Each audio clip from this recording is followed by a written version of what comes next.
Shine. You've got less than an hour until today's Live America's RAD Cast begins, right here. Ready to be watched or heard right here at theradnetwork.com.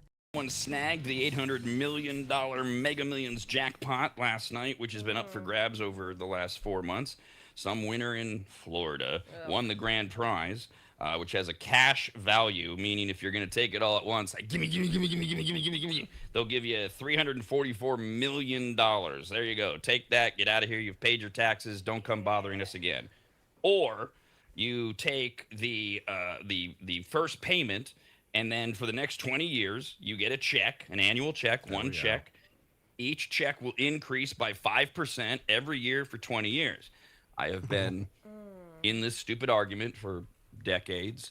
I'm going to take the money, and then I got the money, and I'm going to... It's about the amount of, do you want to take $344 million? All right, set for life. No way I can get screwed. I can't be told the payments are ending. I've got my money. I've got generational wealth. $344 million, game over. Or do you want to get $40 million right now, and then every year for the next 19 years, get at the beginning of the year $40 million plus 5% every year? I'm taking that one because I ain't giving up the money. What would you rather have? Because the lump sum, they're cutting the actual prize. I'm gonna spend it quick. The $800 million, they're spreading it out over 20 years. Yes, you still have to pay taxes, but it's a salary of $40 million a year for doing nothing for 20 years. Yeah, that's the smart one. What if you die? Does it go to your beneficiary? There you go. These are all the arguments for taking in the lump sum. What if you die? Yeah. What if the government screws me? Right, I get it. You fight amongst yourselves. It doesn't matter. None of us are going to win. Let's get to when animals attack. When animals attack. As mentioned earlier this week, and again today, it is Shark Week. Thus, the shirts. There's sharks somewhere on my shirt. Tonight, Shark Week on the Discovery Channel. 3 new series, episodes, whatever. Expedition X: Atomic Sharks is at 8 o'clock. The evening kicks off with an investigation into unique shark populations. Ooh. Like what? Drag race sharks? Yeah. What does that mean? They're unique and special. They're pink? That would be cool. Unique. I said unique and Oh. special. Well, yeah, but what makes them unique and special? If they're pink, which I heard because my brain doesn't work, that would be special. But what makes them unique and special? You'll have to watch to find out. 9 o'clock, Shark Secrets. Historical mysteries. Investigating the first recorded shark attack and checking if an infamous sea monster was even a shark. Well, that sounds stupid. And then at 10 o'clock, Alien Sharks. The night wraps up with a look at some of the strangest, most unusual shark species lurking off of the American coastlines. Interesting. Huh. No, it's not, Kyle. No, it's not. I caught the Mako Shark show this morning when I was... You didn't think it was interesting. Okay, good. Yeah. Mako Shark thing. What was that? What was that? Mako Shark, I don't know, there was expeditions for the Mako Sharks. I watched that this morning. It was quite calming. It was actually very relaxing. I saw a show called The Greatest Mako Shark. That's what I think. I saw like a preview of that, but I didn't see any of this. It was on You saw a Discovery preview. Channel. So D watched it and found it calming. It was Jeff so saw a calming. preview. Kyle has no idea. I'm with Kyle. Shark Week. It's a Mako shark. I used to be into Shark Week. I'm not into it too much anymore, just because one, like I feel like a lot of it is like kind of like you said, Rob, like the first thing you said, where they're like, oh, like are they going to investigate it? Are they going to figure out what the beast and it's never not do. right? They never Exactly, do. they never do. It's like when I watch like a Dateline and they're like, and The he's History still on, Channel. yeah, he's still on the most wanted list, and I'm just like, no, I wanted a conclusion. I wanted No. to catch Like that Oak person. Island. Yeah, Like, where's the Oak treasure? Island, God damn it! Oak Island, that is one of the most anticlimactic. I'm like, again, another season. Don't even But We I found this started. nail that was used during that time period in the 1700s, probably from a settler here on the island, but that's it. how Shark Week is. Yeah. Ugh. Yeah, and the other thing too is that we find out stuff all the time. Yeah. But it's not like we're really getting. Ooh, they've been holding back this shark information. We're like, for example, has nothing to do with Shark Week, but there is a new behavior ecologist named Tristan Guttridge has come out, again, not related to Shark Week, to talk about how they have found that sharks are being hunted and killed at a rate never before by orcas, great white whales. That's always been a thing, but it's really ramped up over the last 10 years. Orcas have been able to wipe out populations of white sharks around the world, ripping them apart in highly coordinated strikes from America all the way to Africa. Orcas have learned and taught other whales this behavior by practicing on human sailboats. They have wrecked and capsized hundreds of boats worldwide. This is where people start to roll their eyes and go, yeah, right, like whales know how to practice. And this is where we make such fools of ourselves, and we think we're just, we're the top of the food chain. What do we know? It's very easy to track animal behavior and watch that they're problem solvers too. And they want to eat, they want to live. Whales are known to be very, very smart, and orcas communicate using sound frequencies beyond the range of hearing for a shark. We have no idea what they're doing. And then the massive predators attack in packs. They'll surround a shark, grab its fins to control its motions, and researchers explain that in that shark is their liver, which makes up 25% of their body weight. Oh my God, I'm a shark. Wow. Which is a pure energy feast to a pod of orcas. That liver from the shark will deliver so much protein to the whales. A group will be very satisfied with just the liver. So the orcas remove the liver surgically and then leave the shark to die. Shark livers help shark livers help the shark store massive amounts of fuel filled with oils that help the animals control their ability to float. For a great white shark, their liver can weigh hundreds of pounds. Wow. And orcas are bigger. They grow 30 feet long, 14,000 pounds. Orcas have the size advantage, and they're teaching themselves new tactics as well, traveling thousands of miles to target yachts and sailing boats as an exercise in hunting sharks. So the orcas come up. There's a few different things that they've captured. The one orca will pop up from below the shark, kind of like Tom Cruise in Top Gun Maverick. This is the Cobra maneuver. Here we go. Up, boop, and he bumps the shark to disorient the shark. And then eventually the shark, the orcas can do this on their own, but if they're doing it right, other orcas will come along and they're, gotcha. And then they literally just rip out the liver. Get it. Carcass leaves. Orcas. What it means, we don't know. We just know there's a battle of predators going on in the ocean as the sharks are trying to survive amongst the orcas. Yeah. Leave the rest for everybody else to get. That's nice. Side view. Well, the poor shark. I mean, go out and find these sharks because their meat is amazing. I mean, we've got shark. Who cares about their liver for us? Right. Fine. And then that's probably a good thing to have shark fin soup from these sharks. It's not inhumane. The whale already killed them. You could take their fins and then use them for the soup. It's really delicious. Yeah, that is true. I mean, I think watching these whales like hunt in pods is pretty impressive. I know that they're really intelligent and based off of like what they do. Exactly what you said. Knock them off, and they just follow them around. Like, wait for them to have a concussion and then just knock them again and then wait till they're like a little, dizzy and stuff like that. And then they start, taking off their fins and start ripping off things so that they can't move. It's pretty. Liver fins. Yeah. I was a big Free Willy fan. Yeah, I know you're a same Free Willy here. fan. Yeah. And these are orca whales. And then when I saw them hunt, I'm like, oh, Free Willy. Dang. Jump, Willie, jump. The extraordinary thing too about them is one whale can be the lead, the front line, whatever you would call it, who goes out, he disorients the shark, and then they can use their sonar to tell all the other whales, and that's whale speak for come get the shark, so that we can do this maneuver we've taught each other to where we don't even have to rip them apart. Just I'm gonna flip him over, you grab his liver, and then we're all gonna enjoy it. I do feel they're like incredible. I've heard that a lot of sharks are out there, right? Like the population of sharks are a lot more than we think, especially on the wide open ocean. So I'm hoping that it's a balance of, because I do feel bad for these sharks. Just get like, because the sharks aren't destroying other sea life at all. Sure. Like they're not coming up and just ripping apart parrotfish and seals. Yeah. Well, they eat like thousands of sharks or fish throughout their lifetime. Yeah. We need all of them. They're all part of the ecosystem. Yeah. The devastating effects of sharks disappearing would be, we don't even know, but we know it would be devastating. And Jeff is so right. How would we know? We think we're so smart and advanced. We think we've found every shark. We have no idea. Oh No. yeah, No. There's so Now, many. The whales thing, I've told the story before. Christina and I were in, was it Maui?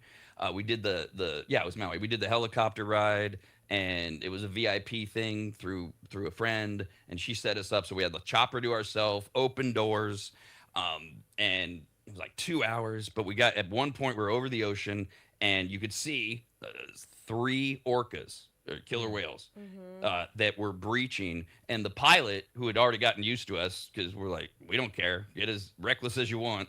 Yeah. He went down and he turned the helicopter sideways to where, and flew in a circle for 3 times. And then he turned it the other way so that for the first 3 times, Christina was face to face.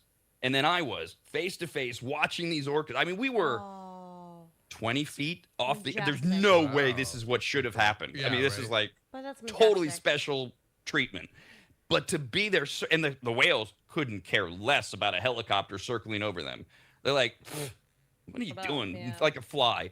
And they're circling around. They're breaching. It was just, oh my God, just to see it was so extraordinary. Yes, you're amped up too by being in a helicopter that's on its side. Which I don't even know how that's possible. Dizzy. I'd probably throw up and feed the orca some barf. I saw a sperm whale that breached out in Australia. That was like probably a pretty cool thing. He didn't even get that high. He only got like halfway out of the water. How many feet? How many feet? I don't even think his full body got out of the water, but like half of his body got out of the water. That was still enough to be. Which is still a lot of whale. Oh yeah, half of a whale body is a lot. That the Mako went 8 feet. I was on a fishing boat. We had 7 whales around us. I was outside of San Francisco. We go link cod fishing out there. I don't even know what kind of whales they were, but there was a pot of 7. We were told by the boat, the captain. It was scary because there was a lot of them in one area and the waves were getting big, and I thought the boat was going to tip over. You're rocking that boat. We were 2 hours out from land. No problems here. Everything's good. What other animal attacking story? Kyle, have you ever had to deal with a rabid beaver? You know, you got angry beavers. What about a rabid beaver? No rabid beavers, no. Yeah. I don't. Yeah, I think penicillin fixed that. Snarling. Yeah. New York is being terrorized by rabid beavers. Like they need another rodent problem in New York. Rabid beavers are rare, and they aren't typically a major carrier of rabies, which leads me to say, then why are they called rabid? I thought that was the point. Yeah. Root word. Rabies, rabid. That's what I thought. I'd probably still get a rabies shot if I was bit by one. No. I didn't care enough to look into it. So I don't know, but they're rabid, which I guess means they're like mad dogs. Only they're okay. So they're on one right now. They're displaced. Gotcha. It's probably the moon energy. It's a full moon. Probably. Sure, let's go with that. It makes as much sense as everything else, which is we don't know. A beaver's teeth are powerful enough to chew through trees, so keep in mind you might not want to make your beaver angry. They can swim twice as fast as most people. They aren't usually aggressive, but if they feel like you're invading their homes or threatening their babies, they'll get aggressive, and the whole point of the story is they're getting more aggressive. And New York and New Jersey residents claim they're being terrorized by rabid beavers who are they're close enough to water and they're making their way into people land, and the beavers are pissed, and nobody's been like bitten, but they're like if you're on a golf course, they're like geese or whatever, or turkeys. If you're anywhere around their eggs or their babies, and they're like start running at you. They're mean. Yeah. I don't know what noise beavers make. Yeah, do they hiss at you like the geese? Oh, a hissing beaver. Yeah. I don't know if I've had one of those. I think maybe they probably just get their tail out and then be aggressive with it and like start smacking it on the ground really hard. Their tail. Is that what they got? Some grass like a dog. Like they gotta bury their poo with it. Do some aggressive movements like that. I don't know if we are properly describing the behavior of a rabid beaver, but it's funny. It's fun. So we're going to go with that. Yeah, absolutely. America's RAD Cast, only on the radnetwork.com. Full of topical things going on. I mentioned yesterday, if you care, remember we were talking about COVID, and in the middle of it, dude calls into the show, are we ever going to know the truth? And yeah, that's not really the important thing right now, and when we do, what's it matter? What's going to happen? We are finding out the truth. We have been finding out the truth. People go before Congress. They have to testify. Big thing there. The big deal is that you do not want to be found in perjury to Congress in particular. Perjury where you lie under oath. Big deal in courts, bigger deal in Congress. They don't like that. They really go after you if you lie to Congress. So if you pay attention to these things, that's where you get your truth that caller wanted. Like months ago when Dr. Fauci and others under oath said, yeah, we made up the 6 foot thing. Others, yeah, the mask thing, we knew it didn't work unless it was an N95. It's all out there. They're saying it. People don't want to hear it or investigate it. It's not reported as mass news. And the reason I brought it up yesterday is Dr. Fauci had his diaries subpoenaed by Congress, and people have been reading through them and finding out more and more of this. There's a lot out there if you can. And that's why I put it, if you care, look into it. Because a lot of you have moved on, you don't care, but it is all endless proof of what we thought at the time. There are a lot of CNN reporters are being publicly implicated, not indicted or anything, publicly implicated because the diaries are leading very quickly to how many reporters, a lot of them at CNN, but others, would nuzzle up to Fauci and would call him and talk to him about how right he was and how wrong everybody else was. And there was this massive agreement about what would and wouldn't be reported. None of this should surprise anyone, by the way. If you were there and you have a brain, if your reaction is, oh my God, I can't believe it. So you weren't there. Because a lot of us were saying as it was happening, I can't believe this, but I know it's happening. Today was the day that I was alerting you to. Fauci under subpoena this morning. It's just wrapped up. A Senate investigation where Republicans were saying, hey, we're going to find out the truth, we hope, and it could lead to criminal charges. Here's how this works. Almost 1,200 pages of diary entries that Fauci kept have been released to Congress, and they're pouring through. Many of them are available to the public. I don't even know if all of them might be at this point. In the diary, Fauci described President Trump as out of control, a true embarrassment, and an idiot, as he worried that the pandemic would hurt his chances for re-election in 2020. This is that Fauci mindset where Trump is not following my lead enough anymore, and it's all over politics. The ironic thing about that, this is me personally talking here, he's right. And Trump screwed everything up by even following Fauci in the beginning. That was the real problem. I've said from the beginning, Trump had all these nuts until Fauci came along, and then Trump went, okay, we'll do what he says. Until Trump woke up months later, and by then it was too late. We'd shut down schools and all these other things. Former President Joe Biden did preemptively pardon Fauci to shield him from criminal investigation. But if Fauci lies under oath, that's different. So, in a very predictable moment, Fauci went before Congress for 90 minutes today and invoked his Fifth Amendment rights 111 times. Fifth Amendment is about you can't indict or implicate yourself. Remember, in America, you are innocent. I'm innocent. Guilty. You're all innocent until you're proven guilty. So we put into our little Bill of Rights this thing that says if somebody can't prove it, it's not on me to say, yeah, you're right. You can't figure out how I did it, but you're right. I did it. You have a Fifth Amendment right. When it comes to testifying before Congress, they evoke it because they don't want to get caught lying. They know. I mean, Fauci's 85. That's life in prison, federal prison. What? So it's life for 3 years, whatever. Didn't answer one question. 111 Fifth Amendment invokements in 90 minutes where Fauci just wouldn't comment on everything they went through. I'm not aware. Was like just using like little roundabout arguments. I'm not aware. I wasn't sure. He went further. That is step one. That's what we call that the Reagan defense. You go back to Iran-Contra. Well, I don't remember. The official legal one, you've seen it on shows, and they all have the same script. Senator, under the advice of my attorney, I am choosing to implement or use or whatever my Fifth Amendment rights and not answer the question. and he read it every time. And I think it was Kyle. Not shocking. Totally what I expected. And that's what, if you care enough, you can look into all the questions, you can read the diaries, etc. But that is over, and we've gotten nowhere as of right now.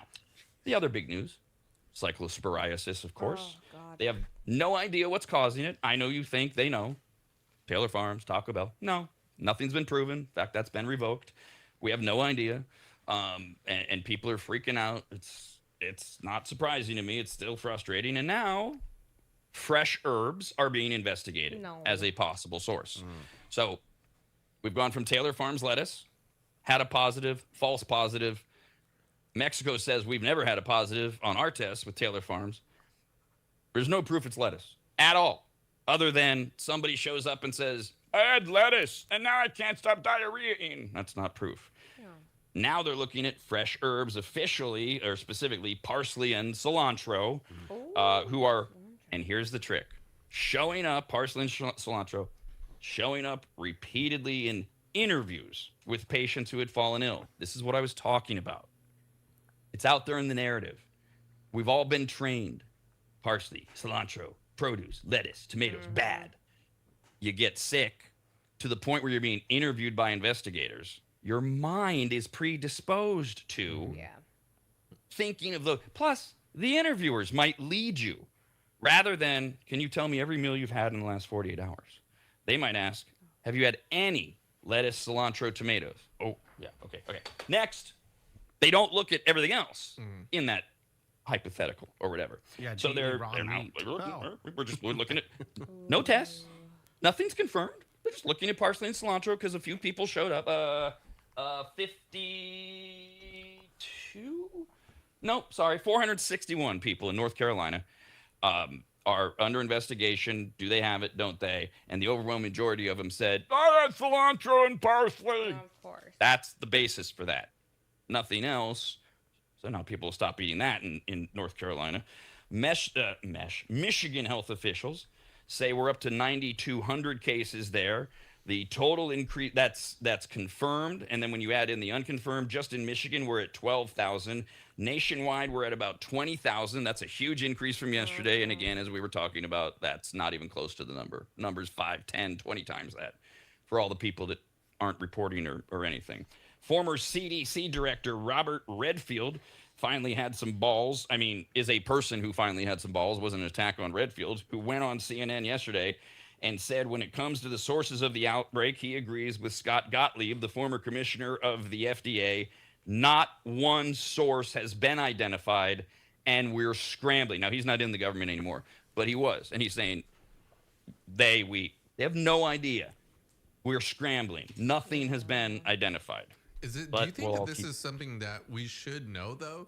Like, this is something that's bothering me. Like, I'm okay with, like, them not knowing at this point, right? But I feel like, I mean, that people don't understand, like, what's causing it.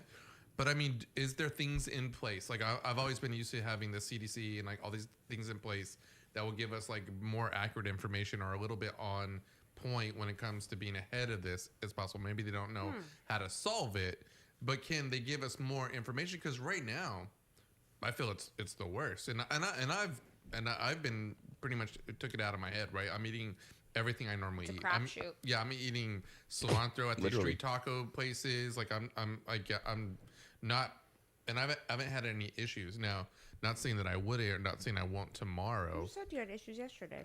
You said you weren't getting cilantro. I did today or yesterday. So. Oh, right, okay. gotcha. I don't know. What I heard was you had a few days of cilantro paranoia and you had started to get over it. That was the last. Right. I Okay. remember. Gotcha. Either way. Okay. But wait, I didn't hear that you thought you had symptoms. No, somebody no said. symptoms, zero symptoms. Right. So like that's the thing. It's like I'm a little annoyed because I do want to avoid it. Right. I really do. Like I want to avoid Chipotle or I want to avoid Taco Bell if that's the case.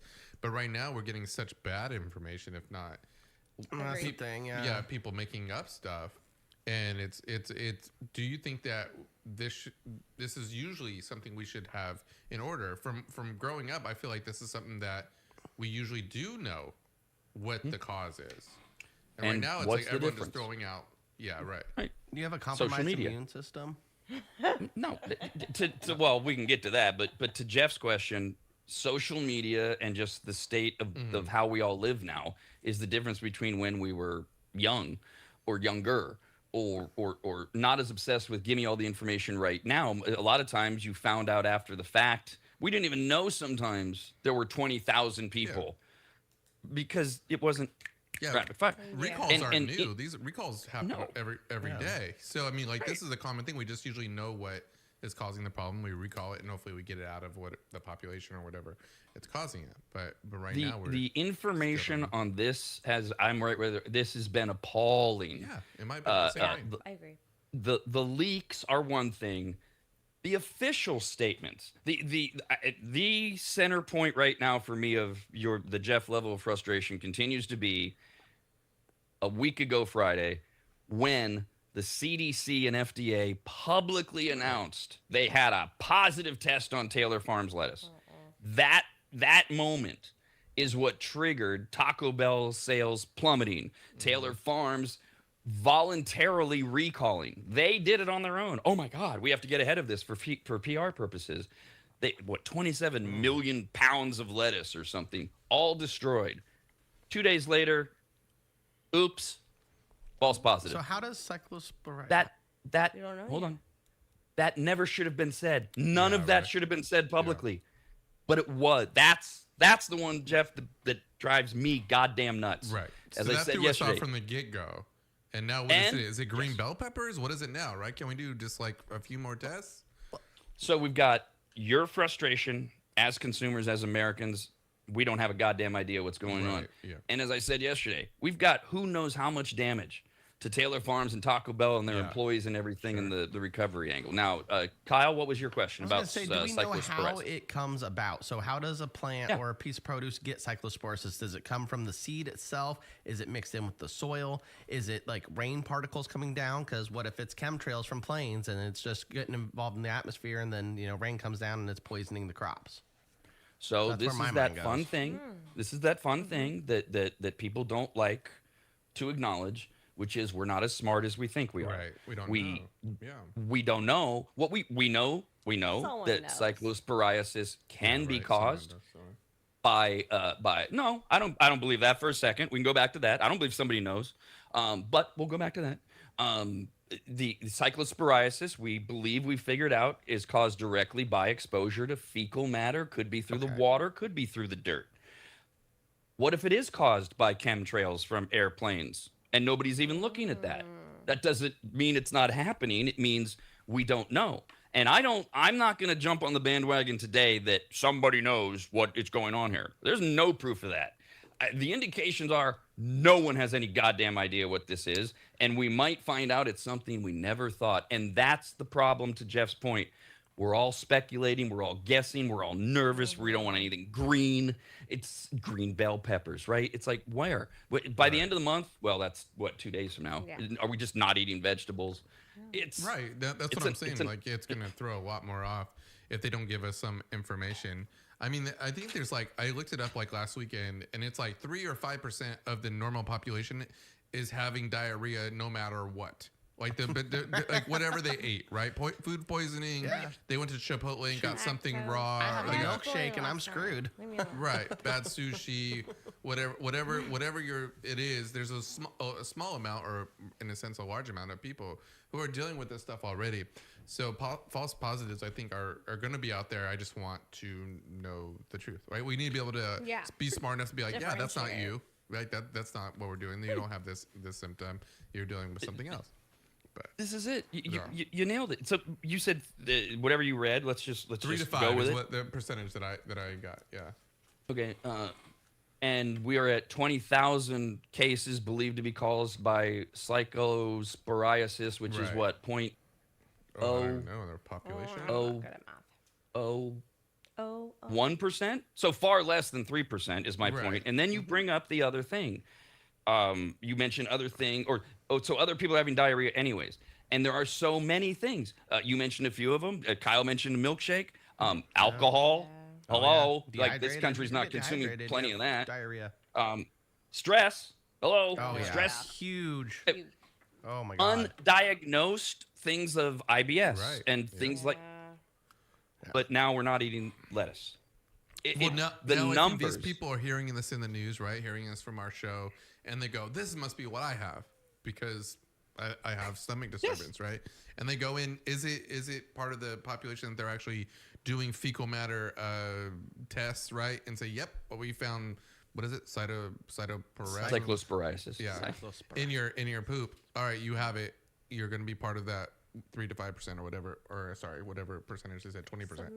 Yeah. So I just think it's just like all over the place. It's not something that we can really monitor, and I feel like I would like that not to be the case. I am this just stuff should be easier in my opinion. Yeah, I'm just happy that the symptoms are diarrhea. I get it. You have a compromised immune system. You get hospitalized. I'm sorry. Like that's gonna happen for something else, anyways. But I'm glad that it's just a little diarrhea and there's not like any like bleeding internally or like you get whooping cough or something crazy from this. It seems like something really silly to be upset about and scared of. Like, I might get diarrhea. Like, I battle that thought constantly going to fast food. Like, you go through Taco Bell and you order certain things. You're like, I might get diarrhea. Like, why are we freaking out about the produce? Right. I think everybody's touched on it in the sense of Jeff said, if there's a way to know if I eat this, I'll get explosive diarrhea, and Jeff would like to avoid that. That seems logical to me. And by the way, some people will say it's worth it. I mean, we do that. Some of us know I can't eat this. Yeah. We still eat it. And we take milkshakes. And Kyle also. If you are, this is where it's really frustrating.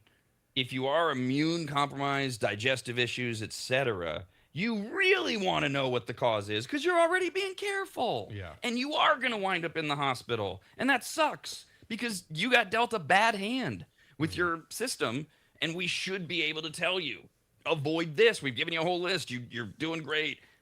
And they're like, I didn't know I couldn't eat lettuce. Well, you can, but now they think that. Mm-hmm. And that's part of the ongoing effects of people just not knowing and guessing and being paranoid. And Kyle brings it up. If you're none of those things, it's just diarrhea, kids. Yeah.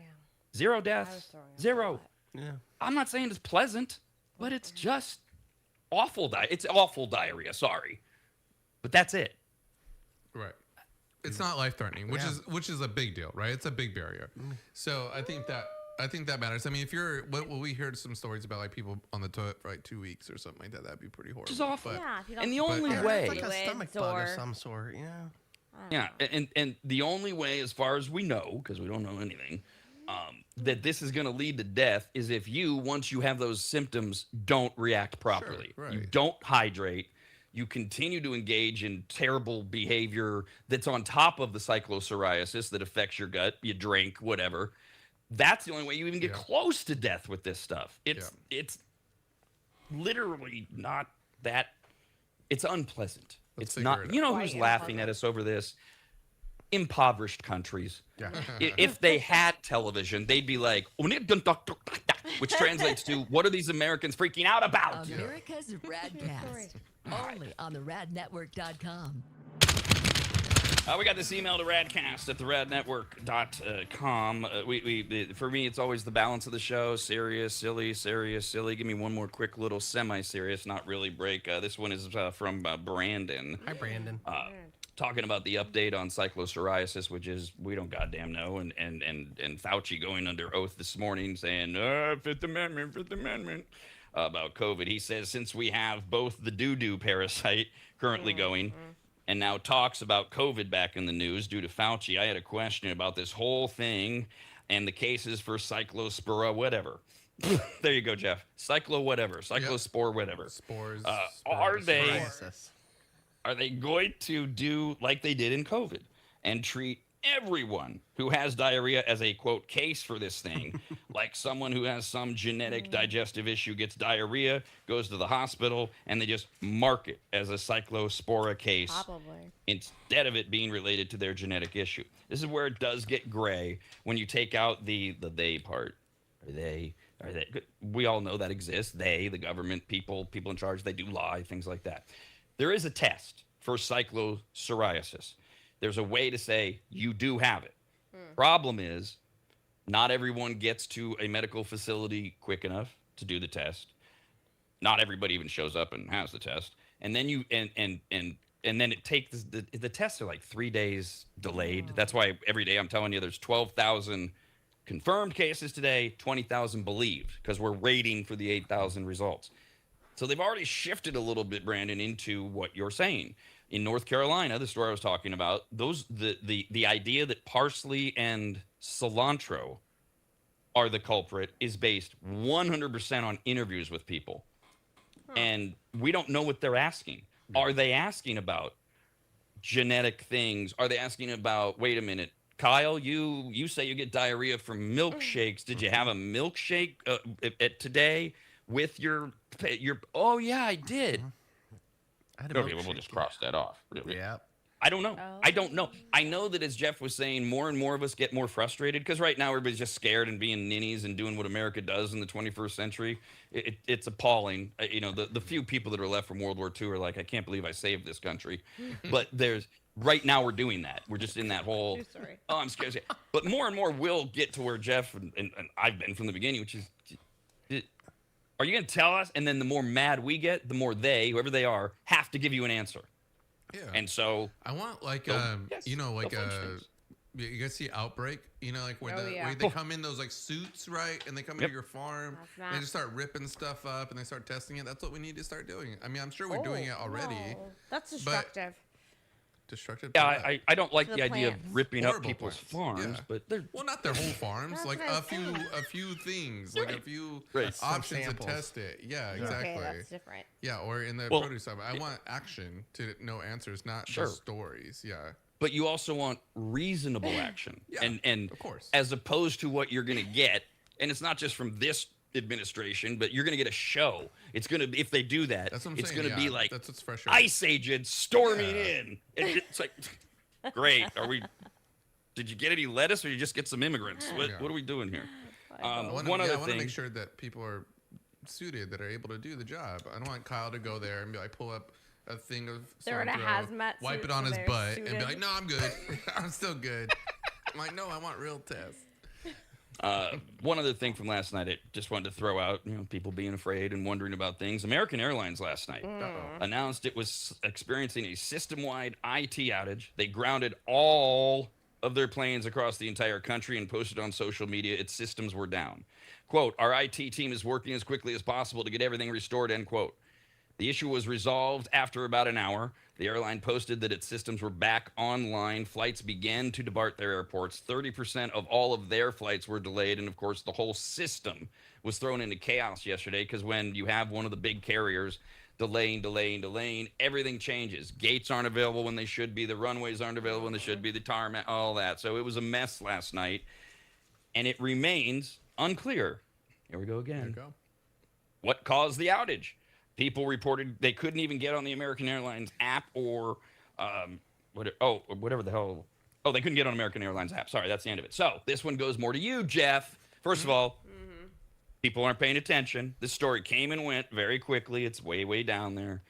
But this is a subject that if you bring up, a lot of people go really dark. What is this? Is this China attacking us? Is this a cyber attack? How do they not know? These are airplanes. They're in the sky. How do I can give you a good tech answer guy. on this one. And I've done no research based off this story because I didn't really know much about this story beforehand. But I've dealt with airlines. I've worked with a few, or I want to say that I've tried to work for a few. Like I've been in contract with a couple big airlines when it comes to data reporting and software that they need to build. And I want to say that for some reason, this is a very bizarre thing to me. These airlines do not take the most important thing to them as serious as they should, which is their software, their data. I mean, like airline is one of the more obstacle-based softwares, right? Not only do you have every single day hundreds of thousands of people moving from city to city, but you also have all these airports that are entering data, changing data, stuff like that in real time. So it takes a very advanced software for it to change everything appropriately throughout the whole system. And that's what baffles me is a lot of these places, I mean, obviously we know these are billion-dollar companies, these airlines, right? And changing this or a full overhaul of their software, their hardware isn't that big to them. They just aren't doing it. No one that I know is doing it. So they're not taking it very seriously when it comes to like, I mean, again, like it's incredibly embarrassing to be like, oh, 1 million people couldn't, I mean, 1 million's a big, but let's just say 1,000 people couldn't get on their flights because of a software mistake. We couldn't change this, we couldn't change that. Or our flights got delayed and they didn't get like updated appropriately. You think? No. Sorry, I was going to. You think it's kind of similar like the electric grid? Like maybe there's just parts of it that are old and weak, like their hardware isn't up to date, and it's just a big overhaul if they want to get everything up to date again. And now they're having these little glitches, and they have to land everybody, and their app doesn't work. A little bit. I mean, updating old software is a lot like that. They go, what do we have to change that we've been using for 20 years or so, right? Yeah. What hardware do we have to change? And then the biggest thing always is how do we train our employees to use it? That's the most cost effective in real time thing that people I think try to avoid. And they need to. They need these things. Same thing with the DMV. Like DMV's trying to step up. I've seen them try to make moves to like make it more automated and more all digital based. But airlines have just not gone on it, and it's frustrating because other countries' airlines are better, and other airports are better, and like all this, they're just taking it more seriously. Couple things. First of all, American Airlines flies 12, actually more than, I'm rounding off here, 12,000 flights a day in the United States of America. If you take an average number per plane, because you got the smallers and the biggers of 150 passengers per day, well, last night, that would be 1.8 million people. That's crazy. Who were affected by this. Because every passenger's affected. The entire airline grounded, for God's sakes. Right. So it is millions. But it does sound to me, you're not worried about this. You don't think it's a cyber or anything. This is the companies being lame. Well, also, it happens too much. Right? It happens too common. Often. I mean, it should be once every 5 years, not 3 times a year. So that's what I'm saying. Like, I mean, it is a complicated system, but it's not in a sense. I mean, it should work. There's advanced systems that deal with high inventory, and that's what airlines are. They're just high inventory. A lot of how people pay for their tickets is online, how they change their tickets when they're in the airport and to when they actually get to their destination. And so if anything that goes down, it's catastrophic to the whole airline. So that's what it baffles me that they don't have things in place.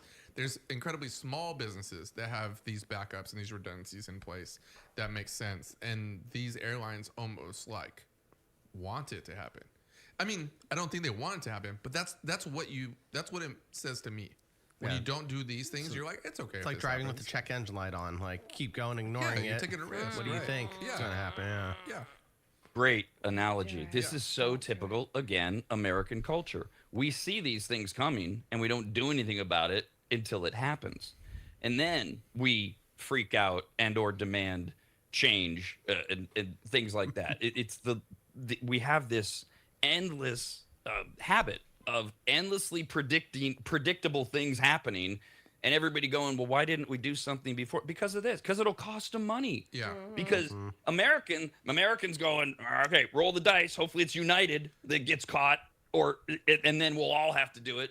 But we ain't doing it till that happens. I feel like the way that software on a big scale is bidded on, so like how we bid on contracts for companies for Southwest, American Airlines, or for the government, city municipals have a lot of contracts that you can bid on time to time. They always pick the worst. Like that's honestly, like if you just go through all of the options, like you see the contracts, you see the bids, and you see who they chose. They're going to be more established usually, like they're going to be around for longer. But from what they're the worst companies. They don't take these things seriously, and that's what baffles me. So it's like, why wouldn't you want this to be the pride, the peak of your business, right? I'm gonna go Southwest because their software works all the time. What did I just say? I forget something. Olive Garden. I say I go to Olive Garden because their to-go orders they pack them perfectly, and their online sales is like super legit. It's super fast. You could add gift cards. There's like a lot of options in there. That's why I go and use them. They're not the best pasta. I promise you, they're not the best pasta, and they're just easy to use. And was that legit, or was that an example? Is Southwest are they the ones that have it the most together, or you're saying no? Southwest probably has it the least, as far as like from what I experienced when dealing with their IT issues, because I always get emails all the time when my friends and my family and people can't fly, and there's issues in the news about these IT issues that are stopping people from actually getting to like funerals or job interviews or like things that are incredibly important to people, or getting back for their jobs. And they're sitting there going, hey, sorry, we had a technical issue. You cannot do this now, right? You cannot fulfill this big gesture that you're doing, you know. And that to me is again, I said it baffles me. And so you get inundated from friends and family with, what's going on? Right, This is it's just not technological related. Yeah, exactly. It's the cross you Yeah. bear. And do you write that back? You go, it's just technology. No, I just said that's what they do or something like that. They're stupid. They're Something, worse. Yeah. in other words, something dismissive and unhelpful, because there isn't any help. There's none.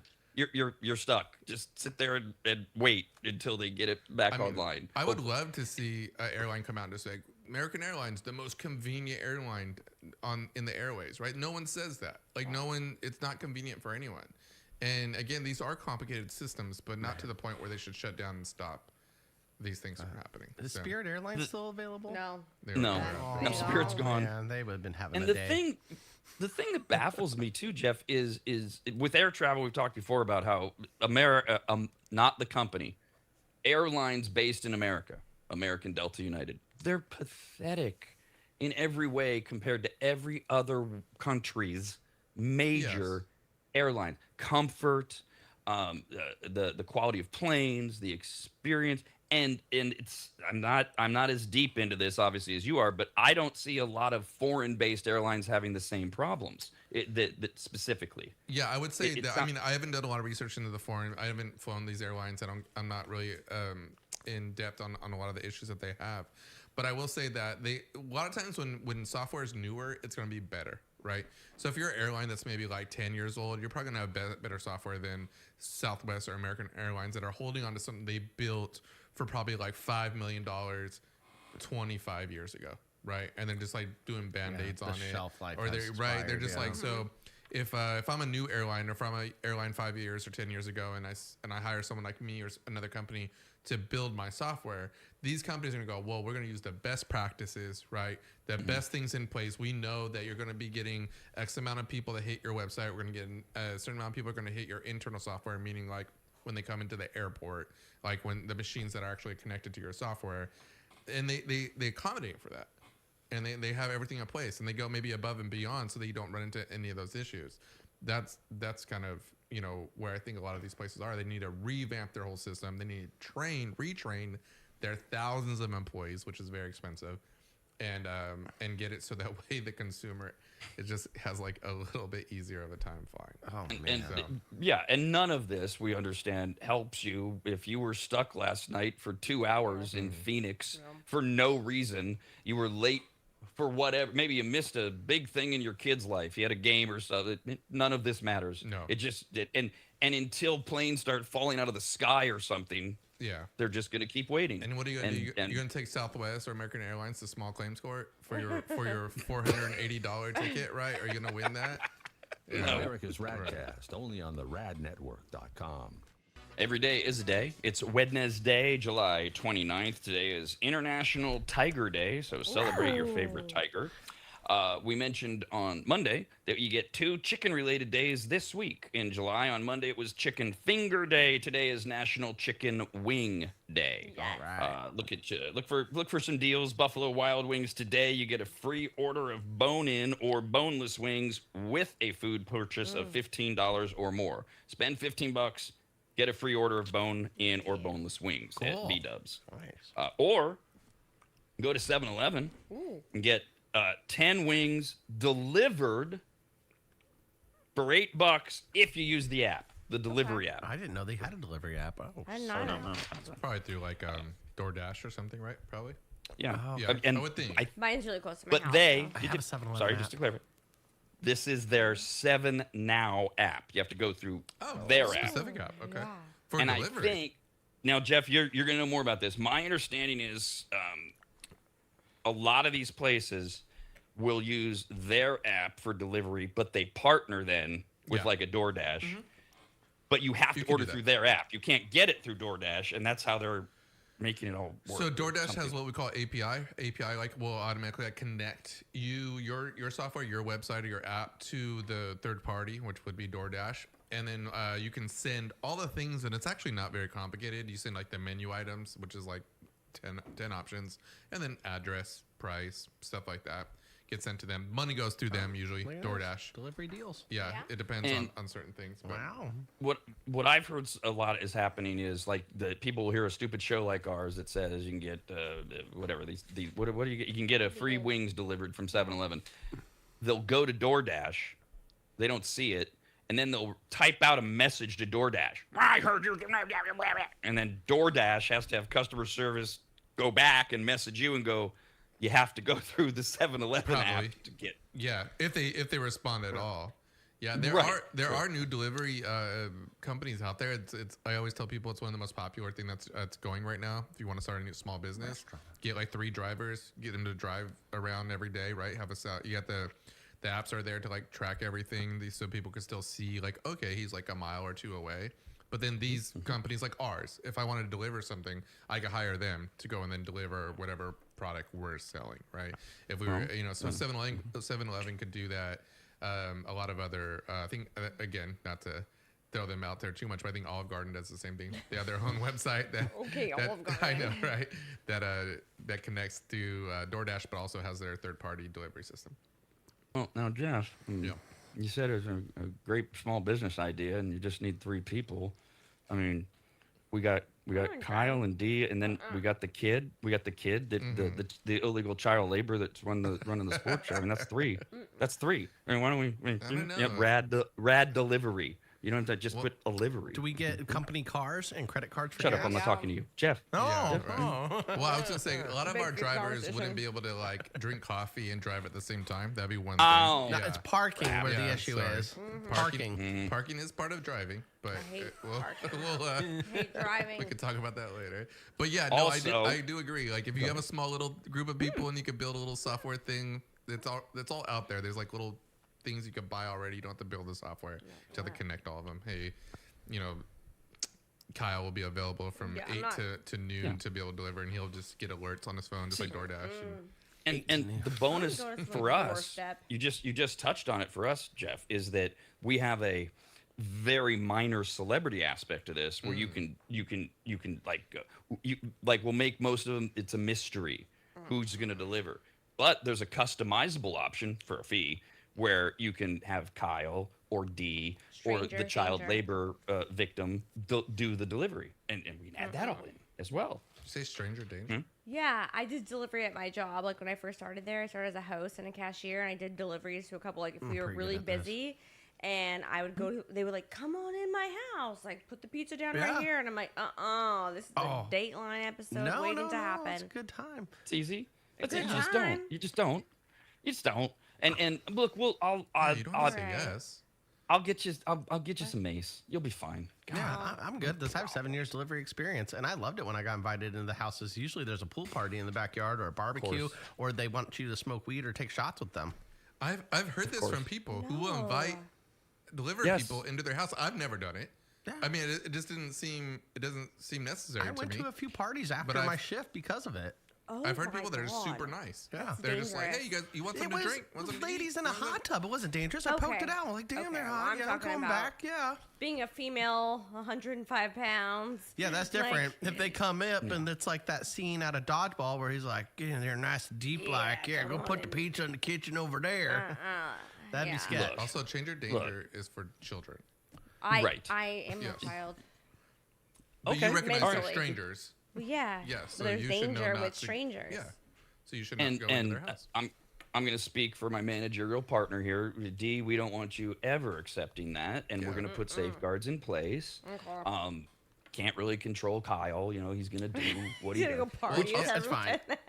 Anecdotally, because we don't have statistics on this, but one of the big things, you bring a DoorDash and people inviting in. The other thing too are these Uber hookups that are left and right. Drivers hooking up with passengers and vice versa. You wind up in a car and one of you, this is like, again, anecdotally, becoming more and more common or popular. So something else to throw out there with maybe human instinct. I think that I wouldn't assume that was happening. I think there's probably it happens. That's what I'm saying. I assume that it's well, happening. I know it happens. Yeah. I'm just saying it's happening at these high rates. It's being reported. It's not illegal. It's not dangerous. Right. It's just a sociological thing that's going on. I had an Uber driver ask if I want to take a nap in the car. He would just drive me around. I'm like, no, thank you. I just want to go creepy. home. That is creepy That's as what I'm hell. saying. What? I look for every exit. I look for every window I can break. I'm always looking at my exit strategy. Yeah. So. No, Yeah. that's creepy. So you I'm should not go the into delivery people's driver. house. No. Yeah, Right. Kyle on You the will other take hand. a nap, or I will make you take a nap. I was scared for my life. See, I think Kyle is like the character that he mentioned. That's how Kyle will get when he gets in the house. He's like, oh, you guys want to get in there nice and deep like? out That's of what I there. think Kyle would do. He'd be the guy that does it. You'd be the weird one with like a trend. You'd have like a doctor's lab coat. You'd have your glasses on. You'd be like, come in, set it there, right there. And then you'd inject somebody with a syringe of poison. And then you'd dissect their body on the table. Oh my God. Jesus. Couple of other I would not chicken go wing into people's houses. deals. Round Table Pizza has wings. You can get 12 boneless or bone-in wings for $9.99 if you use a promo code on their app. Oh, too much work. And TGI Fridays, if you can find one, is offering wing by 6 bone-in, 8 boneless wings, and your sauce. Your selection of sauce, fries, and a side dipping for $8.99. But again, you have to know where Fridays is. There you go. Speaking of wings, overwhelmingly, ranch dressing is the most popular dipping sauce for chicken wings. 59% of Americans say ranch. 33% say blue cheese. 8% say Buffalo. no dipping. I want them naked. Yeah, a lot of people like the naked sauce on the side. Variety. If it's a really good, the Kookaburra rings at the Outback, I love them dry. I don't need anything. Try 'em. Oh, so good. But they got to be really good. Never had them. It's also National Lipstick Day. A fun celebration of all that lipstick has done for us. I don't know what it's done for me other than stain clothes and my penis. I'm not sure what it does, but Looks pretty. right. I get that, but I don't know that lipstick has done It's a lot shiny, for so us. you can kind of see him coming from like a long distance away. You could It's like a fishing lure. It's a fishing lure. The lipstick goes all the way back to ancient Sumerians who crushed gemstones, decorated their lips and eyes and face with those. Then they caught on in ancient China. They were using beeswax. Ancient Greece were wearing berry-derived dyes on their lips. And the number of shades of lipstick has, of course, exploded. Now, this is a very fun exercise for a man to do with a woman. Usually at this point, she's your woman. You're dating. You're in a relationship. When you find yourself in Sephora or Ulta or whatever, and you're looking at dozens of shades of the same color to the man eye. Yeah. And the woman is obsessively, of course, the shade she wants is always the one that's sold out. You have to look in the drawer below. Whoops, they lock it. You got to get the Sephora bitch to come over and open it. And the worst part as a man, I appreciate what you're trying to do. I do. The worst part is when you ask us, which one do you like better? And you're looking at it going, they're both pink. They're the same goddamn Yeah, especially pink. if you're colorblind. Stop asking. I Even get that worse. all the time. Maybe I should just start saying that. Yeah. Maybe just I'm just. colorblind. See, Good I don't idea. even like lipstick. I hate it. I hate Oh, getting so kissed you're with a it. real pain I in the don't. ass. Yeah, no. If you're getting lipstick, she's gonna I be was like, gonna what, say that, too. what color do you like? I'm like, don't even get it. I'm not Like, just asking wear for shiny any- lip gloss. That's what I like. Yeah, any boy's opinion on lip wear. No, but this is after they put it on Kyle and they show it to you and they say, "Do you like this color?" And then Kyle goes, "I don't even like lipstick." Ugh. No, I don't. I can't stand That- it. I think yeah. it's gross. Now, Dee, did you say you don't want a guy's opinion? No, ever I don't on care. lipstick? Go to the Apple store, go to the hardware, go do something else, and I'm gonna go to Ulta by myself. I'm not gonna ask any questions. So even in a scenario where you're in a deeply interconnected In there. relationship and you're both at that level of, hey, Dee, I think this shirt would look really good on me.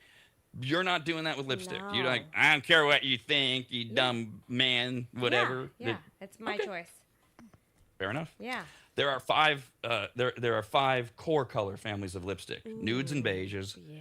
pinks, reds, corals and oranges, Oh, yeah.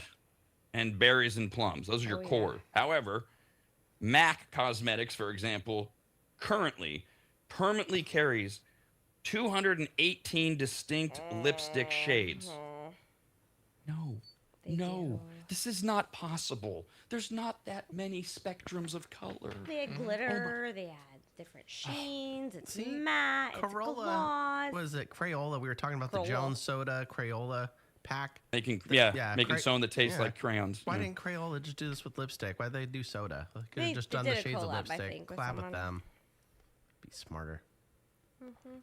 You mean Jones, not Crayola? No, or no. You do mean Crayola should have Mac not teamed up combo. with Jones. They should have teamed up with MAC or Ulta or something and have the Crayola lipstick line because they got all the color shades. I'm just looking at. Yeah. I don't think. I mean, this is just me, like as a executive at Mac or whatever, right? If they're like Crayola's like calling us, or they want to do like Crayola lipsticks. I'm like, I don't think so. It's a vibe. We're Mac. We already have 218 colors. Yeah. What do we? I don't know. Welcome to another day of the RADnetwork.com. It's like Groundhog Day, but each day just gets worse and worse. Don't believe me? Stick around for today's live episode of America's RAD Cast, beginning. America's RAD Cast continues next, only on the RADnetwork.com.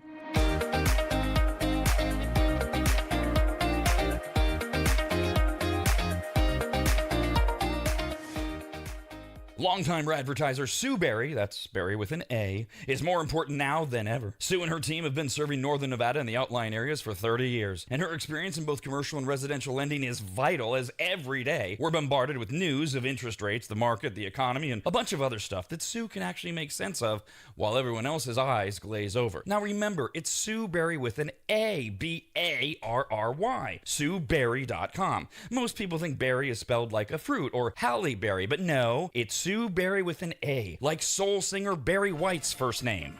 I've heard people say. Stop that. Sue is a broker versus a retail lender, which means she can shop over 150 different lenders to get you the very best rate possible. And on average, someone who uses a broker like Sue saves over $10,000 per loan, which includes refinancing. And if you have a rate at 6.5% or higher, call Sue for a free quote now on a refinance. Sue Berry and her incredible team from Barrett Financial can be found at SueBerry.com. That's Berry with an A. I've been working with Sue and recommending her to you for years. All you need to do is call her now so she can get you pre-approved. Just call your residential and commercial lending expert, Sue Berry, at 775-843-9983. Oh, Rob, stop. You're going too fast. What was the number again? 775-843-9983. Or just head to SueBerry.com. The number's right there. Berry is B-A-R-R-Y. Sue Berry with an A.com. That's Sue Berry, B-A-R-R-Y.com. SueBerry.com. Disclaimer, Sue Berry, NMLS number 366040, Barrett Financial Group, LLC, NMLS number 181106, Nevada 5091, Equal Housing Opportunity.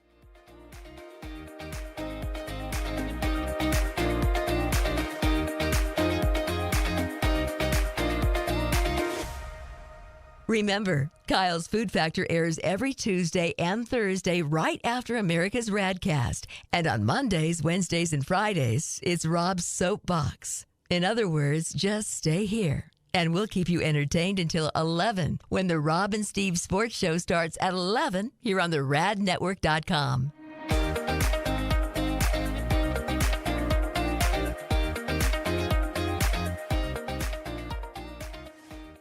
If you go to AdvantageSteam.com, which you should, at the top of the page, you'll see the Services tab. Click on it, and you'll see that Advantage Steam does carpet and upholstery cleaning. They protect fabric and fiber. They clean and seal tile and grout. They polish natural stone. They clean rugs, especially those really nice ones from foreign countries. And they treat urine damage. And not just urine, but vomit and feces. No. Yuck. I assume if you need that service, you either have children or pets or you live in a frat house. But either way, they'll take care of you. Of course, Advantage Steam also applies MicroSeal. And if you don't know what that is by now, then you just suck. Joel is the local small business owner of AdvantageSteam.com. He's a lifelong maggot, and he's treated, cleaned, protected, polished, and micro-sealed the homes of countless members of the RAD team over the years, various RAD studios, and of course, Williams Manor. And I hate admitting this, but he is a genuinely really great, nice guy. In fact, if you tell him I said that, you'll get 0% off all services. So go to AdvantageSteam.com. Click on Make an Appointment, enter in your available dates and any comments, like maybe type, Rob said you're a really great, nice guy. Please give me 0% off. And they will get you all set up. Just go to AdvantageSteam.com. That's AdvantageSteam.com.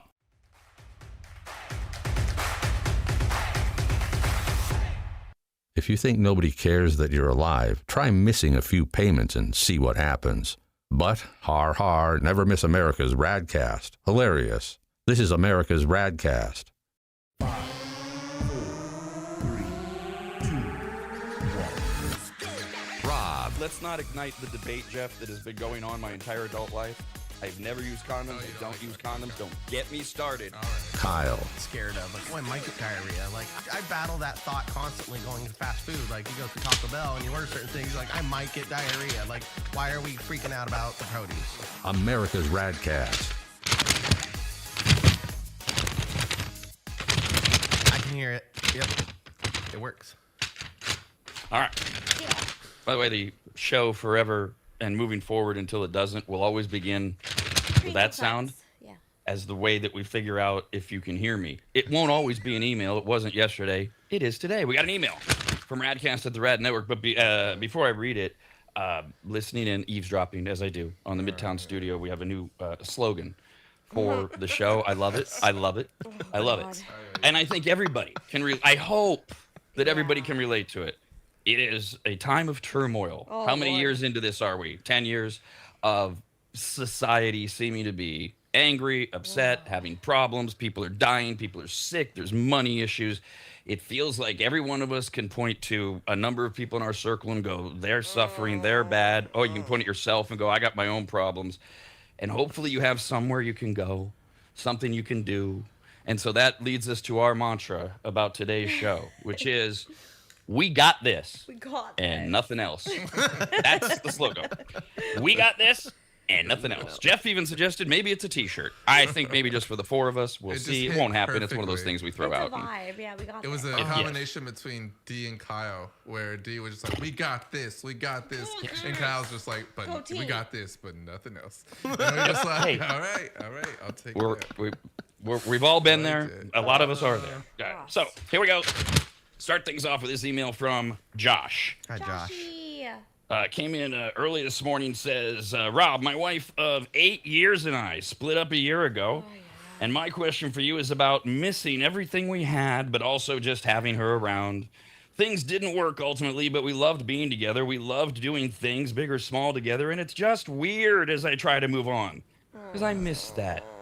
It took a decade to build it, and now I'm back at square one. And I know being pathetic isn't attractive, which means I'll make myself less attractive by being a downer or not focused on the right things, and then I'm back alone and I miss her again, and I don't know what to do. It's a year. And then I see and hear you, and you seem to be doing so well. You're not drinking, you're not hiding, you look great. By the way, I'm not a homo. That's what he wrote.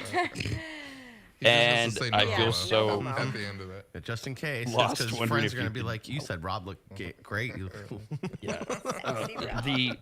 The borderline homophobic slur notwithstanding, it's okay for men to compliment other men's appearances. Can we all? What is this? Yeah. Is this 1980? No. Come on, stop. Yeah, just don't buy him a drink, and then don't try to touch his back area. Unless you want to, Kyle. I'll meet you halfway. Like, hey, Let me meet you halfway. Buy me a drink. Not, in my case, a drink, but just don't touch my back. Why are you timing? Yeah. Drink this. Okay, so that covers the homo thing. Sorry, he wrote it. I read it. Whatever. Go grow up if you're so offended by that. As D right away said, the no homo thing, it's actually kind of hip. Gen Z, who has like very, very few of these predisposed biases that the rest of us have, is walking around saying, what's the big deal? We call gay people queer. It's okay to use the word homo. Why are you guys all wrapped up in this? It's a healthy attitude if we could focus it right. So that's that. Okay. Look, Josh. Joshy. Yeah. Mm-hmm. Let's see. I'll be yapping.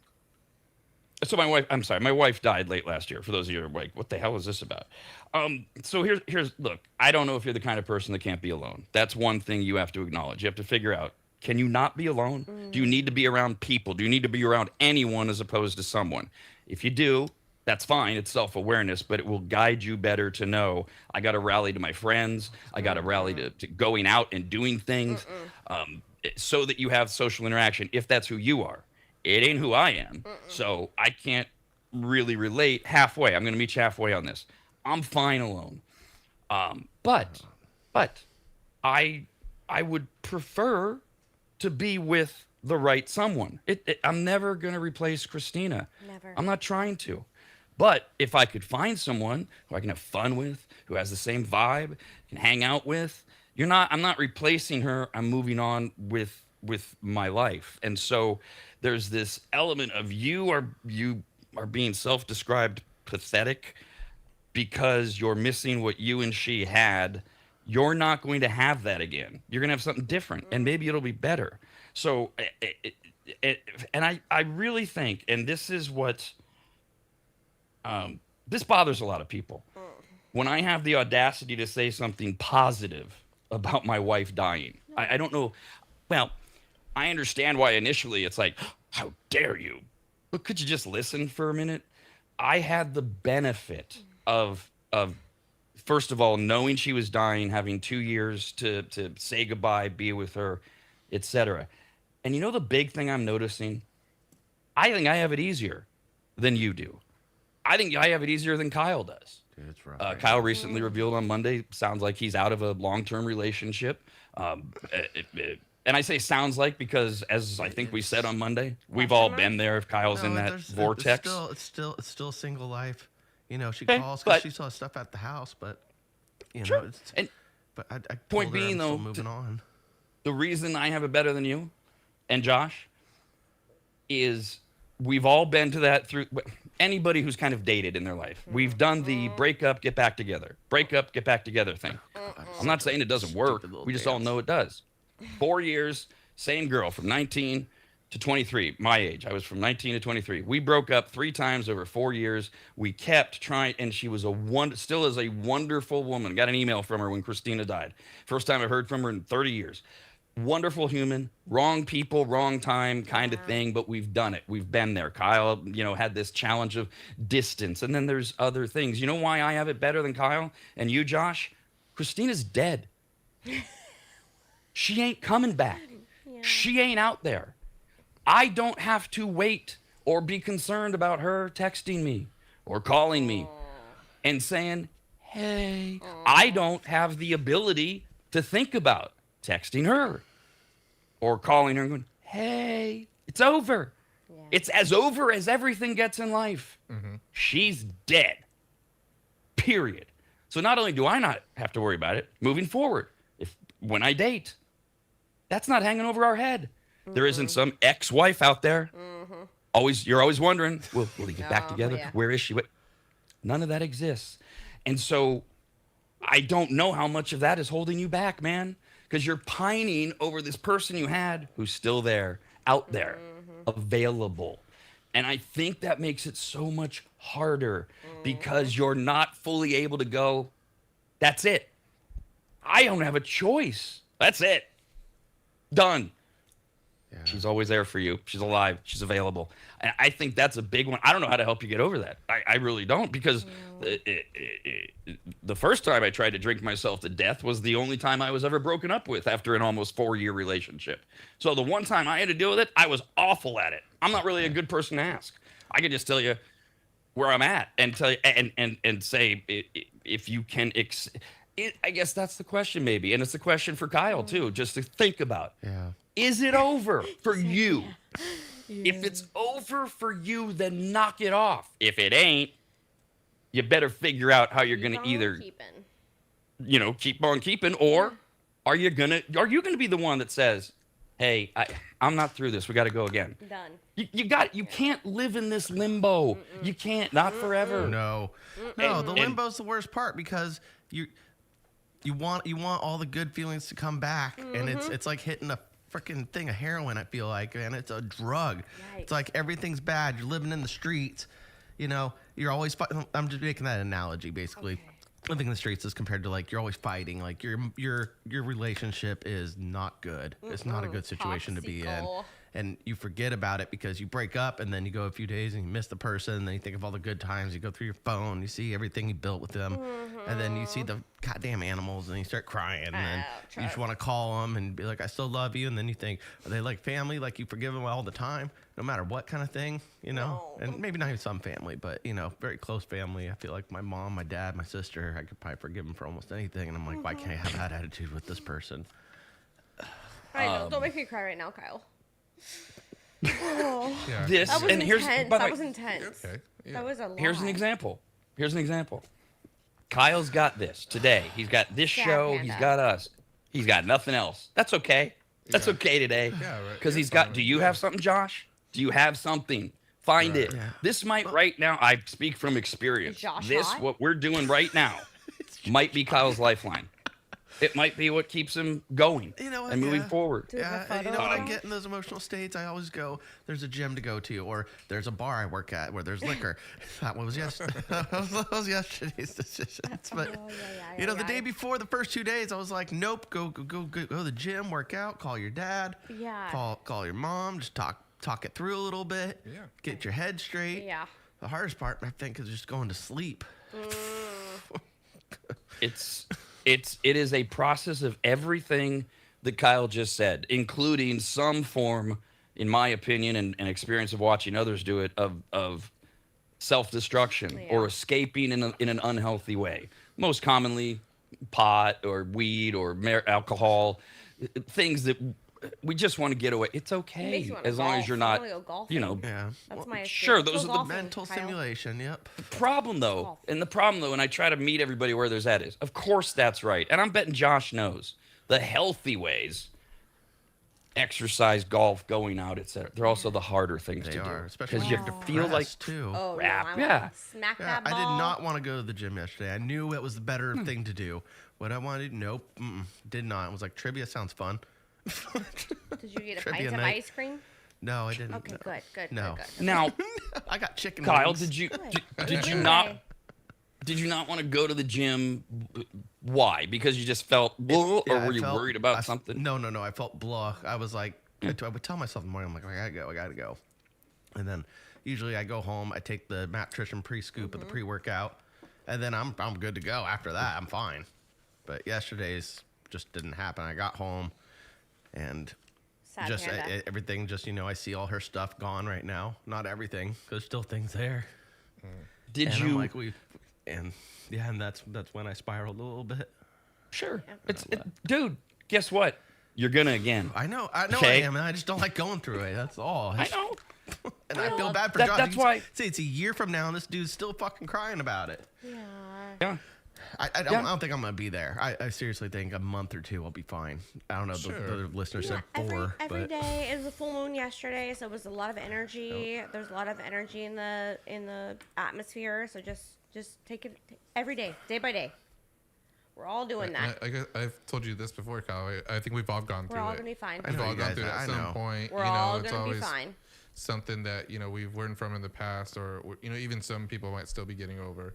So it happens, and we're definitely here Life for be you. life and, in, yeah, and it's how we choose to deal with it. Right. So I don't know. See, Rob, I'm glad you explained things. I felt really bad for you actually when you were telling, like, going through the house, I'm seeing missing things. I'm 4 days into a 4-year relationship. It's not like losing a wife after 6-7 years you guys were together. Longer. Like I was like, man, this is probably what Rob went through, but on a way worse scale, and I felt this really well, at big least he emotional. knew she was dying. I know, but still, I was like, The fuck, end I of a couldn't relationship is dying. imagine. I I know, could, I just okay. couldn't. But I felt this deep sympathy for you, man. Well, thank you. I appreciate that. I think it's maybe now today more of an understanding or whatever, and that's okay. But it is not that much different. It's the end of a a real relation. I think that's one thing too. This is where we go from a legitimate thing that people go through to also separating out the drama queens.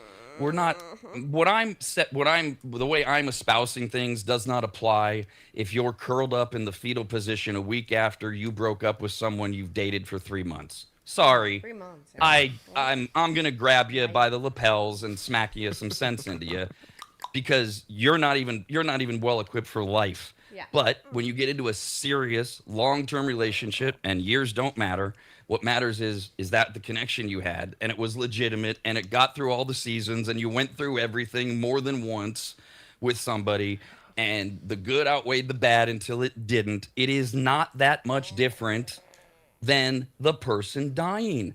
It's hard for me to understand why people don't understand that. Maybe because I have the benefit of having gone through it. Because it is all those things. Look, Kyle, you were just here a couple weeks ago when you were nice enough to, out of nowhere, bring me some popcorn chicken, perfectly timed from KFC on a day I needed it. Like whatever you believe in, it's spoken to you to come see me, because I needed that so much. But the house still has some Christina stuff around. Of course, I have my pictures and my memories and things like that, but some of her clothes are still out in the game room and things. It's everywhere. Yeah. And it doesn't, at this point, hurt as much. It's good. It reminds me of the positives. But it took a while to get there, even after I had 2 years knowing I'm going to have to deal with this. Yeah. And and knowing she was dying didn't make it better the day she died. You know, the day I had to pull the plug. That's fun. Hey. No. It ends. You have that process. You go through it. It sucks, but you do have to go through it. And that's why on Monday, Jeff made the offhanded comment, or I said the comment. You said, well, Jeff just said that. Right now today, you're right. You know this, but you also, there's other fish in the sea, and none of it you want to hear because of what you said. You do have to go through it. You have to.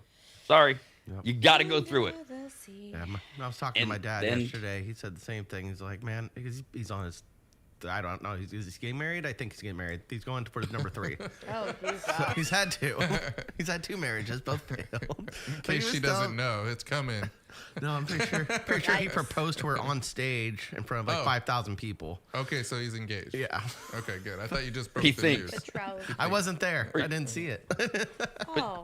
But can you confirm it happened? Because you said you think he's engaged. The story. Yeah, he did. There's Facebook evidence. Yes. Okay. What? He didn't tell you though? No. Okay, so you talked to him and what? He had the same. Yeah, he said, man, like the hardest thing was to get through the second divorce. The first one was my mom when they were young. So the second one, he was with a long term for over 20 years, and like you said, they went through everything. Kids, bought houses together. And he's always, I felt so much better as soon as it was over. Like, he's just the whole process. He said it took a minute, but he's like, I forgot how happy I could be. And I was like, oh. There's a lot of freedom out There's there. that. Yeah. I guess that might be the difference for some, depending on how and why the relationship ended. Because, like, I lost Christina. We didn't have like a horrible breakup, or we didn't, things just aren't working out thing. Because my dad, I've always, one of the things my dad taught me when I was in my first high school sweetheart, right? And I broke up with her, and then I did that thing. 4 weeks later, I'm out in the garage, because that's where guys hang out, even though it was only my dad and I living there. And I'm like, I think I should. And he said, son, do whatever you want. Just remember, there's a reason you ended the relationship. Remember how bad it was. Because the mind plays tricks on you. We only remember the good times. And, I want to have that again. I want to have those good times. And we forget the reasons that the relationship ended. I don't have that, because we didn't end the relationship. God did, or whatever you believe in did. But for anyone else, whether you ended it or not, remembering that there's a reason it ended, and you get to that point where your dad's talking about, there is that moment of, hey, I feel even better now. But it takes so long. Yeah, it takes time. Yeah. And it sucks. It just sucks. You got to do it. That's it. That's all I got for you. It's all I got for Josh. The emailer, and so many people who go through this. And again, know yourself. Find the people that you need, or isolate if you need to for a little while, and be healthy about it. Journal about it. I don't care. Yeah. But don't run away from it. After the first week of I took 10 days, and I just hid. I was on the sofa in my home, not moving. My mom and her friend were basically running the house. And I'm not kidding. I don't know if, other than getting up to pee, I don't know if I got off that sofa much for 10 days. Just sitting there watching TV. Hey, can I get another ginger ale? Thanks. And I knew it. I knew what I was doing. They knew what I was doing. And on day 11, I went, that's it. Let's go. Wasn't great. Wasn't easy. But then you start the process that we're talking about. And you'll get to that point. All of you will get to that point where you'll go, all right, next. That's. What's the next? No, on the next. But And I like being alone. I like being alone, so I love being alone. See, I got to be around people. I grew up in a family of 6. There was always 3 siblings of us that were really close together and grew up together. So I was constantly around them. I always had like a playmate. Yeah. And I was always, we had a park down the street. I'm one of 5 kids. I get it too. Childhood was crazy. I was involved with other people. So yeah, but I'm saying being alone's nice. Yeah, but it's fine when you want to be. When you want to go home to your bed and turn on Netflix, it's nice and hang out the cat. But when I go home in the afternoon, I've got stuff to do. If I'm not occupied, I get so itchy and irritated, and I have to get up and go out and go do something. Okay. Yeah. Now, this is interesting between the two. So now, Dee, you say you like being alone. I love being alone. I love preaching to the choir, babe. Okay. I love it. Do you though have that other thing that I have realized? I love being alone. You know, especially like Kyle's example, I get Netflix or whatever, I do whatever I want, decorate whatever I want. But I have that part of me that says, hey, you know what? It would be fun. You know, Jeff's having his little hernia fixed here in a few weeks. And for some reason, he has to take a week off. I don't understand this at all. No. A week? So he's making that up, but he's blaming the week off on me. But it's okay. I'll take it. But if it's not you, never mind. I know it's not my fault. But, you know, there's the thought of, hey, I got a week. It'd be fun to go somewhere. And it would be. And I'd be fine. But, man, it would be better with a person, with the right person. Not a person, the right person. Not somebody I'm in love with. Somebody fun that you can vibe with. That, I have recognized I have that in me. And, Kyle, I'm just throwing this out there. I think you're more designed to be around people. Yeah, I then have to do it for work. So you have to do it, but I think you need it. I think you like it. But this is my opinion. Yeah. Very You do. You like to be with groups. You like to socialize, right? Yeah. I think way more than me, and I think that's important to know. And as you go through this process, you got to do that. Whatever. You're bored, you call me, go, hey, man, I'm bored. You want to come watch me get drunk? I'll be there. It's like, no, I wouldn't do that. I'm the worst. I watch people get drunk all the time. A little bit of the drinking, you know. You know, it's not the best thing for you the next few days. It sounds like when you get older, and I remember thinking this as I've gotten older, but like redirecting yourself into activities that are just more positive, like something that you enjoy doing that. Probably, yeah, right. Good example is golf or something else that you do that you're like, man, I want to start, playing. You look like a good pickleball player. Nope. Matt Trishan is pushing pickleball I'll hard. magnet fish with you, Kyle. I want to do magnet fishing. I want to do regular fishing. That'd be great. Yeah. So redirecting, because I've been in that position, I think, multiple times, especially as like you move to different places or if you live in a different city, it's hard to like reestablish like what am I gonna do when I want to not work or when I want to just have fun, right? And and usually the easiest thing, and I'm very similar to Kyle, where I rather honestly just go to a bar, have a couple of beers, watch some sports, and that is like really good fulfillment for me. And not the most healthiest thing, not the most cost-effective thing, but I mean, that's kind of what we lean to. So I think finding something that you're just like more positive, that you can go on. That's why people go on hikes. I think honestly, it's to distract them from whatever thing they don't want to do. That's true. And I go there and I've got a bunch of people that I know, because I'm the bartender. So I go into my bar and then I know everybody in there, and they're all going to give me good advice, and I'm going to have a good fun. I can go talk to who I want. Good advice.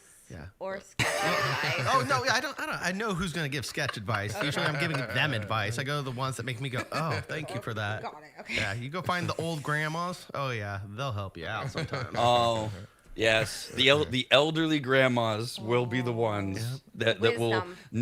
Yes, the wisdom, the nurturing, the loving, the supreme maternal instinct that comes out because they've been there. They've seen their sons go through it. Yep. Their oh yes, Grandsons. I wound up.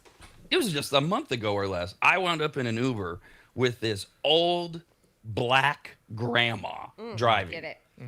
And I immediately felt the vibe of what would have been happening had Christina been there. Christina was black, for those of you who don't know. And I don't usually talk to Uber drivers. I don't like them. They're annoying. Half of them don't understand English. I got stuff to do also. One of the things I love about Uber, and Shelby, Elias from financewithshelby.com turned me on to the idea because he's got this self-driving Tesla thing. And he would talk about how he'd drive from Sacramento to Tahoe and just have the Tesla drive. And he spent 2 hours working. He wasn't just drive. Hell, I can get a lot done in 20 minutes on my phone, not driving. And so, shut up, drivers. Leave me alone. I'm actually working. I'm accomplishing things. This woman, right away, boom, let's talk. And she was exactly what you're envisioning, what I'm describing. She was like, oh my God, child, that was the most, oh, she sounds amazing. I wish I could have met her. Let me pull over. I want you to show me a picture. I'm not kidding. She pulls over. I'm swiping. Oh my God, she's so beautiful. Oh, you know what? Did she cook you soul food? Yes, ma'am. You know, maybe you should come over and have some soul food. I mean, it was ridiculous. That's But it a was vibe. so- That's a vibe, yeah. Oh, Sage it advice, just so vibes, yeah. filled me up. Yeah. Find those people. They're out there. I like to hear that Rob's making new friends I too. love that. Okay. Yes, and it just so happens, this one happened to be 80 or whatever she was, but hey, Sometimes those are the best people to have as friends. the wisdom, Yes. yes. Wisdom, And sage actually- advice. Life experience. Oh yeah. Yeah, and being somewhat private, I've actually made a lot of new friends in the last couple months, and it's been wonderful. It really has. And if that bothers people, that's on you. If you expect me or Kyle or anyone else to just wallow and be sad forever, middle finger to you. I ain't got time for that, and neither does Kyle. Let's go. Come on, figure it out. Middle finger. Let's go. I mean, again, All of us. mine was figured out by somebody else. Kyle, figure it out. Either get back with her or don't, or move on. Figure it out, and that's what you're doing. That's not today. It's just figure it out. And no, as you said, we got this. You got nothing else. That's okay. We'll get it. We start here. Yeah. That's all we can do. all So gonna thanks, Josh, for starting us off with that. Thank you, I Josh. promise. Good luck, Josh. Lots of fun. If you're hot, Lots of DM good me. stuff. Lots of updates after this. America's RADcast continues next, only on the radnetwork.com.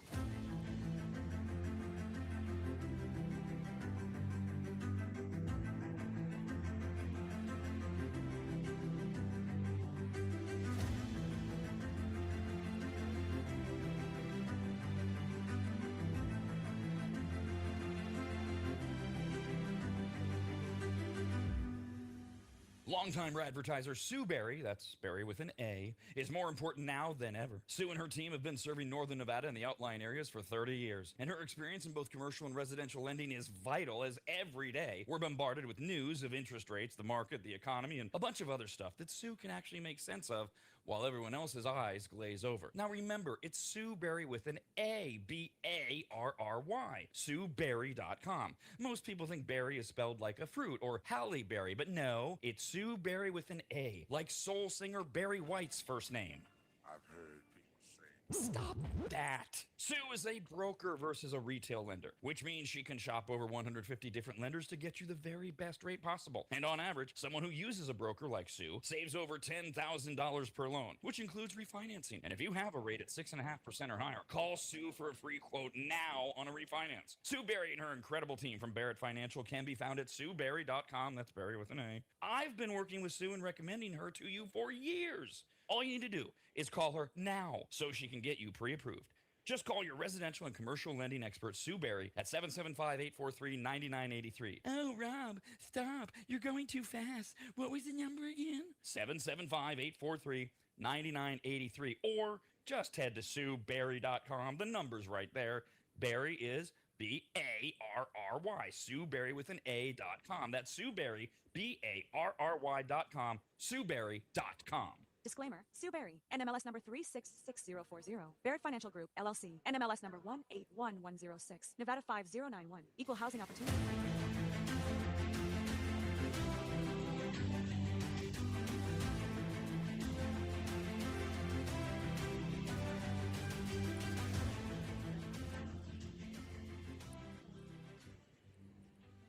Longtime maggots will remember Greg from MAP.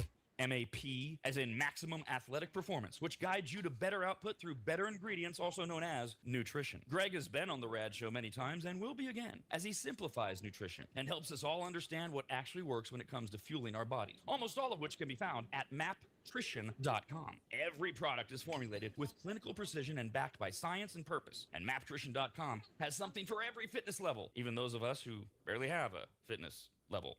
With nearly 20 years as a nutritionist and a specialization in sports nutrition, Greg works with athletes and everyday individuals to optimize performance, energy, and overall health through smarter fueling strategies, all of which starts at maptrition.com. At the very least, we should all be taking daily multivitamins, and Greg has his formulated for exactly what a man or woman's body needs. Protein is in, but maybe instead of getting yours from mac and cheese with extra protein, you get it from maptrition.com. And of course, all things workout, training, and exercise are available as well. From pre-workout to creatine and other muscle builders to recovery supplements and more, all at maptrition.com. From morning breakfast essentials to post-workout recovery and everything in between, maptrition.com's full range of supplements, proteins, and wellness products are built to power your journey from start to finish. Check out all the products and find what's right for you and order it shipped to you all at maptrition.com. That's maptrition.com.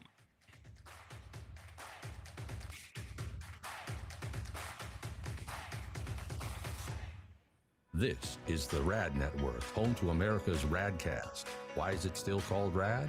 Why do you think? Because Rob already paid to trademark it. Email the show, radcast@theradnetwork.com. Yes. That is a lot Email into cool. RADcast at the radnetwork.com. This is from Kevin. Hi, Kevin.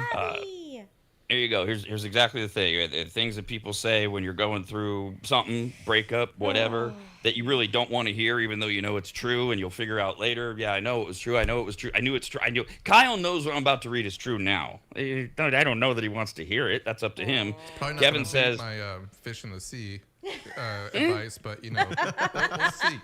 We'll see, Kevin. There. Fish in the sea. the same wavelength. What you got, Kevin? He went with the old everything happens for a reason. He says. You may not know now, you may not know in a month, but eventually we all figure it out, and it does get better. See me when I'm like depressed and things, I'm like, man, things went way wrong, and then you find that one little happy sliver, and you go, no, that's right, I'm grabbing onto that because it's so much better. Or just good things start happening. You know, sometimes good things just start happening. And, you know, I always like to use the quote. It's a inspirational quote. Oh, actually, I should probably know the guy's name, but I can't remember now. No, it's one of the guys from the Eagles, from the Eagles documentary, and he says that, like, in life, we always talk about how where we're living it's such a mess, but when you look back at it, like, towards as you get older, you start seeing how everything happens for a reason. So I think that if I look back on stuff, I feel the same way. So okay, inspirational. Yeah, thank you. It's a matter of in the moment being able to grasp it. You know, and Kyle talking about, hey, grasp for the positive to keep you hanging on, remembering everything happens for a reason, and maybe just for now focus on the light that you feel, and you'll figure out why it happened the way that it did. Yeah. But it is so much attitude, it's so much mindset that you control. And I had a friend last night. She lives in New Orleans, and she called me late, 3 a.m. her time. She's on the way home from work. She's getting pulled over by the cops. She's driving a friend's car because her car's in the shop. Jesus. My friend, the driver, doesn't have insurance. Like, she's one of these trying to get by, right? It's like she's hanging by a thread, right? The Jelly Roll song. You know, we're all going to be okay. I'm not okay, but it's all going to be all right. That's like America right now. That's where she is. And through it all, she stayed calm, etc. They gave her a ticket. They confiscated the car, sent her home. She woke up this morning, texted me. I texted her back. I said, how you feeling? And she said, hey, I'm not in jail. You gotta find these things. Blessings, silver linings. I'm not in jail. Legit. And it was. I thought she was going. In the moment, I was like, this is a problem. 3 a.m. Lives in New Orleans. A single black woman on the roads. I'm like, oh God, they let her go. I'm not in jail. Take the positives, take the wins. By the way, Kevin, staying focused on the topic, says, P.S. Rob, is your light out? No. Is there something darker, wrong? The blue. I think the blue contrast on right. It's just military thing. It's just setting. Right. It's not as bright. Yeah, everything's just right in the middle of your face. I checked everything. It's moved anything. I can paint your background. We already did that. Well, oh, you did that. Oh, got it. Me and Kyle both did it. Oh, yeah. I'm still painting here, so. I can see myself. It looks fine. Shut up, Kevin. Hey, you're going to hear a lot about this today, tomorrow, Monday. Just so we can be obnoxious, Monday is the trade deadline in Major League Baseball. And for a lot of you going, so what? Don't you have a sports show? Yes, that's why I'm bringing this up, jerks. There's a lot going on in Major League Baseball and also in the NFL. Camps have opened, and we are already getting major names getting hurt. There is already so much that is preparing us for opening day of the NFL, figuring out who's going to go to the baseball playoffs. So on Monday, the trade deadline is 3 p.m. By 3 p.m. our time, Monday, any trades have to be done. There's so much speculation that Steve Mickelson, my partner on the Rob and Steve Sports Show, decided on the air the other day to suggest, hey, Rob, hey, why don't we do an expended show on Monday? I'm like, really? Do an you like extended those show? on-air meetings, you know? That's great. I do. I love them. Easy for Steve to say. Right. Yeah, we'll just go from 2 hours to 4 hours. You know, we'll do 11. Meanwhile, I'll just do, what is that, a 7-8 hour day of broadcast? Sure, Steve. No problem. Thanks so much. We're doing it Monday. The Rob and Steve Sports Show will air from 11 a.m. to 3 p.m. at theradnetwork.com with as we count down to the Major League Baseball deadline. All right, we got some updates here for you. We will start with yesterday. We told you about the angry attacking beavers in New York. They're mad, and we don't know why. And when they get bothered, they can bite you. And remember, the story was they referred to them as rabid beavers, and then there was that line.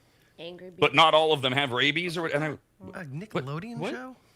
The Angry Beavers? Was it? It was. It was a cartoon from Nickelodeon, The Angry Beavers. I had no clue. The Angry Beavers. No, okay. Okay. Sure. I think you just. Can I go past now, or do we still need? Do we need to work this out? Or just go ahead. No, we're good. No, you're good. No. You can move on. Yeah. Okay. So the Angry Beavers in New York, and they're rabid, but they don't all have rabies. That made no sense. That's the root word. Okay, I don't know what that article was.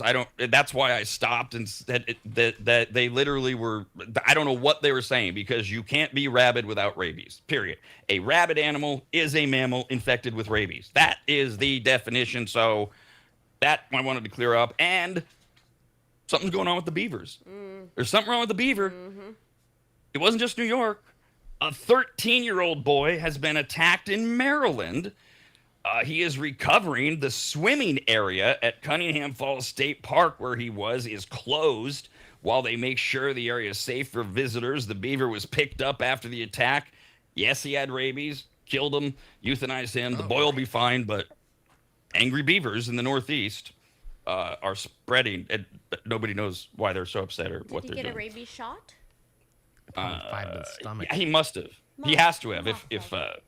If the beaver was tested positive for rabies, then yeah. I mean, look, he's a kid. They're not going to tell us everything, but yes, you get a rabies shot. Doing getting close to the beaver. That's what I want to know. Was he being poking it with a stick? Was he trying to capture it? Yeah. Or was he just walking through the woods with his friends and it just bit him like a snake, like out of the bushes? He was in their dam. The kid was in the dam, and he was trying to mess with that beaver. That's my all take. Fair speculation. We don't know. It could have been any of those things. The most fun story is he wasn't doing anything, and that beavers have just decided to become aggressive. We don't know. They're not telling us. It's right. So I mean, I'm assuming. Yeah. So I'm assuming they could attack if feeling threatened or whatnot. But why? I mean, is it just like a overpopulation of beavers now? Is that what we're dealing with? Could be. Yeah. Are we? Maybe it's like once a year, like the male beavers, they get super aggressive and aggro, and maybe it's like part of a mating because ritual. They want to mate. Yeah. Yeah, and they just start taking it out and biting people. wouldn't this be an annual story though? Wouldn't we deal with it then every year? That's true. I don't know. Maybe this is been new on- developed low on the beaver radar. behavior. Now, I saw. I don't know if it holds any teeth. I don't know if it's true, but I've been seeing on social media that squirrels are now eating rats. So I don't know if this is correlated at all. Maybe there's something in the air from the chemtrails We've talked getting about into the this. water, and the rodents are now starting to just go haywire. Correlation is not they equal don't eat meat, do they? causation. We're That's what I not. thought. Yeah, I don't think that they eat meat, but there's they- reports on Facebook saying that they On started Facebook. eating rats. Reports on Facebook sounds quite reputable. That's why. Well, it's the only thing that popped in my head. I take it with a grain of salt when I read it. I don't go, no way. That's true. Okay. I go, it could be fake, but I go, maybe. Maybe maybe they are defending themselves. Maybe these squirrels are just messing rats up. Yeah, I they're don't know if like, get out of my nest. Well, right, because they're herbivores, right? They're not. I don't think they don't eat meat. I don't know. My neighbor feeds the squirrels in our neighborhoods nuts. It's dependable. Well, yeah, nuts. Get us. They love it. They eat the peanut shells. They leave them on my stairs, little assholes. I'm gonna give them chicken nuggets. So, quick AI/Google research by your resident pro, that would be me, shows that beginning in 2024, many agencies have been talking about how squirrels are beginning to display widespread carnivorous behavior. So over the last 2 years, squirrels, yes, they've gotten more aggressive and more carnivorous, eating other sources of meat, like apparently rats and things like that. I don't know. Look, can we please just now, in the afterglow of, in the middle of it glow of cyclosporiasis, the diarrhea disease, can we please just for once acknowledge they, as in all government agencies, all government officials, everybody that's supposed to know what we're supposed to be told, they don't know shit. Period. They don't know why the beavers are mad. They don't know where the diarrhea is coming from. They don't know. They know nothing. So stop listening and make up your own stories. It's more fun. I like Dee's story. This punk kid is walking through this wild park. Cunningham Falls State Park. Oh, it sounds so He's in serene. the dam. And he gets a little close to their dam. Plus, maybe there's some little baby beavers, and Daddy Beaver comes out. Pissed. Yeah. Get away go from with that. my squad. Get away. Next update. Yesterday, we played you this video of the lifeguard in Santa Cruz at Seabright Beach on Saturday. There was what we call a sneaker wave that swelled much farther up the beach than expected, and the video shows what we knew at the time was a 10-year-old boy who waded out into the ocean, and then he began to get swept out into sea. And then this 16-year-old lifeguard out of nowhere jumps in and takes action immediately, saw the boy's head bobbing in the waves, and the video went viral of him trying to pull the kid in. You see the waves, you see the power. We discussed it yesterday.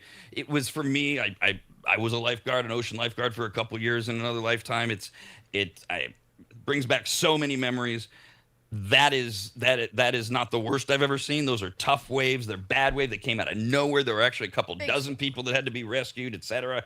And it went so viral that President Trump's inviting the kid to the White House and his family. They're going to try to actually coordinate it with the 10-year-old, but we were missing some details.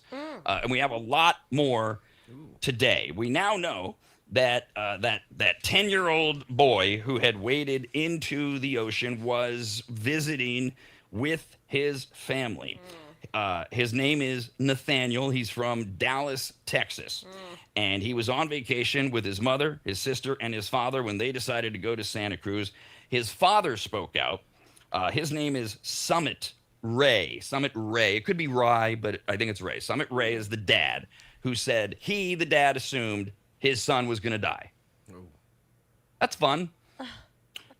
He's gonna die. He says, quote, he was drowning. He knew he was drowning. He blacked out. He went unconscious. When he came out of the water, he was clearly limp and he didn't look like he was breathing. That would be his 10-year-old son, Nathaniel. Meanwhile, that lifeguard is named Ryder, and he comes from a long line of amazing ocean lifeguards because his last name is Williams. So my cousin, that's my cousin, Ryder Williams, who could be seen in the footage with his arms wrapped around the boy as the waves surged all around them. There's that monstrous wave that crashes down, and he, the lifeguard, dunks underneath. And this is one of those things that I guess I didn't even notice it in the sense of, well, yeah, that's what you do. But a lot of people are noticing. He held on to the kid and he went under. There's a point in that video where they both disappear, and the 16-year-old is just holding on to this kid for dear life. As they approach the shore, another lifeguard, eventually a bunch of people, but the first guy you see come in is another lifeguard named Aaron Bonin, who helped drag both of them to the beach. Then they got the Good Samaritans. They carried the boy to safely. Of course, it's not shown in the video or heard, but everybody's applauding. You know, all the people that did nothing to help. They just stood around and didn't charge out. And I will tell you from experience, when we get to shore, we want the help. We don't want you diving into the ocean. Now you're a problem. But if you could maybe help, because we're kind of tired, sort of thing. Williams, the lifeguard, said he was at what we call the water line, and that's where you walk as a lifeguard. It's where the waves come in and where they wash out. That's the water line, because that's where, if you're good at it, that's where you're going to see things like the tides changing and where the rip currents are coming from. And so you walk the water line. And he, the 16-year-old in his first year on the job, said he was at the water line 15 yards down when he looked up and he saw the 10-year-old 20 yards out, losing his footing in ankle-deep water and then disappearing. At that point, he ran into the water. Quote, after the first wave, I was unable to pull him out because he was limp and the waves were pushing so hard. Dead weight, right? Yeah. We've all heard that phrase. Bye, boy, I could help. I, at 5'11" and 175 pounds, could help Kyle at 6'4", 250 plus. 250. Okay, I can help Kyle get to his car if he's drunk. Get to a car, not his car. Sorry, an Uber. Be driving. If he's drunk, but he's awake enough, I can get him there. You put your arm around me. Kyle's out. Kyle's screwed. It's dead weight. Beyond, It's like, Jeff, I need you to get out of bed and drive to wherever I am to help drag Kyle into an Uber. It's so that's, the dead weight thing in the water. It's true. So once they got the boy safely back to the beach, Williams and the other lifeguard, Bonin, assessed the child, and then he resumed his lifeguard duties, as we heard yesterday. And this kid, this 16-year-old kid, I told you yesterday, might be something to this kid. This is what he said. I'm grateful to have had the opportunity to return the child to his family safely. This is my job, and I love what I do. I'm thankful for my fellow lifeguards who perform rescues just like this every day. End quote. I mean, what the hell? Sweet vibe. Yeah, and I know. Every cynic in the world, AI wrote it. Shut up. Can we just please have some good stuff right now? Yeah. Just leave it alone. Fine. You know what? If AI wrote it, he was smart enough to tell it to. I mean, seriously. Tom Gill is the president of the United States Life Saving Association and said, quote, that is so much water moving so much power. The wherewithal, the poise, the training, the confidence to stay with that rescue took everything that young man had, his calm, steadfast effort, kept the boy's airwaves above the water as he methodically worked his way back to shore. That is always the trick. And it's hard to keep them from because this kid's out. So if he gets water into his lungs, he's already out. He's not gonna on his own. It's gonna flood. You have to literally, depending on the rescue, carry him above the water while you're trying to swim with both. We don't give it enough credit, and I just hope that videos like this show what the job's like, and the fact that a 16-year-old kid did it without even thinking is just so impressive. He, the 16-year-old, suffered some road rash on his forehead when he hit his head on the sand, but was otherwise left unscathed, according to his father, Shane. Here's what Father Shane says. When the lifeguard returned home, Dad says, quote, he told me when he got home, Dad, I wasn't going to let go of that kid because I knew if I let go of him, he was going to drown. And I wasn't going to let that happen. not on his watch. I love that. That's so cool. Dad says it brought a tear to my eye, and it was pretty amazing. By the way, same kid, 16-year-old, my cousin Williams, he rescued 2 others after this, as they all went back to work. What? He just went right back to work and rescued other people? Jeez. And his grandfather, George, I guess they got the whole family together, said that the other 2 rescues after the video, the waves were even more gnarly. Oh, yeah. Get the heck out and then close the beach. Yeah, it sounds like it. I mean, it sounds like the kid kind of got swept away. Like, it didn't seem like he was out too far. He got like knocked off his feet and then taken out. Yeah, that's crazy. He asked a great question. Now, I don't know exactly what they did. What they should have done is, in terms of closing the beach, well, your other lifeguard should immediately take the stance of nobody gets in the water. Fine. You still got a couple dozen that are out there. Yeah. So that they had to get all them in, and by then my understanding is the sneaker wave had gone, everything was calm, and life went on. But they should have, and I assume did, stop people from getting in the water. Had the waves continued to be ridiculous, they would have closed the beach. Instead, we just had this amazing rescue. All right, another update. Ryder. I mean, Ryder look, Williams, your cousin, your brother. This is why we're obsessed with things like Jimothy. And we should be obsessed with things like this. Just anything. Positive. Anything that isn't political or horrible, negative. Yeah. And let's try to not make it any of those things. God, it's just, we need it. All right. Trust, yeah. This came into RADcast at theradnetwork.com. It's from Kay. Okay. Hey, what up, Kay? Referring to yesterday's soapbox, which I didn't mention once during the show because I'm the worst broadcaster on the planet. Didn't remind you. No. Wednesday, new soapbox. It's up there. It's at theradnetwork.com. And Kay says, I really enjoyed the most recent soapbox called America is Sick.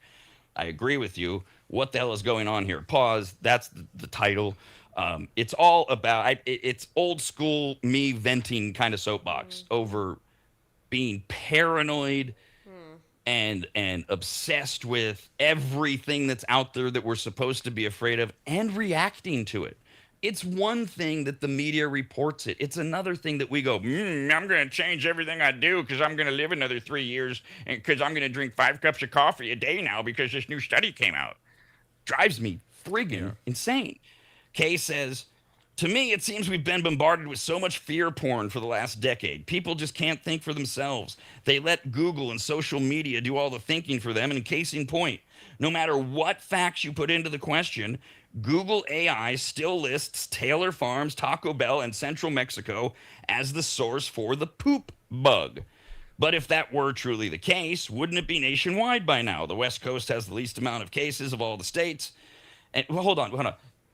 You went off the rails there. You don't need to speculate about if blah, blah, blah. Your point is that Google, all of the AIs, all of the search engines will tell you Taylor Farms, Taco Bell, Central Mexico, because that's what the media has reported. And they have not done as big of a job in recanting it. This is that old headline. Jeff from RAD Show arrested for molesting a goat. That's the headline. 3 days later, the retraction is printed on the bottom of the web page with a little asterisk. Says, we said that Jeff was molesting a goat. Not true. The goat was molesting him. It's a rabid goat. He got bit by a rabid beaver. But Sorry, Jeff. I don't even like goats. But in that story, you're a goat fucker and always will be. Because the retraction doesn't match the reporting. That's all that Kay should be thinking about, because that's what. But again, my problem is that we follow this and we aren't going to Taco Bell. We're caring about where Taylor Farms let for no reason. For no reason. There is literally no reason other than people are getting a parasite that historically is linked to produce, period. End of story. That's the only reason, because everything else has been ruled out. No actual positive tests of Taylor Farms. No specific cases linked to Taco Bell other than anecdotally somebody saying, I'm sick. Yes, I went to Taco Bell in the last 3 days. Great. What else did you eat? Where else did you go? Leave Taco Bell alone. Now, Yeah. Also, I mean, like these things, symptoms like this stuff come from like 50 different things. I feel like some people automatically go to the most recognizable thing they think they could have in their head: Taco Bell, Chipotle, whatever you want. But there's usually a lot of things people do that could cause bacteria getting into their system too. So, great point. Think about this: before cyclosporiasis, somebody gets out of nowhere, seemingly massive diarrhea, food poisoning, whatever, and they're managing it, but they tell their friends or coworkers or whatever, and their friends or coworkers say, "Well, was it something you eat?" And it very likely somebody might say, "Well, I did have Chipotle the other day because that was in the news. That was the thing." That was before this. Now imagine you've been inundated for a week with lettuce, Taco Bell, lettuce, cilantro, Taco Bell, Taco Bell, Taco Bell. Now you're even more prone to not say where you ate. You're more prone to think, have I been to Taco Bell? Have I eaten lettuce? Yeah. Even though there's no proof it's that. It's how the mind works. Now with all of this, cyclosporiasis, which causes severe diarrhea, now in 45 states, triggers frequent watery diarrhea, nausea, cramping, bloating, fatigue, lasts longer than the normal stomach bug, and many people are looking for ways to ease the painful side effects. Like once you have it, doctors say that while antibiotics are needed for treatment, you have to also deal with those frequent bathroom trips. Yeah. We've all been there. We know what happens to our butthole after. Oh, red, it stings, it's raw. Oh, the raw part. Oh, after you wipe so many times in the day, you gotta get some like those Puffs lotion wipes. Rough time. Or we have an opening here. Like, what's the phrase? And was it was Rahm Emanuel, the chief of staff for Obama. Never let a crisis go to waste. So you see a diarrhea disease. There's got to be an angle. Time for just big goes through the roof. Yeah. Did you get What? Pepto-Bismol stock, Kyle? Sure. Oh, okay. that's a smart That's idea. one. Has Pepto tripled their marketing? Have they come out? To Jeff's point, Yeah. got Cyclo? You need us. They should. Oh man, they'll do it just like all the other spray bottles did when COVID happened. Kills the COVID-19 virus. But they're like helps relieve cyclosporiasis. Yeah. Upset stomach. Yep, there you got a point. Yeah. So you've got existing stuff, right? That you could use these, but then you also have an opening for a growing sector to go. Ooh, this is our chance to really explode. Bring on big bidet. Yes, yes. It is time for all of us to just break down and spend the money, not the bidet kit that you get on Amazon that you attach to your toilet, which is worthless. A bidet, which sprays the water on your butthole. Oh, yeah. And it has a heater temperature. Yeah, the warm water. And maybe a massager. Yeah, the warm water. I mean, why not? If feels you've so had it, good. if you're scared of getting it, I'll get it. we better order a bidet just in case. Get it. Doctors so fresh. say that bidets relieve irritation during diarrhea. Wiping, of course, makes everything worse. Gastroenterologist Dr. Savita Slavista, who's from Yale, says, quote, using dry toilet paper on irritated skin is like sandpaper on broken skin. It's insult to injury. A bidet, like the company that's paying me to say this, that's not in the quote, a bidet replaces the harsh mechanical friction of dry paper with gentle fluid dynamics. Cleaning, doesn't it sound like she's doing a commercial? Cleaning the area thoroughly without stripping the skin's natural protective barriers. Okay? Bidet sales through the roof for no reason, probably. That's a prediction, not a stat. But I mean, bring it it should on. be anyways. They are advancements. I like my Sure, bidets. they're also highly unaffordable for some people, but I promise you, there are people now in the next 48 hours who don't have the money for bidets that are going to go buy them because they're scared to death. It falls under the heading of an emergency. Put it on the credit card. Who cares? Fine. Are these AI toilets out yet? Do we have them yet? Where like Kyle won't use it because it will tell him he has cyto. Oh, you can probably turn that option off. Probably. Is there a camera app on there where I can just take a picture of the impressive ones? A camera app for your butthole? Jesus.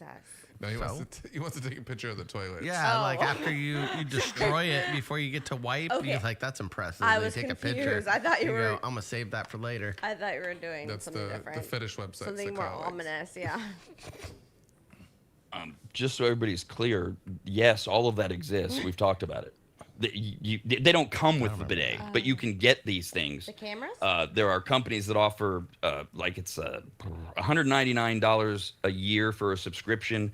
They send you these things that you like attach on your toilet bowl, and they have sensors, and they read your poo and your pee, and they send all that information back to their computer, and then they send you on the app a report of how your pee and your poo looks. Yes, that does exist, and it is bidet specific. Right. So whether any of that was meant to be funny or not, it was. It's also true. Yes, it's out there. Also, another update of similar people just believe in what you hear, believe in what's said.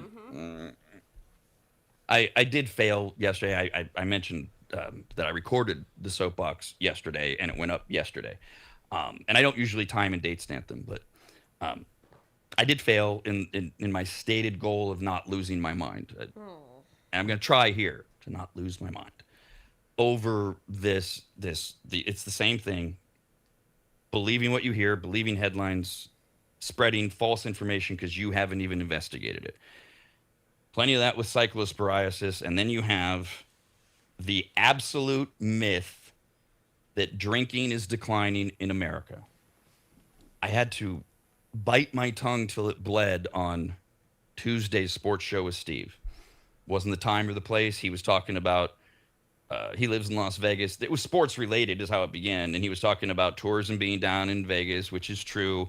And he said offhand, he said, one of the reasons is younger people aren't drinking. And he keeps going. And I'm like, oh my God. I want to. It wasn't the place on the sports show to say, Steve, that's not true. It's not. But it's not true. It's because he hears it. It's because he says it. Now, one of America's oldest wine and liquor distributors has filed for bankruptcy after more than 125 years. These are the companies that take the liquor from the liquor company and bring them to you, your bar, your grocery store, whatever. That's what distributors do. They were once the second largest wine and spirits distributor in America. They're called Republic National Distribution. And they went Chapter 11, full on. They are winding down all of their remaining operations, and they blame the decline of drinking that doesn't exist. According to court documents, I love this. This is a filing in... Oh, settle down. This is a filing in court where they say that to make their case, to grant us Chapter 11, alcohol consumption has fallen sharply since 2022, with the proportion of U.S. adults who identify as regular drinkers reaching its lowest level in 90 years. That's not proof of anything. The fact that fewer U.S. adults are willing to say in surveys they're regular drinkers does not equate to fact. Right. It equates to what humans are saying. Yeah. What does their behavior show? Well, fortunately, we have that information. Nielsen, you've heard of them. They do TV ratings. They do radio ratings. They also do it. They're actually they're a behemoth. God, they've got a monster business plan. Yeah. And they also do overwhelming the majority of statistical analysis and behaviors for companies like this is who's buying your product here, there, where, everywhere, sales. It's extraordinary what they produce. Their reporting shows that for the week ending July 11th of this year, total alcohol sales compared to last year are down by 2.5%. Okay. Now that's alcohol total, they say. Okay. They say total alcohol. Their story falls apart, though, when you do the math. Beer and wine, which has alcohol, right? Yeah. Down 3.9%. Spirits, like just vodka, tequila. Get it. 2.5% down year to year, okay? But wait, if you add those up, okay, 2.5%, 3.9%, 2.4%, that's down almost 10%. That's big. If you're used to $1 billion a year, I'm making this number up, and you suddenly lose 10% of that, that hurts. Was that 100 million? Yeah, 100 million. But anybody know? I bet my bartenders know. You know what an RTD is? A retard? I don't. No. I thought the bartender thing would be a hint. RTD? RTB? Retention. I have no idea. I haven't heard this term. Retention to tension. Deficit. Never mind. Retail something. Ready to drink. Oh. These are RTD. prepared. God, we This is are what the industry returned. calls them. It's what the industry calls them. People aren't going to walk up to you, hey, man, you carry RTDs? The industry calls it ready-to-drink cocktails. Flavored malt beverages. okay. Got it. Hard seltzers. Wine-based cocktails. They're all called ready-to-drink. Ready to drink. Now, Gotcha. Okay. stay with me. 9.5% combined drop beer, wine, spirits. RTDs are up by 31% year to year. Yeah, we have what's called a Sun Cruiser at my bar, and it's an RTD. It's iced tea and vodka, and these people love them, man. They sell out quick. Yeah. Yeah, Oh, I don't know that I've met a Gen Zer this year that isn't obsessed with some RTD. They're left and right. Well, but to the point, if those are up 31%, and these other alcohol things that they're citing are down a total of 9, then you have to go to volume and wait, are the percent? No, there's nothing shifty going on here. Research indicates that the category of ready-to-drink beverages and cocktails will grow in the next 3 years by 400%. Really? Get it. Also, promising domestic sales of American whiskey have returned. Remember, they all go in phases. Tequila had its time, vodka had its time, whiskey had its time, and then they dip. And tequila had dipped. It's coming back slowly. Whiskey's coming back quicker. Yeah. Vodka's still stagnant. People are drinking. We had the other study the other day. Gen Z is drinking the exact same level that we are in Gen X and millennials. There's no shortage of drinking in America. You just walk around repeating it like an idiot. No, I think with the intake of like cannabis in certain states, I would assume if there is any drop, it has to come from that a little bit. And I think that most people, these young kids, they're doing a lot more. They're not. I don't think they're doing necessarily less. They might be drinking 2% less, but they're consuming nicotine and cannabis on a lot larger scale than we ever did. I think you're going to find, as these stats come out more, that this whole narrative of, isn't maybe Gen Z, it's always the next one, right? Maybe they'll turn us around. Look at them. They're so healthy. No, they're not. What you're going to find, I believe, is not, we know it's very easily trackable. Gen Z is buying and then presumably, based on what they're saying, consuming the exact same amount of liquor that they always have, whatever that group is, that 18 to 29 group. Get it. And it's the same as the rest of us. We know that is happening. Guess what else we're going to find out, because we know what's going on anecdotally. It's a little harder to track. They're vaping and using weed with the alcohol. In the end, we're going to find out Gen Z is so overstressed, overstimulated, dealing with the effects of COVID, they're actually escaping more than any generation has. They might be functioning okay, but we're going to find out the truth, and that's what it's going to be. Not only are they not drinking less, we know vaping's through the roof. Nicotine, look what's come back. Nicotine's back with a vengeance. Yep, just in a cool form now. In the pouch pillow. I quit. No, you're so right, man, because yesterday I'm on Instagram for a second, and I see my Gen Z cousin make a post. What does she have? A pink Monster energy drink, her vape pen, and then she's got 2 little pocket shots to go along with her little Monster. And I was like, somebody's having an afternoon. What's a pocket shot? Like an alcohol? Yeah, like the little 99-cent tobacco. No, pocket shots are the little small bottles you get on airplanes of liquor. Yeah, like a single shot. Correct. Yeah, I call them pocket shots. Yeah. Okay, gotcha. That's what I wanted. I wasn't sure. So yeah. I honestly, I think like a lot of these younger No clue. these younger kids, just like we did, once you start getting out of your parents' basement, out of your parents' like medical and stuff like that. And I'm not talking about like old people. I'm talking about like these 21-year-olds, 22-year-olds. Yeah, all the way up to about 25. I bet is about 25. Still traditional. If you're 25 and living with your parents, you're not getting your. People aren't rolling their eyes like they did if I was 25 and living with my parents, 30 years ago or whatever it was. I got home till I was 25. That's not bad. And I would have rolled my eyes when you would have told me that. Sorry, when you were 24. Yeah, a little bit, just a little bit. But now it's a little bit more standard. And they might have a little bit of allowance, a little support. They're not paying for insurance and stuff like that. Once you get out and you have to start paying for a lot more stuff, then your habits change. I mean, these little nicotine pouches. I'm not sure how expensive they are. Or these cartridges. I know they're like 40, 50 bucks, I think, right? What, These, like, the cartridges? No, sorry, the nicotine, like The vapes? Vapes, yeah, like the little Fat things. vapes, like the actual containers? I don't know.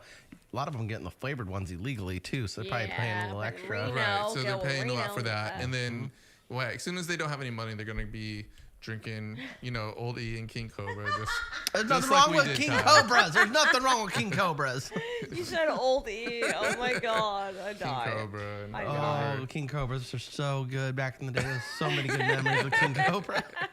It's so gross. Oh, it works. Oh, it works. It gets you there.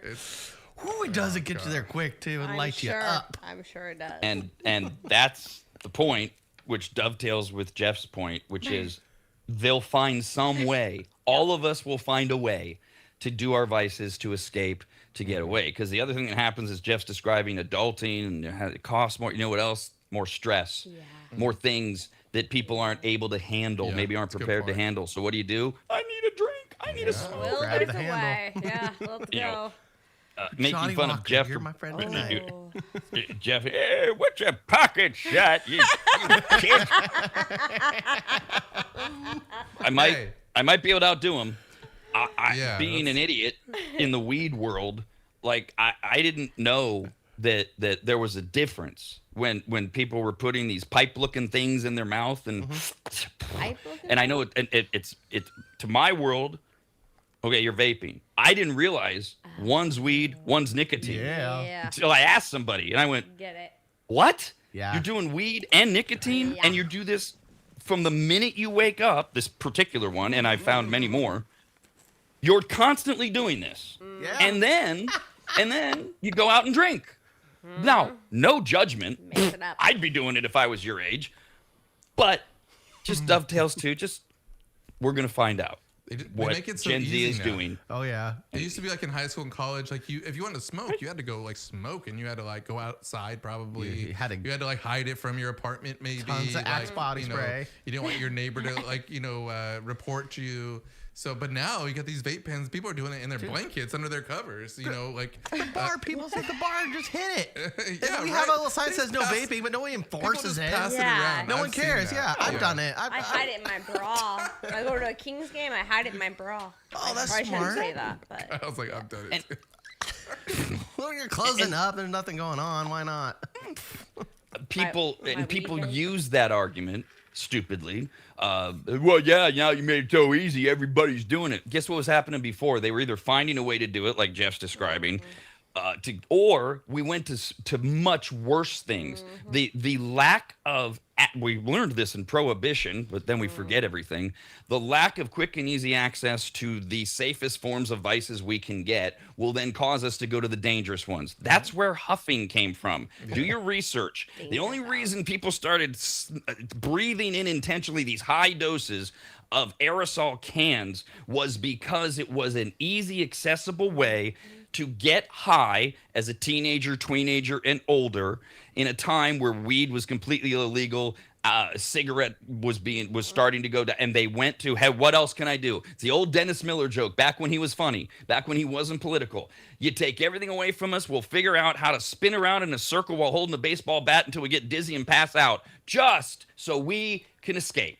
You're not going to stop it. Right. It will always find a way. So the prevalence of it isn't the reason for it. And I know Jeff wasn't suggesting that. I'm talking to you morons that think that's a reason to not legalize pot. You're dumb. If there's a will, All right, there's one a more way. thing. People make wine, right? I hear, anyways, in prison, in jail. So if you want it, you can get it, right? So it's like we'll find a way to create it. yeah, okay. Yeah. Wow. Prison Jeff. I've heard. No, I've heard it's called Pruno. Yeah. And in fact, remember that with they had that Netflix show that was filmed in Sacramento in the jail. So entertaining. Yeah. Holy It crap. was. I was concerned for myself. You just reminded me about that. I was watching it. I'm like, am I really just watching people in jail? Like, what am I doing here? Like, but it was so, like, the stuff they come up with. Yeah, they're so creative Was it like in the there. Scared Straight stuff, or No, was, it no was like something a- else? I Oh, think no. a Netflix No. documentary, right? They Was were it Netflix? embedded in the Sacramento jail or whatever it was. I forget now. And they showed us how they were making their Pruno. They have this communication system through the toilets. Kyle's right. Look, they have nothing else to do. And they too want to escape their reality, probably more than most of us. Yeah. Where there's a will, what'd you say, Jeff? There's a way. There's a way. I said it first. That's what was happening. All right, one more. Under the guise of being afraid of everything, everywhere, all the time. How about armadillos? Ooh, Common they're sight. creepy looking. I don't like them They're actually. cute. They look cute from a distance. You get up close to them, and you're like, oh, they're hairy, prickly, and their skin looks weird, and they look like a big rat. They're Uh-uh. cute. They're Ugh, cute. they're ugly It's up like a close. hairless cat. Yeah, not cute. If I ever got to Mars and saw one on Mars, I'd be like, yeah, that fits. Yeah. Like that's what an armadillo looks like. Yeah, But here on Earth, that's right. You don't belong. Yeah, that's like it's from a different Little planet. tails. they're most known and most prevalent in the South, Texas, Louisiana, but they have been moving north for over 100 years. They're now as far north we know as Massachusetts. They love warm, wet climates. They dig into the soil to find their meals, their bugs, their snails. They also burrow. They burrow in for their resting and raising of their young, and they are armadillos for the most part harmless. Tails are cute. But Oh, there's a butt. Oh, yeah. it's always a but. Those little armored creatures may be the culprit behind a rising number of cases of an ancient disease. Ancient, as in 4,000 years old, this disease is. It does still infect 200,000 people around the world today. In the U.S., there are a few hundred cases a year, but the numbers are climbing. They're way ahead of that this year. Way ahead of that. Uh-oh. What is going on?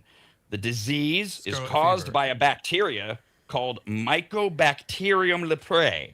That's the bubonic Grows plague. slowly. Yikes. So it could take someone up to 20 years to develop the symptoms. You might get the bacteria and not have the symptoms for 20 years. So we don't even know if we're seeing a current outbreak or the effects of something before. Or more we don't know, Yikes. right? Yikes. Armadillos are natural carriers of that bacteria, which transfers from the dirt to humans who might be handling soil or gardening or working in their home or whatever. Cases are climbing steadily. We'll go to ground zero, Florida.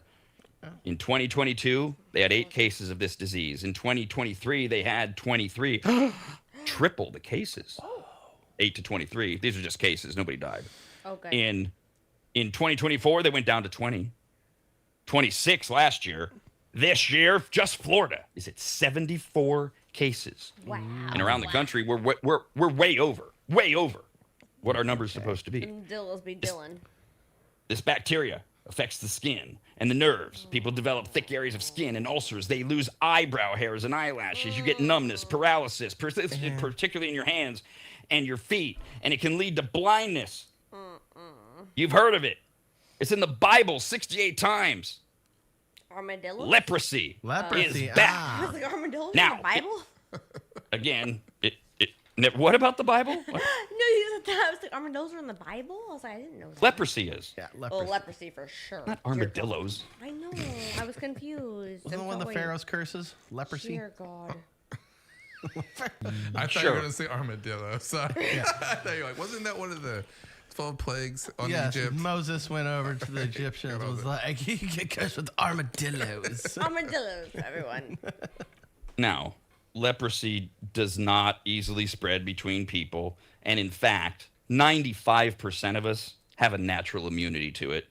And it's very curable. Okay. You literally need a regimen of antibiotics, and you are not contagious after the first course or the first dose, and you're well within a week. But we have this thing about leprosy because, again, ignorance and things you hear and things you believe. No, leprosy does not cause your limbs or digits to fall off. Really? That's the old joke. Yeah, mummy. It damages your nerves to where you're like if it damages your nerves leading to your hand, the way that we handled this in ancient times, you cut off your hand. It's worthless. So amputations happen. It doesn't just fall off. But we're told that through time, and I'm sorry, I just to demonstrate, You know what You know what it- threw me it off leads- about leprosy What? was Braveheart. Remember, you guys watched Braveheart with the father in the attic. He's like stored in the attic, and he's a leper. Yes. He's like got things falling off of him and stuff. That's what always threw me off for leprosy. And Yeah, He had again- leprosy? yeah, his father did. Yeah. Oh. it's not how it happens. The king. I mean, I this get is a like- movie again. I Remember, get I get all mummy my knowledge vibes when I think from leprosy. movies. Yeah. But It doesn't get to the point where things are just falling off. It's Right, just- yeah. You have some. It's an awful thing if you don't treat it, but it's so treatable today. It's ridiculous. But you can lose so much nerve damage, or have so much nerve damage rather, that things will droop. Like it'll look like the ear is falling off because it's just like there's nothing. It's terrible, and it childishly led to a lot of really dumb jokes because that most of us have heard. Why did they cancel a leper hockey game? Face off in the corner. Right? Oh. What does the leper say to the hooker? Keep the tip. Okay. I'm sorry. I have to read these things love it. just to, give you an idea Quite punny. of it. Did you hear about what happened when the leper ran into the screen door? He strained fell himself. apart? Yes. How can you tell if you've gotten a letter from a leper? There's a tongue stuck to the envelope. I like that one. Why did the leper go to the gun dealer? To buy some arms. Oh. Yeah. Never ask a leper to give you head. That's See the- general. Oh, the head will fall off. All right. Oh. You get fun the with idea that. here. Yeah. Here are your tips. Just a tip. Don't touch armadillos. Yeah, I don't want to. They're creepy. Thanks. I thought that Thank was you. yellow. Yeah. Thank you, government agency. I won't do that. No. No armadillo. If you're working in soil and there's armadillos, like you're in the South or Massachusetts, I don't know. We'll have to look at the map. Wear gloves. And then, their big concern. Okay, you got these armadillos running around, but the Wizards of Smart, actually are most concerned about it being RFK's America, roadkill.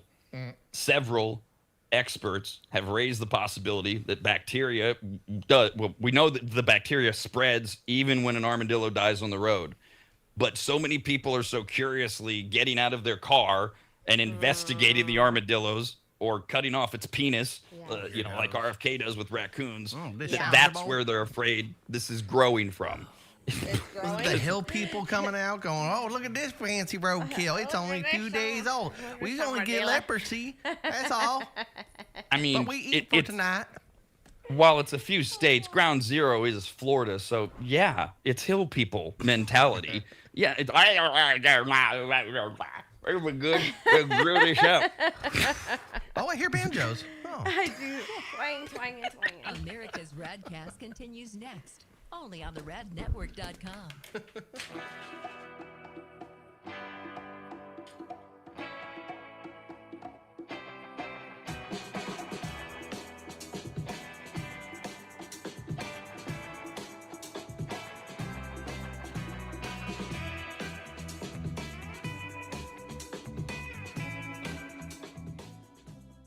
If you've never heard of microseal, let me tell you what it isn't. It is not a really small marine mammal. Get it?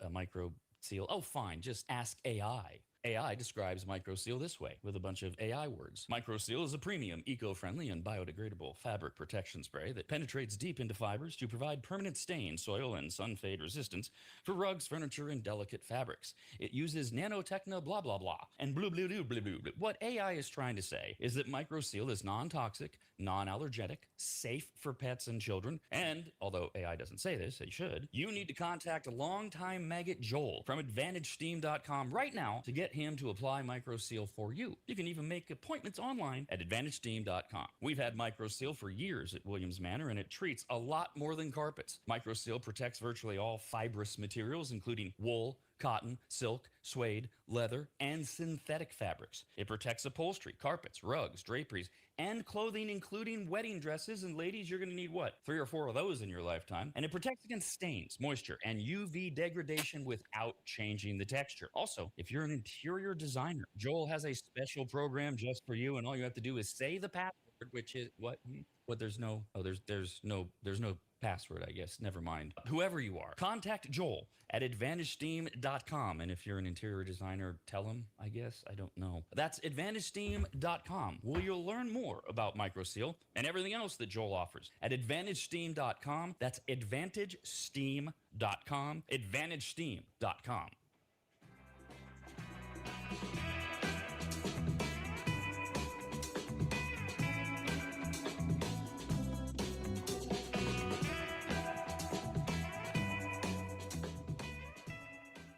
Longtime advertiser Sue Berry, that's Berry with an A, is more important now than ever. Sue and her team have been serving Northern Nevada and the outlying areas for 30 years, and her experience in both commercial and residential lending is vital, as every day we're bombarded with news of interest rates, the market, the economy, and a bunch of other stuff that Sue can actually make sense of while everyone else's eyes glaze over. Now remember, it's Sue Berry with an A, B-A-R-R-Y, SueBerry.com. Most people think berry is spelled like a fruit or Halle Berry, but no, it's Sue Berry with an A, like soul singer Barry White's first name. Stop that. Sue is a broker versus a retail lender, which means she can shop over 150 different lenders to get you the very best rate possible. And on average, someone who uses a broker like Sue saves over $10,000 per loan, which includes refinancing. And if you have a rate at 6.5% or higher, call Sue for a free quote now on a refinance. Sue Berry and her incredible team from Barrett Financial can be found at SueBerry.com. That's Berry with an A. I've been working with Sue and recommending her to you for years. All you need to do is call her now so she can get you pre-approved. Just call your residential and commercial lending expert, Sue Berry, at 775-843-9983. Oh, Rob, stop. You're going too fast. What was it again? 775-843-9983. Or just head to SueBerry.com. The number's right there. Berry is B-A-R-R-Y. Sue Berry with an A.com. That's Sue Berry, B-A-R-R-Y.com. SueBerry.com. Disclaimer. Sue Berry, NMLS number 366040. Barrett Financial Group, LLC. NMLS number 181106. Nevada 5091. Equal housing opportunity.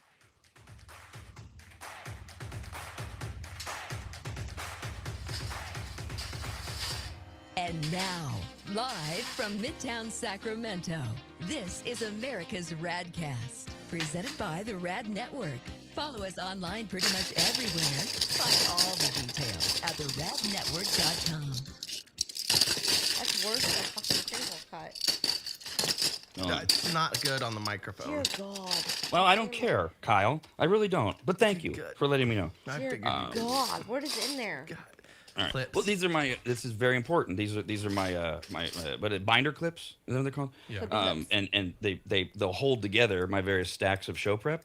But I sort them by size. Like these are the big ones, right? Okay. I love. And I threw a small one in the big one, and that's not okay because I got to know where the small ones are. They go there. All right. Back to it. Get your life Got together, this email. Me? Rad Yeah, I'm Cat. working on it. No, I'm talking about throwing little ones in the big bin. Trying. Come on. We're all trying. Come on, let's get it together. This is to Radcast at the Rad Network from Kelly. Started the show by saying our mantra today is we got this and nothing else, meaning this is life for a lot of people. Everything's swirling around. Things might be tough. Maybe everything's tough. Hopefully you have one thing that you got and nothing else. And we've decided it's this show on the heels of a variety of things. Everybody's got stuff going on. People are sick, whatever. But, you know, Kyle mentioned on Monday, relationships over. And Kelly says, hey, Kyle, breakups suck. But like Kyle was saying, you got this. Remember, you're a cat daddy. There'll always be a happy face to greet you at home. And in the meantime, you do you. If you want to do something, do it.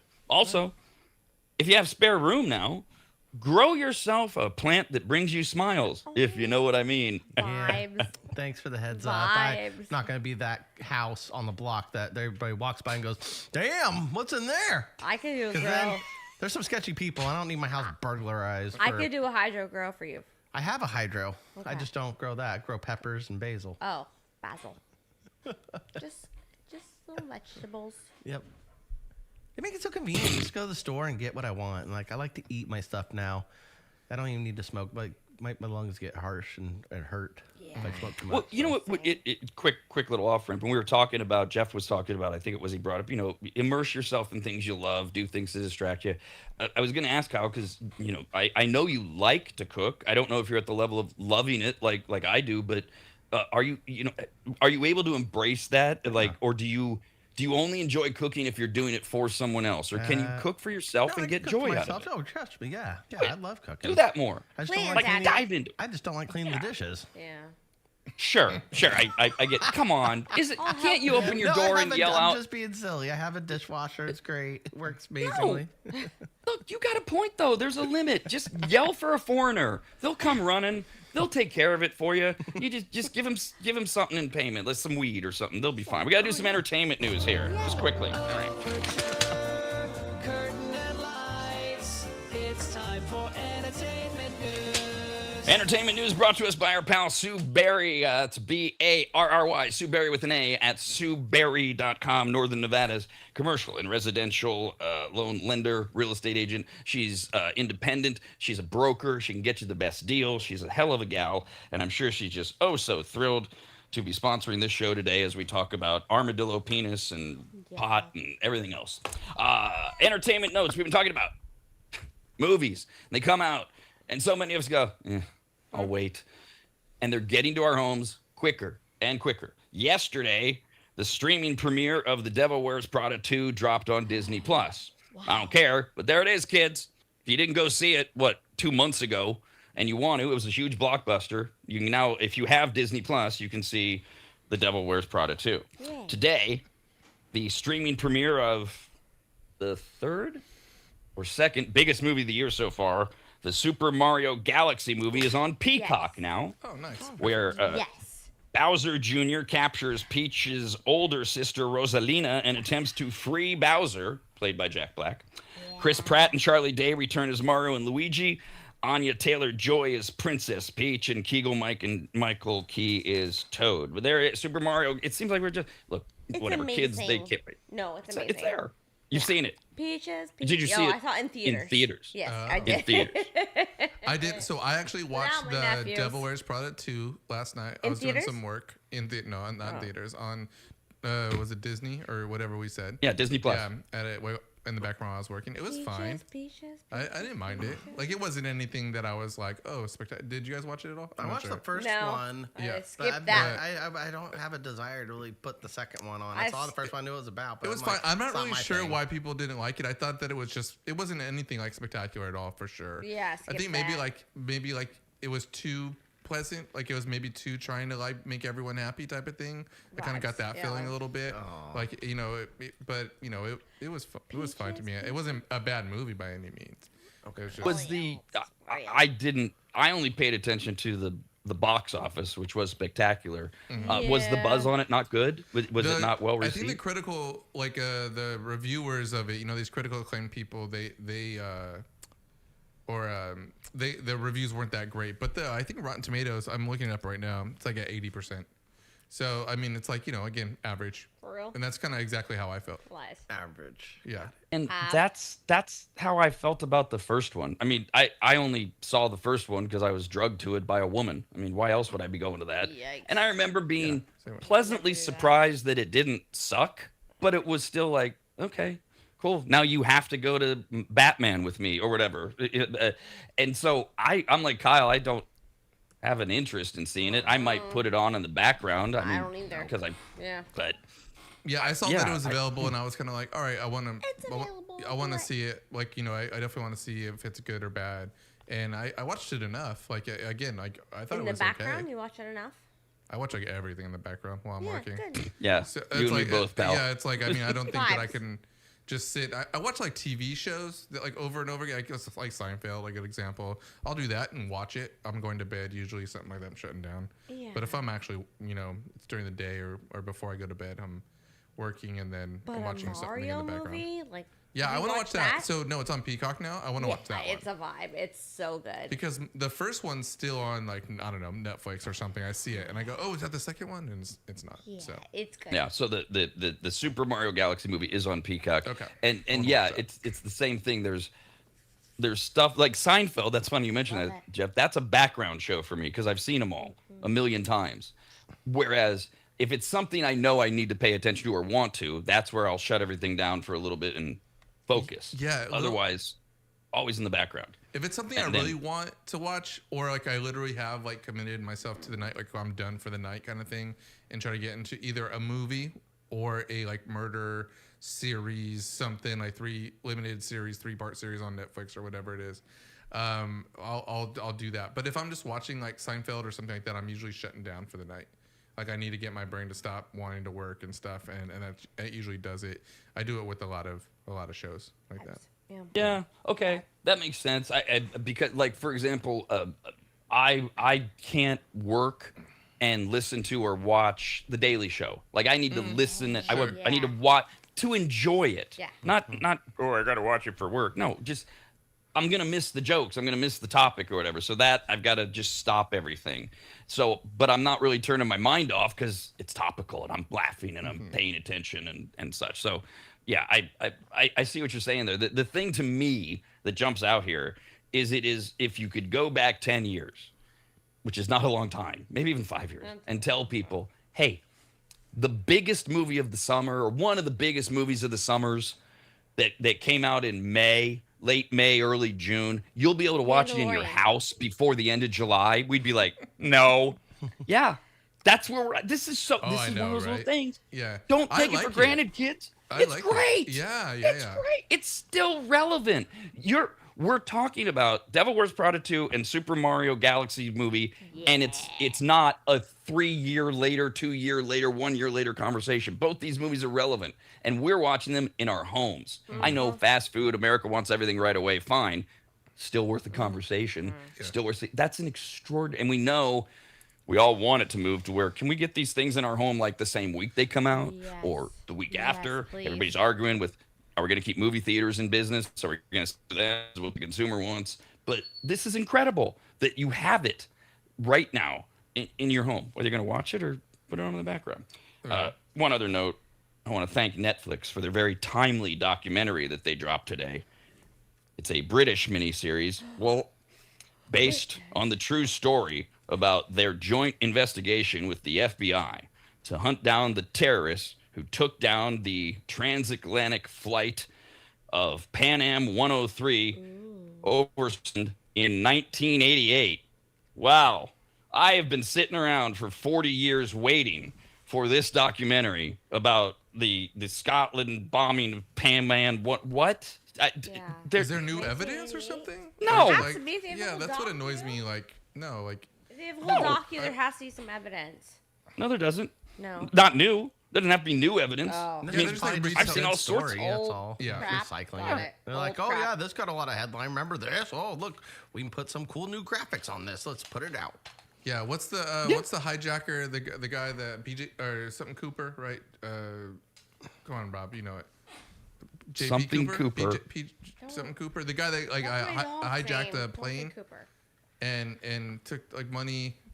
Something Cooper. JP Cooper. No. Is this in Cocaine Bear? Come on, guys. None of you guys. Zero. Wait. 0%. It's an adult story. My dog's name is Cooper, but no. That's not who I'm talking about. So you're not talking Cooper. about Pan Am 103. No. I was using an example of this guy. Fact check I got yourself it. first. Bradley Cooper. No, what is it? Yeah, Bradley Cooper. My dog's name is Cooper. Everyone We're is shouting quite it right now, confused. listening to us. But anyways, go ahead. Wait, are you when you say Cooper, are you talking about an actor or the person in real life? No, it's not an actor. It's a person who actually hijacked a plane. I think it was out of Seattle, something like that. And he got away with it. It's like one of the one like big mysteries that no one has been able to solve yet, right? And that's the same. Ready? It's like every 5 years they come out with a new documentary about it, a new story. No new evidence. I mean, maybe new theories, but no real evidence. That would be Dan Cooper, later and better known as DB Cooper, who hijacked Northwest Orient Airlines Flight 305 of Boeing from Portland to Seattle. There we go. He told the flight crew he had a bomb. He demanded $200,000 in ransom, which, if you adjust for inflation, is $1.5 million at the time. All 4 parachutes upon landing, and 4 parachutes upon landing. He wanted the ransom and 4 parachutes upon landing. Why does he want him when he landed? He landed and then took off again. Yeah. Okay. Yeah. After releasing the passengers in Seattle, he directed the crew to refuel the aircraft, began a second flight to Mexico City after stopping in Reno. After taking off from Seattle, Cooper opened the aircraft's aft door, deployed the air stair, and parachuted to an uncertain fate over a remote, heavily wooded area of southwest Washington. And the aircraft hijacker became known as D.B. Cooper. And the hijacker's true identity and fate remain unknown to this day being Thursday, July 30th of 2026. So Jeff had it almost exactly correct. That, by the way, that happened the year I was born. It's such an old story. Yes. That's a 55-year-old story. Right. Isn't the movie Without a Paddle based on finding that guy? Like he jumped out of a parachute and they find him burning his money in a cave to stay warm. Right. Yeah. So they definitely brought the story of DB Cooper into the Without a Paddle storyline. Yeah. Funny. Right. But it was all movie. It wasn't. There was no fact to it. It was speculation. Right. Exactly. No. Yeah. The most interesting part that I remember is that like they found like a wad of money on a riverbank, and it was like because they know the like serial numbers that they gave the ransom to, so they checked them, and it was like they but that's all they found. It was just like a block of money like this, and none of the rest, and none of it's been popped up on the system. Damn thing! I find a brick of money. I'm being quiet. Well, people assume that he died, right? Like that's probably what they assume, and maybe he did, maybe didn't, maybe he spent his money overseas. That's the thing, not knowing. Right? We always talk about this. The void leads the vacuum that has to be sealed by speculation. We don't know. Seems like he should have died, but we don't know. This sounds familiar to me, going back of all the Alcatraz crap, right? They finally stopped with that. Yeah. But for how many decades did we have to deal with movies and documentaries about whether there ever has or hasn't been a successful escape from Alcatraz, and they never really figured it out. And finally, we all got tired of it. That's kind of what this is. It's like, there's some new evidence now. I don't want to be like too conspiratorial, but there is new evidence now that there are a couple of people, the main people from the movies that you watch with what's his name? Al Capone? No, who played it? Gosh, Dirty Harry. Who was that? Clint Eastwood. Clint Eastwood. All right. Yes. He played the Escape from Alcatraz.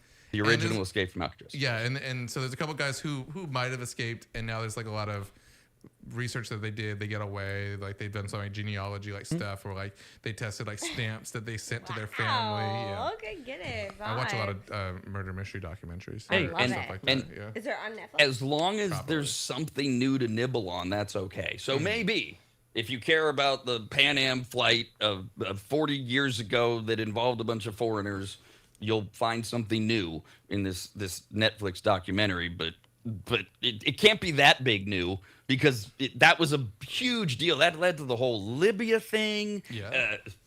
Most of you weren't born then, but it was a huge linchpin. It was a giant story. The fact that this new information we haven't heard anything about, I'm dubious at best that and I don't care about what happened in 1988. It's like you people that are obsessed with JFK. Can we move on? I love JFK. We're not going to know. We don't know. Yeah, we're Same thing with John Benet Ramsey. There's like new stuff that comes out with her every like year. We're going to find it out. It's like, is there new stuff? Next. Yeah, right. Next. Don't know. Next. America's RADcast, only on the radnetwork.com.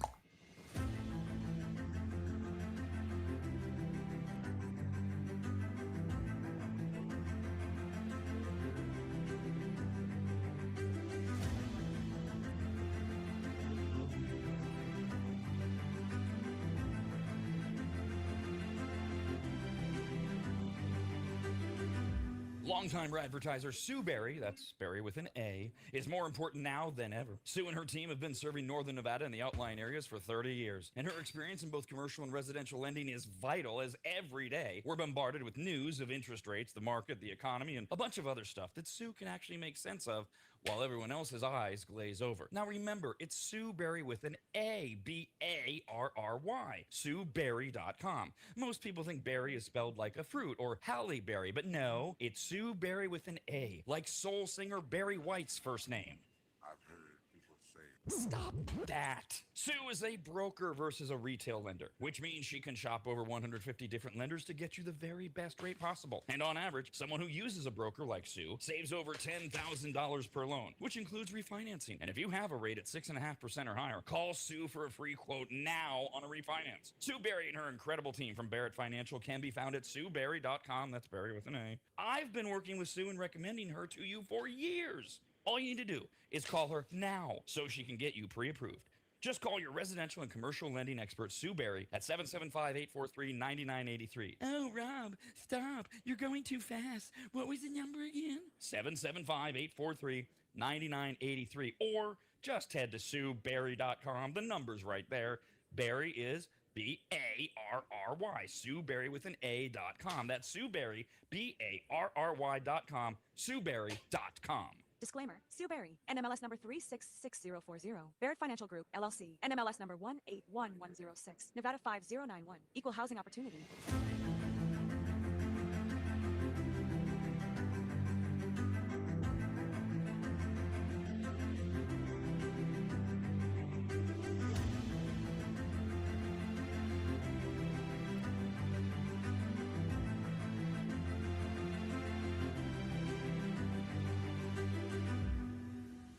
If you go to AdvantageSteam.com, which you should, at the top of the page, you'll see the Services tab. Click on it, and you'll see that Advantage Steam does carpet and upholstery cleaning. They protect fabric and fiber. They clean and seal tile and grout. They polish natural stone. They clean rugs, especially those really nice ones from foreign countries. And they treat urine damage. And not just urine, but vomit and feces. Ew.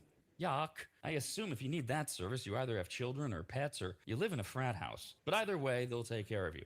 Of course, Advantage Steam also applies MicroSeal. And if you don't know what that is by now, then you just suck. Joel is the local small business owner of AdvantageSteam.com. He's a lifelong maggot, and he's treated, cleaned, protected, polished, and microsealed the homes of countless members of the RAD team over the years, various RAD studios, and of course, Williams Manor. And I hate admitting this, but he is a genuinely really great, nice guy. In fact, if you tell him I said that, you'll get 0% off all services. So go to AdvantageSteam.com. Click on Make an Appointment, enter in your available dates and any comments, like maybe type, Rob said you're a really great, nice guy. Please give me 0% off. And they will get you all set up. Just go to AdvantageSteam.com. That's AdvantageSteam.com.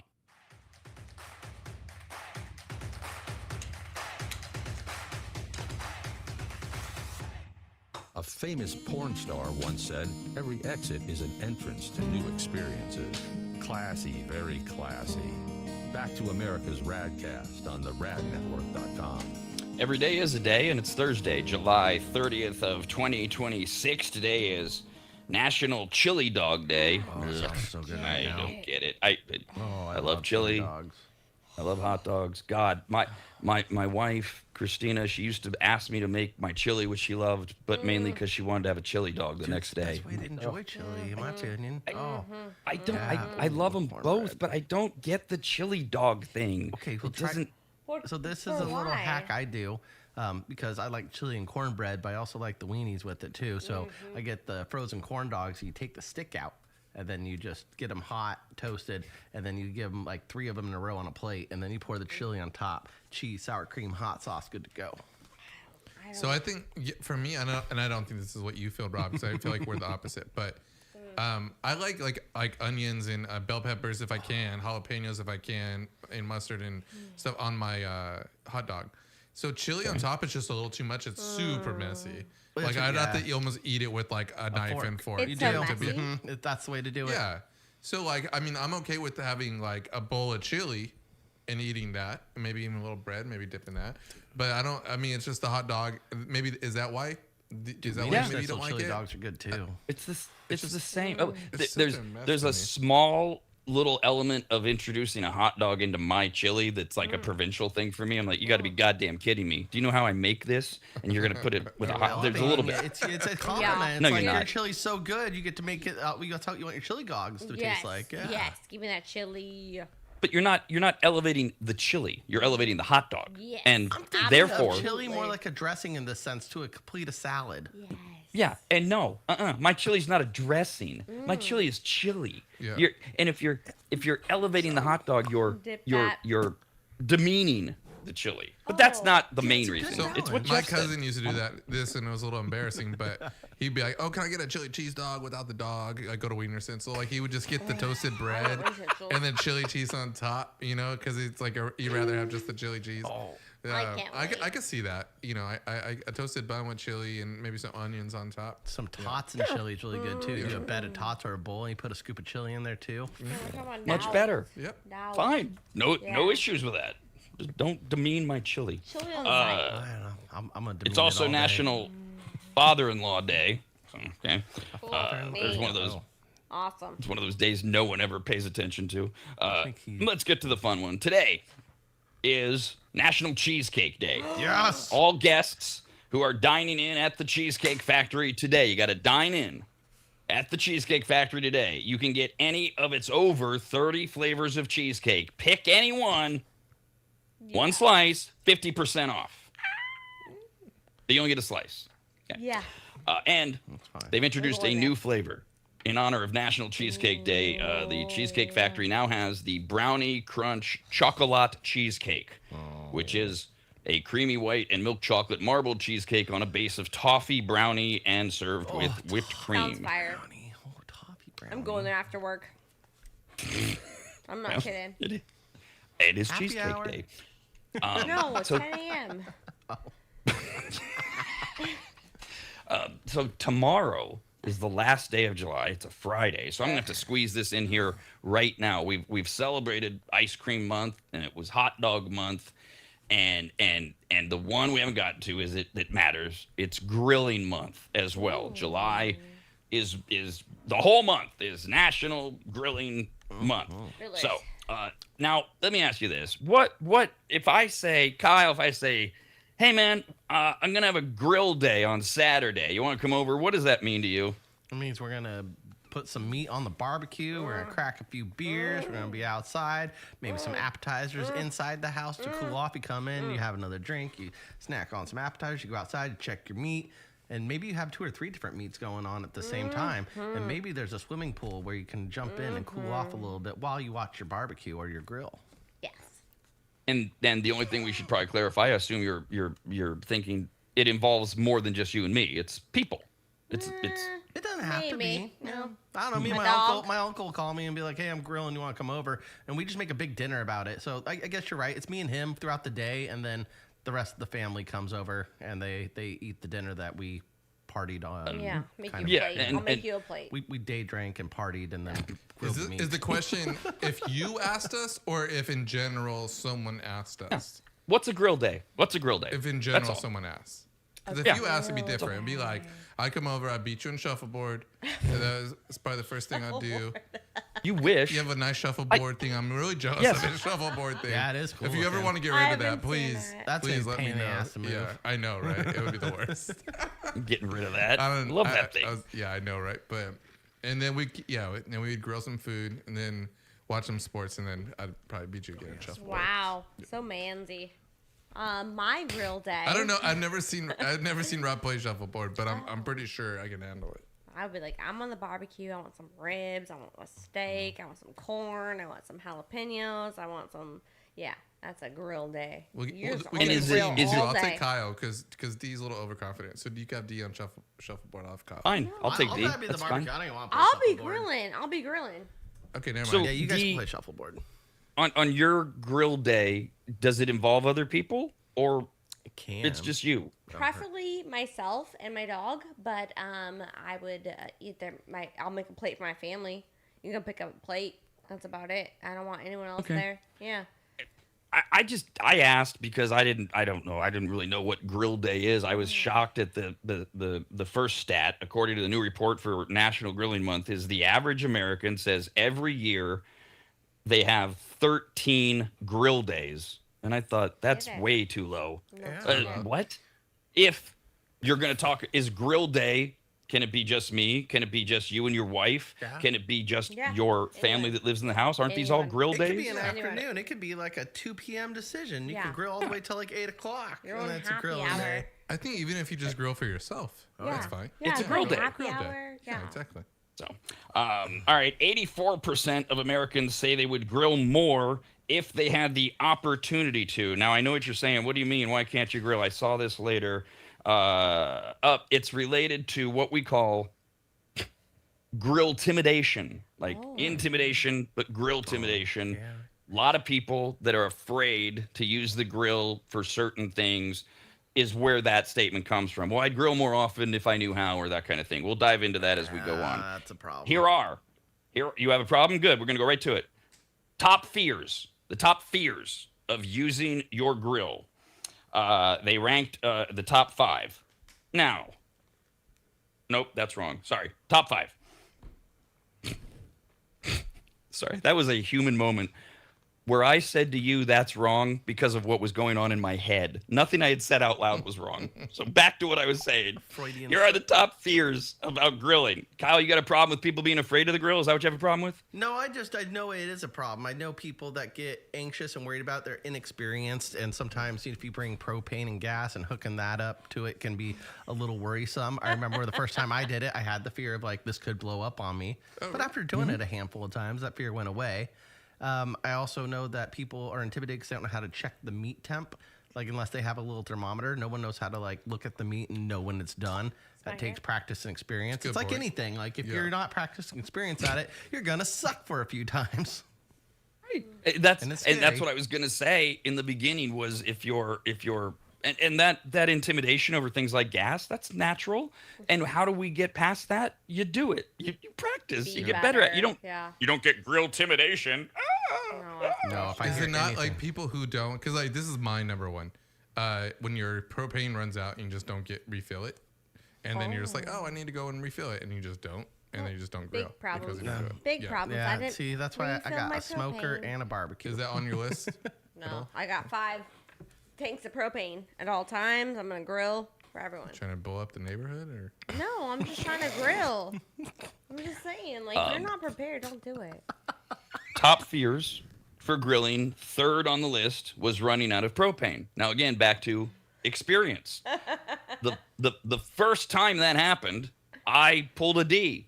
Well, I went, okay, so I have to always have at least an extra propane tank. Problem solved. Yeah. Now it's all hooked up. Natural gas runs through the house. You never have to worry about it if you have that set up. cool. But that's an easy one to fix. You're afraid of running out of propane? Go get another one. Go get another tank. Yeah.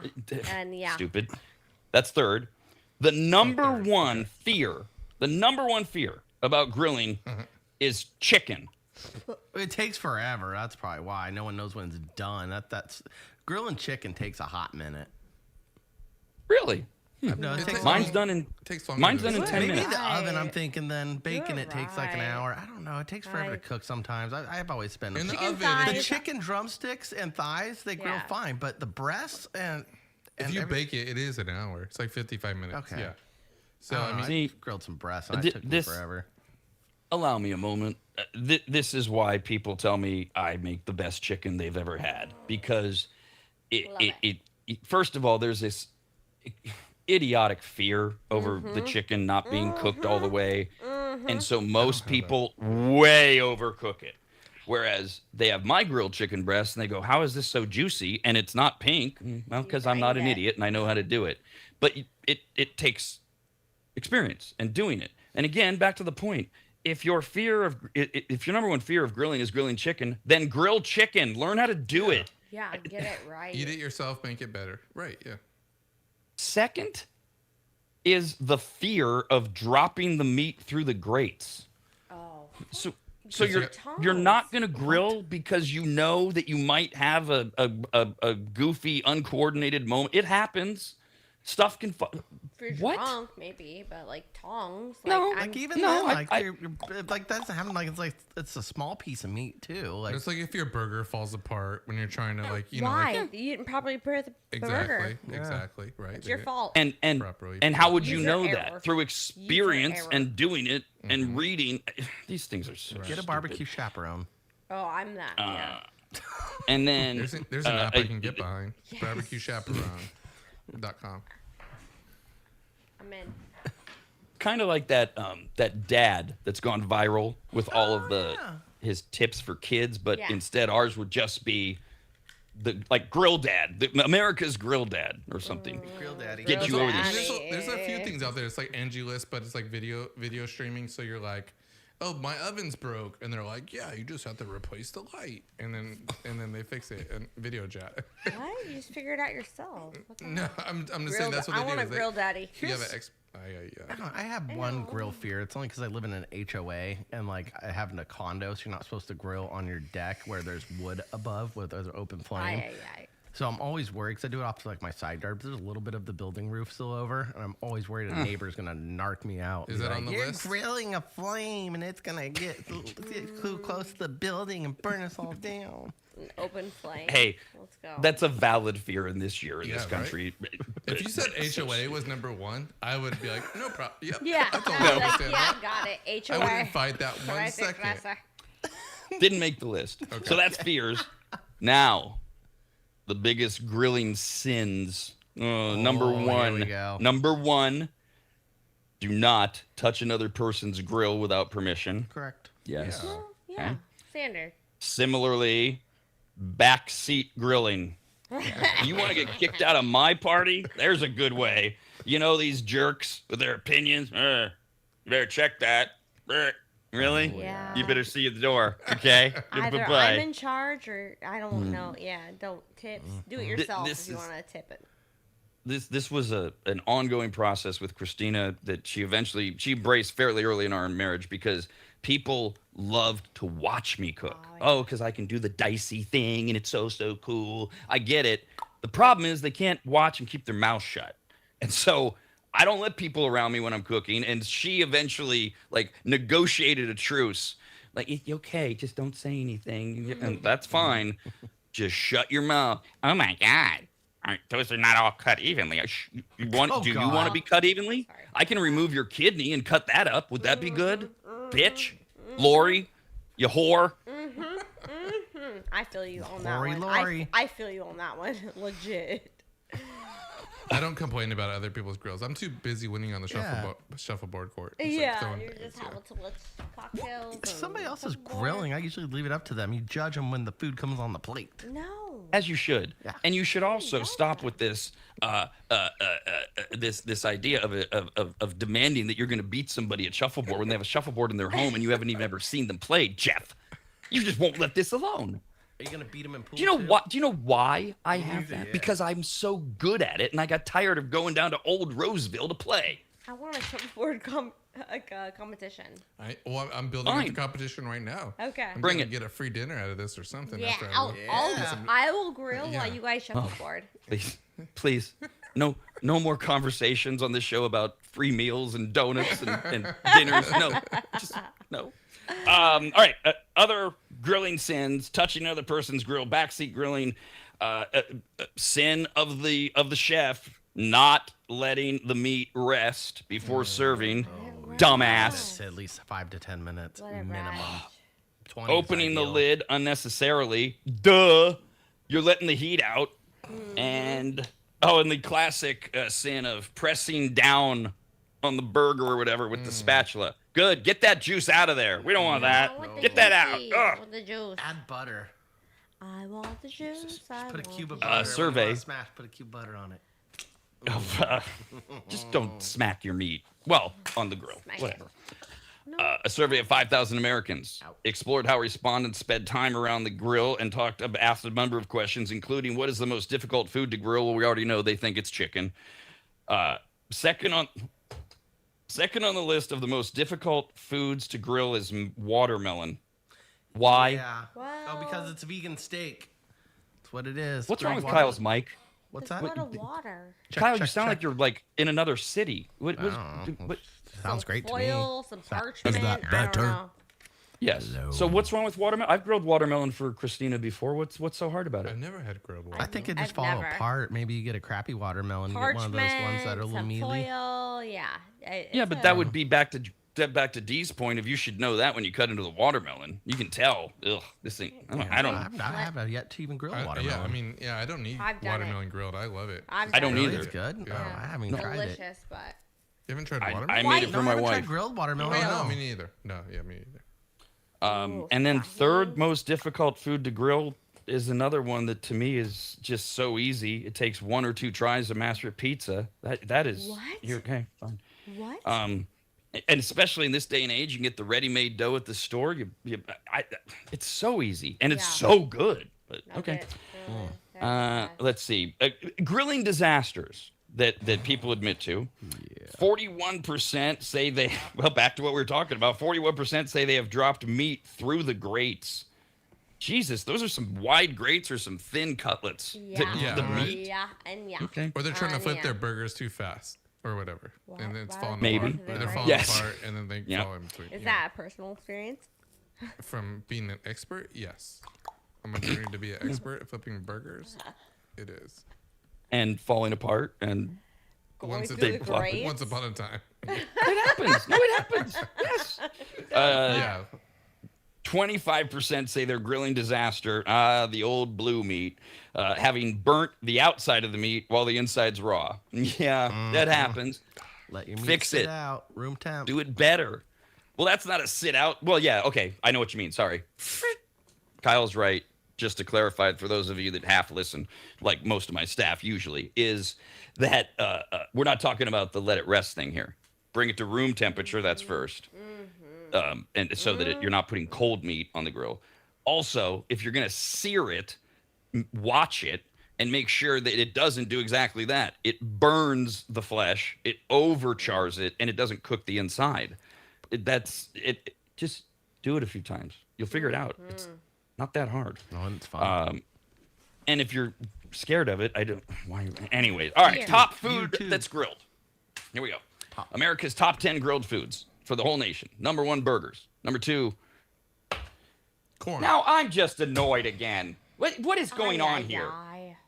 So the biggest fear, chicken, is grilled chicken, and it's the second most grilled food.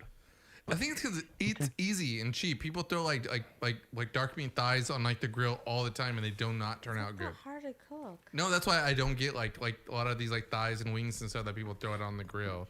It's too easy and they don't do it right. Yeah, drumsticks are a good go-to. Drumsticks. I love a good thigh. Barbecue. Good thigh. Top 10 grilled foods: hot dogs, chicken breast second, ribeye third. Oh yeah. It's a quick The one. king of steaks. Fourth, corn. Yeah. And hot dogs are fifth, and then they're rounded out by chicken wings, Jeff's favorite chicken thighs, ribs. No, I hate chicken thighs. I know. And asparagus are the top. Oh, asparagus is the hardest. I feel like that's the hardest. Get a basket. It's easy. Oh, yes. Asparagus will go through the grill unless you have a grill basket. That falls through. I didn't think about that. I've been grilling some broccolini lately. It's been turning out pretty good. Yes, absolutely. Oh, and can all be done the same way. You don't even need a basket. You can use it. You can use a skillet. That'll, but you don't get it on the grill. That's what I love about the basket is it's actually getting the flames and the flavor and the grill. And it's like a 3-minute idea, for God's sakes. I love it. I am a sucker. I like it crispy, but not like limp. No limp asparagus for me. So it should be, to me, a step beyond raw. So it's crunchy. The minute the asparagus gets wobbly, like a guy who's had too much to drink trying to have sex. No, I don't want that in my mouth. No thanks. America's RAD Cast, only on the radnetwork.com.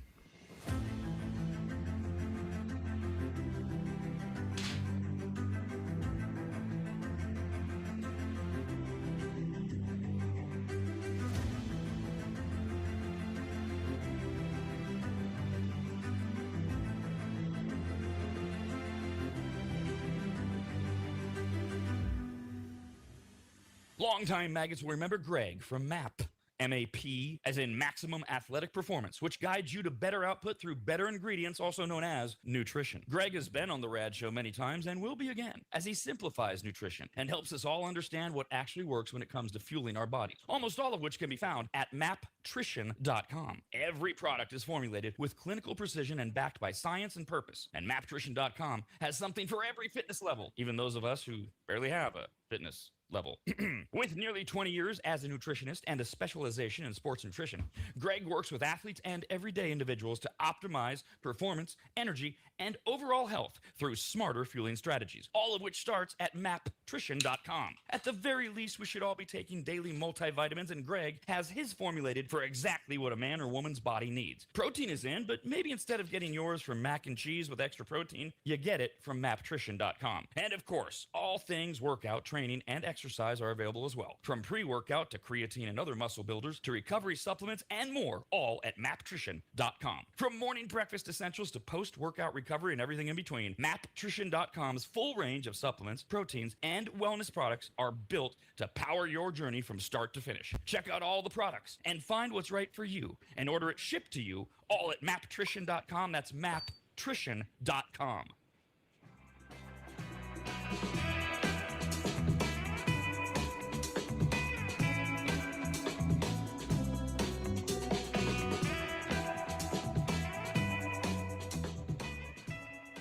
Longtime advertiser Sue Berry, that's Berry with an A, is more important now than ever. Sue and her team have been serving Northern Nevada and the outlying areas for 30 years, and her experience in both commercial and residential lending is vital, as every day we're bombarded with news of interest rates, the market, the economy, and a bunch of other stuff that Sue can actually make sense of while everyone else's eyes glaze over. Now remember, it's Sue Berry with an A, B-A-R-R-Y, SueBerry.com. Most people think berry is spelled like a fruit or Halle Berry, but no, it's Sue Berry with an A, like soul singer Barry White's first name.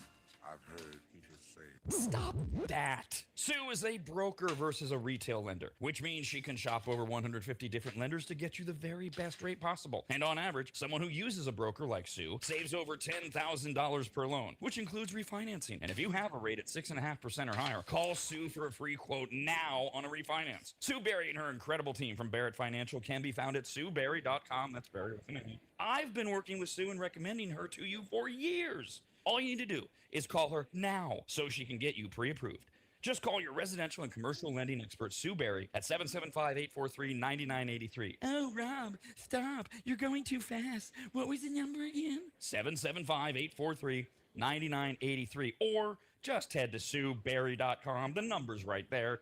Berry is B-A-R-R-Y. Sue Berry with an A.com. That's Sue Berry, B-A-R-R-Y.com. SueBerry.com. Disclaimer. Sue Berry, NMLS number 366040. Barrett Financial Group, LLC. NMLS number 181106. Nevada 5091. Equal housing opportunity.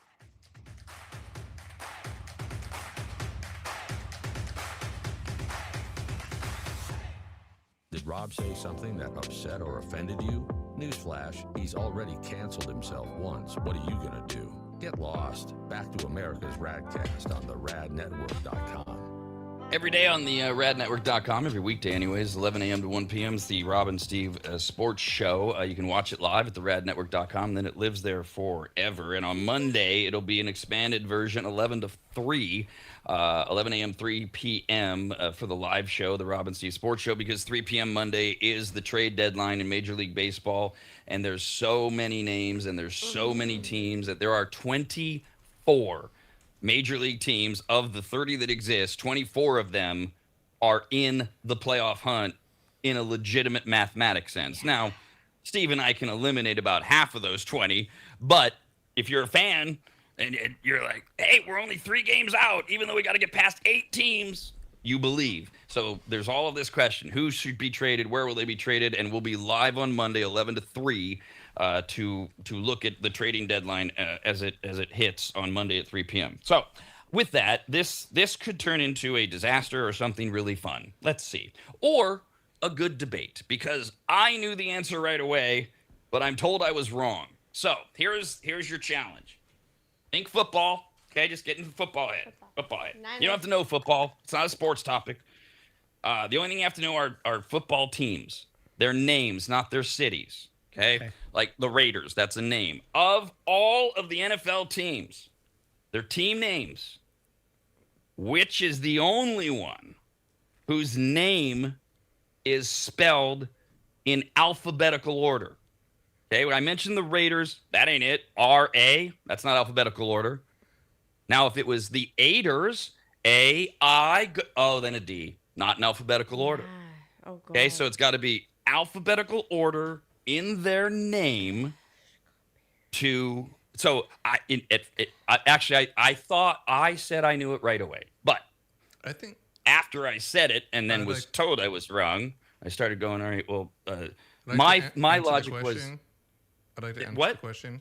Yeah, hold on a second. I'm going to give you a chance. My logic was I started trying to think of the teams that begin with alphabet letters that are in the beginning of the alphabet. You know, like Atlanta. Well, crap. A-T. Yeah. L. Okay, Jeff, you want a right away answer? Wouldn't it be 49ers? No. Okay. 9ER. Well, S? I'm sorry. San Francisco. I'm saying no because $49. not because that it's not because it's a no, but why did you say no, D? San Francisco. San. No, the S-A-N. name of the team, No. not like Cardinals, 49ers, Just the Raiders. name. Not the city. Just the name. Got it. So- got it. I was So I lost. thought Your logic is ERS and the numbers or that the, are- and the numbers, right? The 4 Right. and the 9, Got right? it. 4 and the Got 9, it. sure. Okay. Doesn't that work? And since the team That's what I was thinking of, identifies okay. with the numbers as opposed to FORTY, if you look at the Niners, This is up Yeah, with I vowels, missed so- that. I missed The that. it's 49ers. That's what I said. It's missed it. 49ers. I missed Yeah, Nope. it. no, that's not right. Okay, so And I'll tell you why. I not disagree with them. alphanumeric. I that's it. They Yeah, tried. that's So, not alphanumeric. what is the name of the NFL team who's? I They're still think it saying should we're count, but yeah. we're not looking for number. I thought it was bogus, but it's not the Niners. Okay. So who is it? Vowels, you I usually didn't mess get it it. up, so you got to think of a team with less vowels. I in know. the I'm name. thinking. So who has it? We have Jeff's on it. yeah, because I mean, like usually, like everything starts with the A or I afterwards, like the first vowel in a word, E, A, I. But we have to think of a team name. A-E-I-O-U. That's it's a football team, so it's I not the know. 49ers. I know. It's not the I'm Chargers. thinking Viking. Right, CHA for the Chargers, so that Yeah. goes away. CHA. Right. Yeah. I don't know. And Browns, no. Vikings, BR. Browns, no Browns. Not Bengals. Vikings, Vikings, no. Bengals, no Bears. The Bears. The No, it's Bears. not the Bears. The Bears. B-E-A. Oh, you're right. That's what I'm saying. The vowels mess it up in like Strawberries. every example that I put in my head. I know. I'm trying. So- I'm like my brain What is. other? I'm only getting like 5 football teams. Is it count? No. Going through You're only all of thinking them. of 5 football teams? Yeah, my brain's not working Yeah, great I- today. Get your brain. Okay, here, I'll give you some easy Yeah, ones. let's- You know, please. it's not the Titans. It's not the Get a league or Panthers, right? something? Conference. What? Can you get a what- clue? Maybe like a conference or a league or something. I'm going through all of them in my head, and they're all getting messed up. All right, pretty fine, good. fine. Oh no. No. Tell me. AFC. I just Okay. eliminated half the league. The AFC. It's an AFC team. It's not the Chiefs. I did that one. Chiefs, Kinda. C-H-I-E-O-E. I'm doing all my mathing in my head with letters. It's hard. And they did a man on the street thing. Overwhelmingly, no one got it. Like only a few people knew it right away. Because the idea is the way we're doing it. You don't get to Yeah, look. You don't get to Google. You don't get a list. Just can you do it? A few people did. Most didn't. Again, I still think 49ers should be the right answer, but it's not. And I Yeah. never got. I didn't get to the right answer before they did. Jets? No. Hey. Jets, J-E-T. Oh, J-E. Well, all right. Let's see here. Jets, they're gone. Somebody said the Bengals, they're gone. I'm laughing, but like I don't know the right answer either, and I think I should know this. I'm going through all the feel like teams in I my head. I'm missing should. it, That's obviously. wrong. Shows an B-I-L-A. A. You got No. AFC. Is there an A Eagles. Atlanta? No, A-T-L. Falcons. Not the Atlanta. city. No, Yeah, Oh, it's not Falcons. the city, but the Yeah. actual team name. We know it. Okay, we know it's not. Yeah, Let's it's what, Falcons, elimination, it's not right? Saints, right? It's not the Patriots. Yeah. Well, So- the Saints are an NFC team. Oh, I sorry, gave you, sorry. it's Yes, the yes, AFC. I Yeah. died. No, please tell us, please. It's not the Texans. It's not the Titans. I already gave you I that. forgot about those guys. So let's see. It's not One, Cowboys. That's an NFC I team. know, I know. I'm trying to think COU. What am I missing? I don't know. We're Okay. bad. I hope it's a trick question because I'm missing it. So So first of all, what is the opinion over the Niners being the wrong answer? Because I think it should be. I it- thought that it was the right answer. What, not Yeah. as Okay. always. That's why I raised my However, hand. I was like confident. I I'm was like, a oh, I nine got it. girl. Yeah, thank you. That's what I did. Super That's what I quick. did. The minute I Yeah. saw it, I yelled it out. And then somebody said it on the man on the street thing, and they said no. And I'm like, what do you mean no? And then your number. Just shut up. The NFL team, the only NFL team, whose name is spelled in alphabetical order. B. Bengals. No, B. I said Bengals. Oh. I. Still good, right? Bills? Benign. No. Bills. Oh, Bills. Bills. B-I-L-L-S. You I know, thought L was before Goddamn Buffalo. H-I-J-K-L. Oh, my That God. goddamn Buffalo. you know what I did? I was doing the same thing that D was doing. do I I was think doing like the I is city so- I was- name yeah, I was gonna more say than, this. than the Yeah. other one. Why I did was I like, think I was so far down the alphabet, though? I thought it was next to P and Q. Like, for some reason, my head was like I-J-K-L. I-J-K-L. Yeah. Yeah. N-L-M-N-O-P. and I did. I-J-K-L? H-I-J-K-L. I'm all M-N-O-P. God. Public education. It's so wonderful. I like how Now I people know do my that. They go ABCs. Next time, won't you sing with me? Yep. L-M-N-O-P. America's RADcast, only on the RADnetwork.com.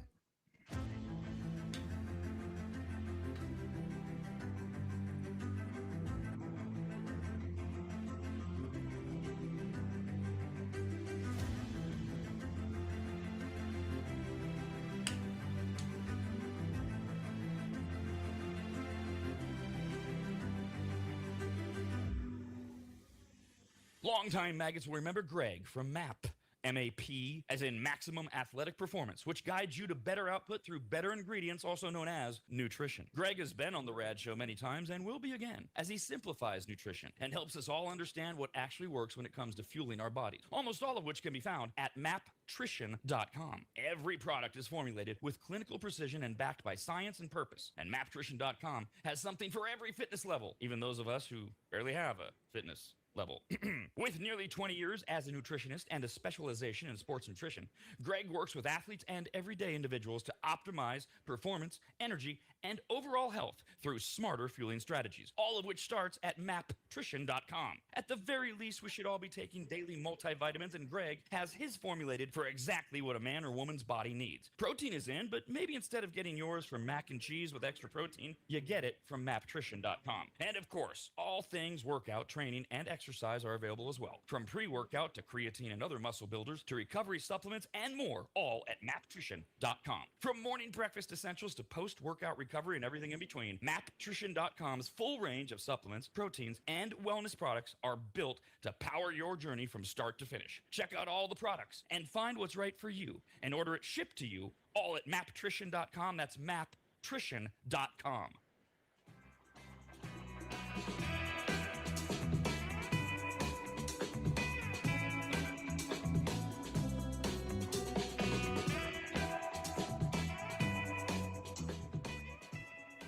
Longtime advertiser Sue Berry, that's Berry with an A, is more important now than ever. Sue and her team have been serving Northern Nevada and the outlying areas for 30 years, and her experience in both commercial and residential lending is vital, as every day we're bombarded with news of interest rates, the market, the economy, and a bunch of other stuff that Sue can actually make sense of while everyone else's eyes glaze over. Now remember, it's Sue Berry with an A, B-A-R-R-Y, SueBerry.com. Most people think berry is spelled like a fruit or Halle Berry, but no, it's Sue Berry with an A, like soul singer Barry White's first name. I've heard people say. Stop that. Sue is a broker versus a retail lender, which means she can shop over 150 different lenders to get you the very best rate possible. And on average, someone who uses a broker like Sue saves over $10,000 per loan, which includes refinancing. And if you have a rate at 6.5% or higher, call Sue for a free quote now on a refinance. Sue Berry and her incredible team from Barrett Financial can be found at SueBerry.com. That's Barry with an A. I've been working with Sue and recommending her to you for years. All you need to do is call her now so she can get you pre-approved. Just call your residential and commercial lending expert, Sue Berry, at 775-843-9983. Oh, Rob, stop. You're going too fast. What was the number again? 775-843-9983. Or just head to SueBerry.com. The number's right there. Berry is B-A-R-R-Y, SueBerry with an A.com. That's SueBerry, B-A-R-R-Y.com, SueBerry.com. Disclaimer. Sue Berry, NMLS number 366040. Barrett Financial Group, LLC. NMLS number 181106. Nevada 5091. Equal housing opportunity.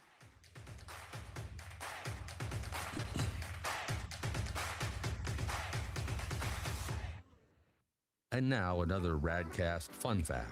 Pigeon poop will burn your retina for 13 hours. You will only confirm this the hard way. Do you know something stupid and worthless like that? Email us, radcast@theradnetwork.com. This is an email. Came into a radcast at theradnetwork.com. I actually saw it when it came in, and I do want to give credit where credit's due. It's from one of our 85 Heidis that writes us Heidi. on a regular basis, and she did have, well before anybody even thought of the bills, she had it and had already typed it and emailed it into us. No one else did. They didn't have it. So this is that bothered me. I walked out, got a little snack, came back. This has been bothering me. This whole over not being able to get the bills. Because in my head I did Buffalo like 3 The times. bills. Yeah, I did The bills Bears. too, and then I said B. So like I'm going through and I all was of my my conferences, right? And I'm just like Buffalo, B-U.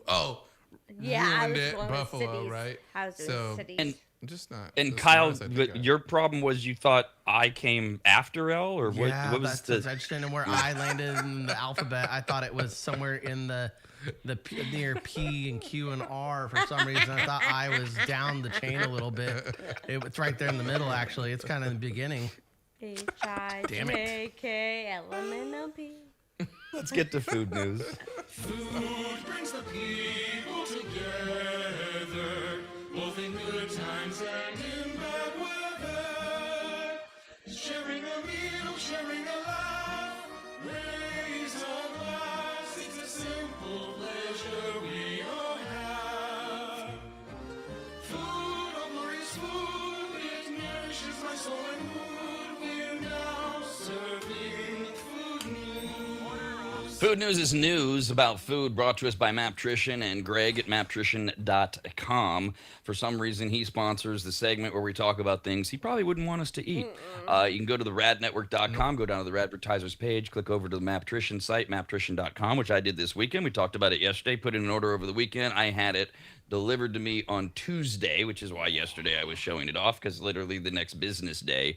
And it was so easy, by the way, the way Greg has it set up. And and Kyle, you mentioned him earlier. It wasn't the appropriate time to jump in, but the pre-workout powder that that Greg was talking about the last time he was on, and how he explained you don't have to be a gym rat for this to help you.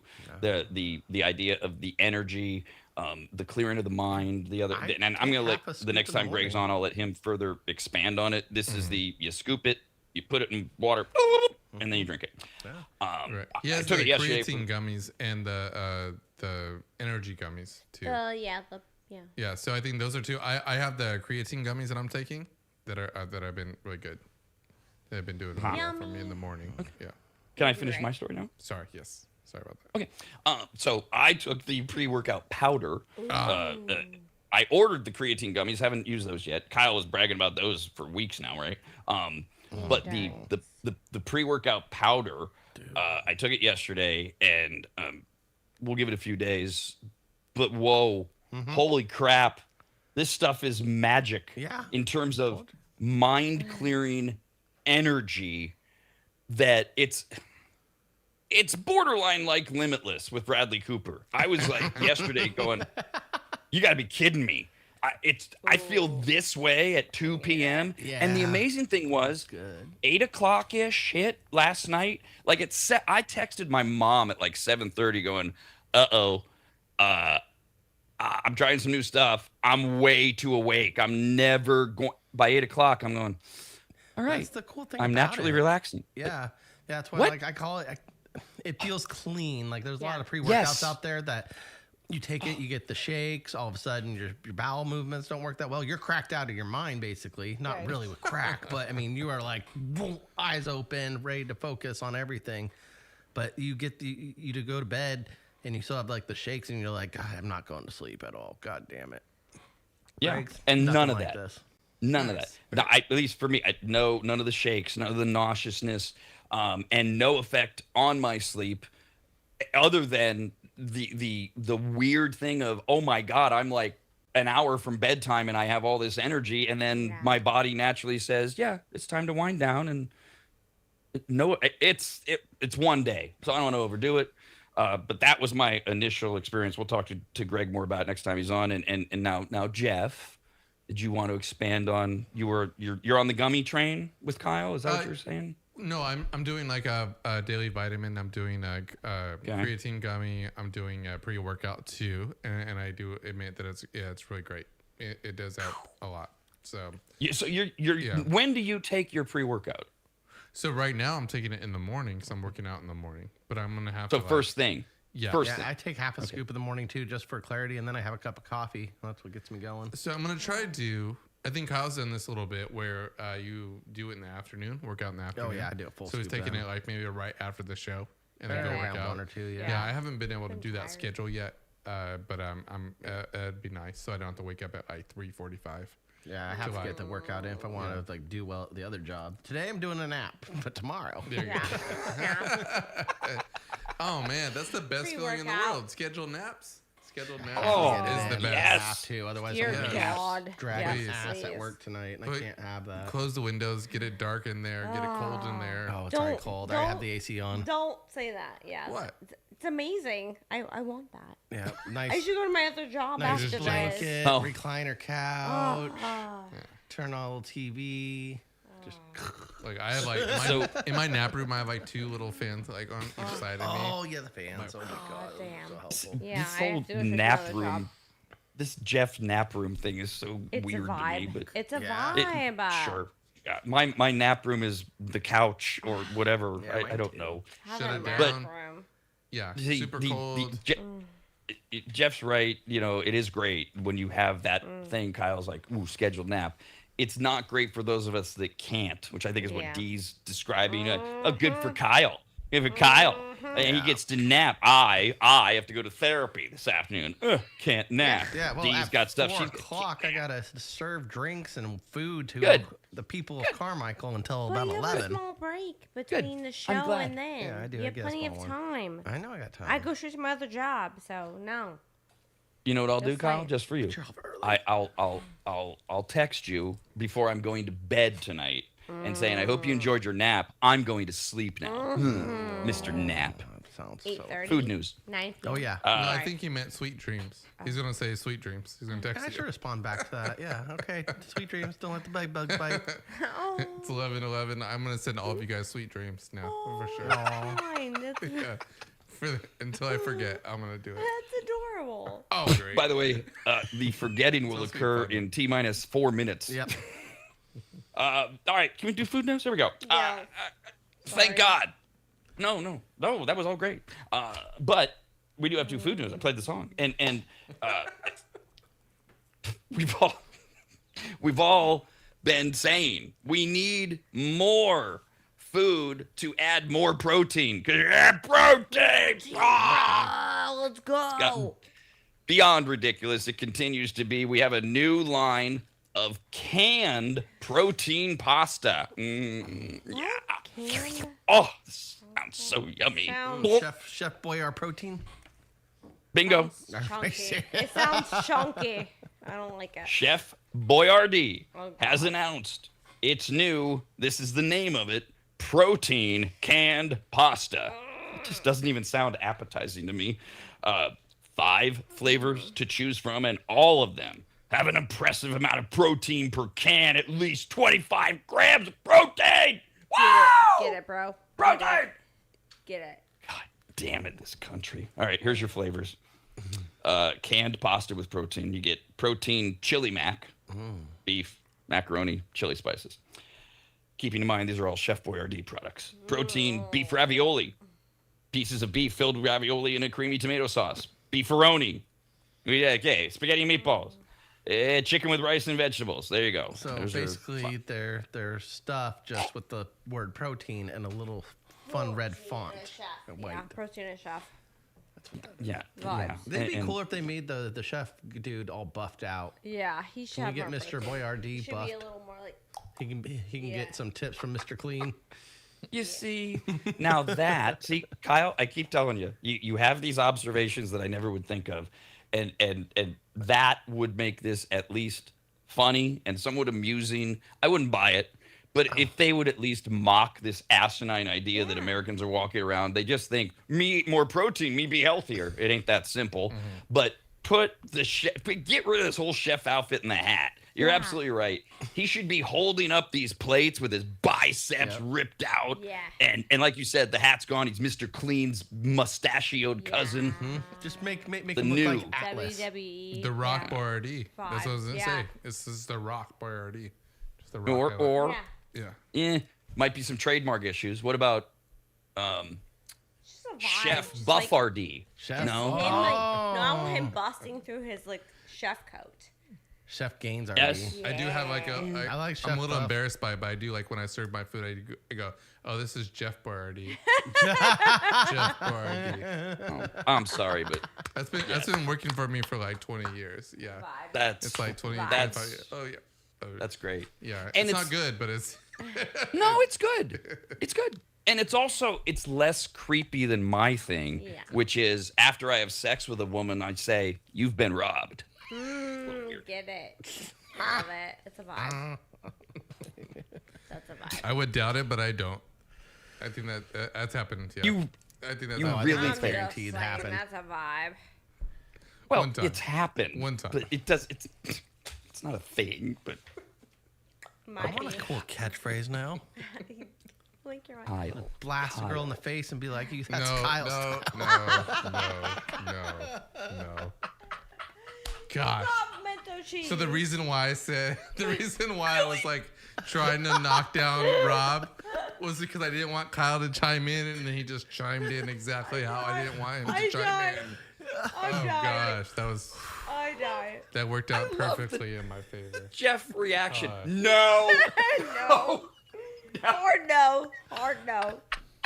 I just knew it was coming, and then like when he said it, I just like wanted to just jump ahead of it. Jeff Like, always has no's for us. What about? All right, this just Sorry, came to me, guys. Kyle. Sorry, Okay, people. what about this? Right after you do your act that you just mentioned that Jeff doesn't want to repeat, could you say, "Okay, you're still standing over, right? This isn't a problem, is it, Jeff?" And you're done, and you go, clean up Kyle 1, like that. Clean up Kyle exactly 7, what I whatever. didn't want. I Yeah, can't that believe was it. perfect example. You ordered that Kyle. I kind of like the idea of like the fast food order. Like you ordered that Kyle style. Oh, Kyle style. Like Animal it. style. I do like the Kyle clean up on Kyle 1. I do not want trademarks for vibes. Kyle's sayings. I don't want it. I'll keep I'm working into on it. it. I'm into it. And by the way, the only reason I'm going to keep working on it is to bother Jeff. Oh, All right, here's the so thing. next If you and I Eiffel Yeah. Tower a girl, we could say you've been robbed Kyle style. Hey. Kyle style.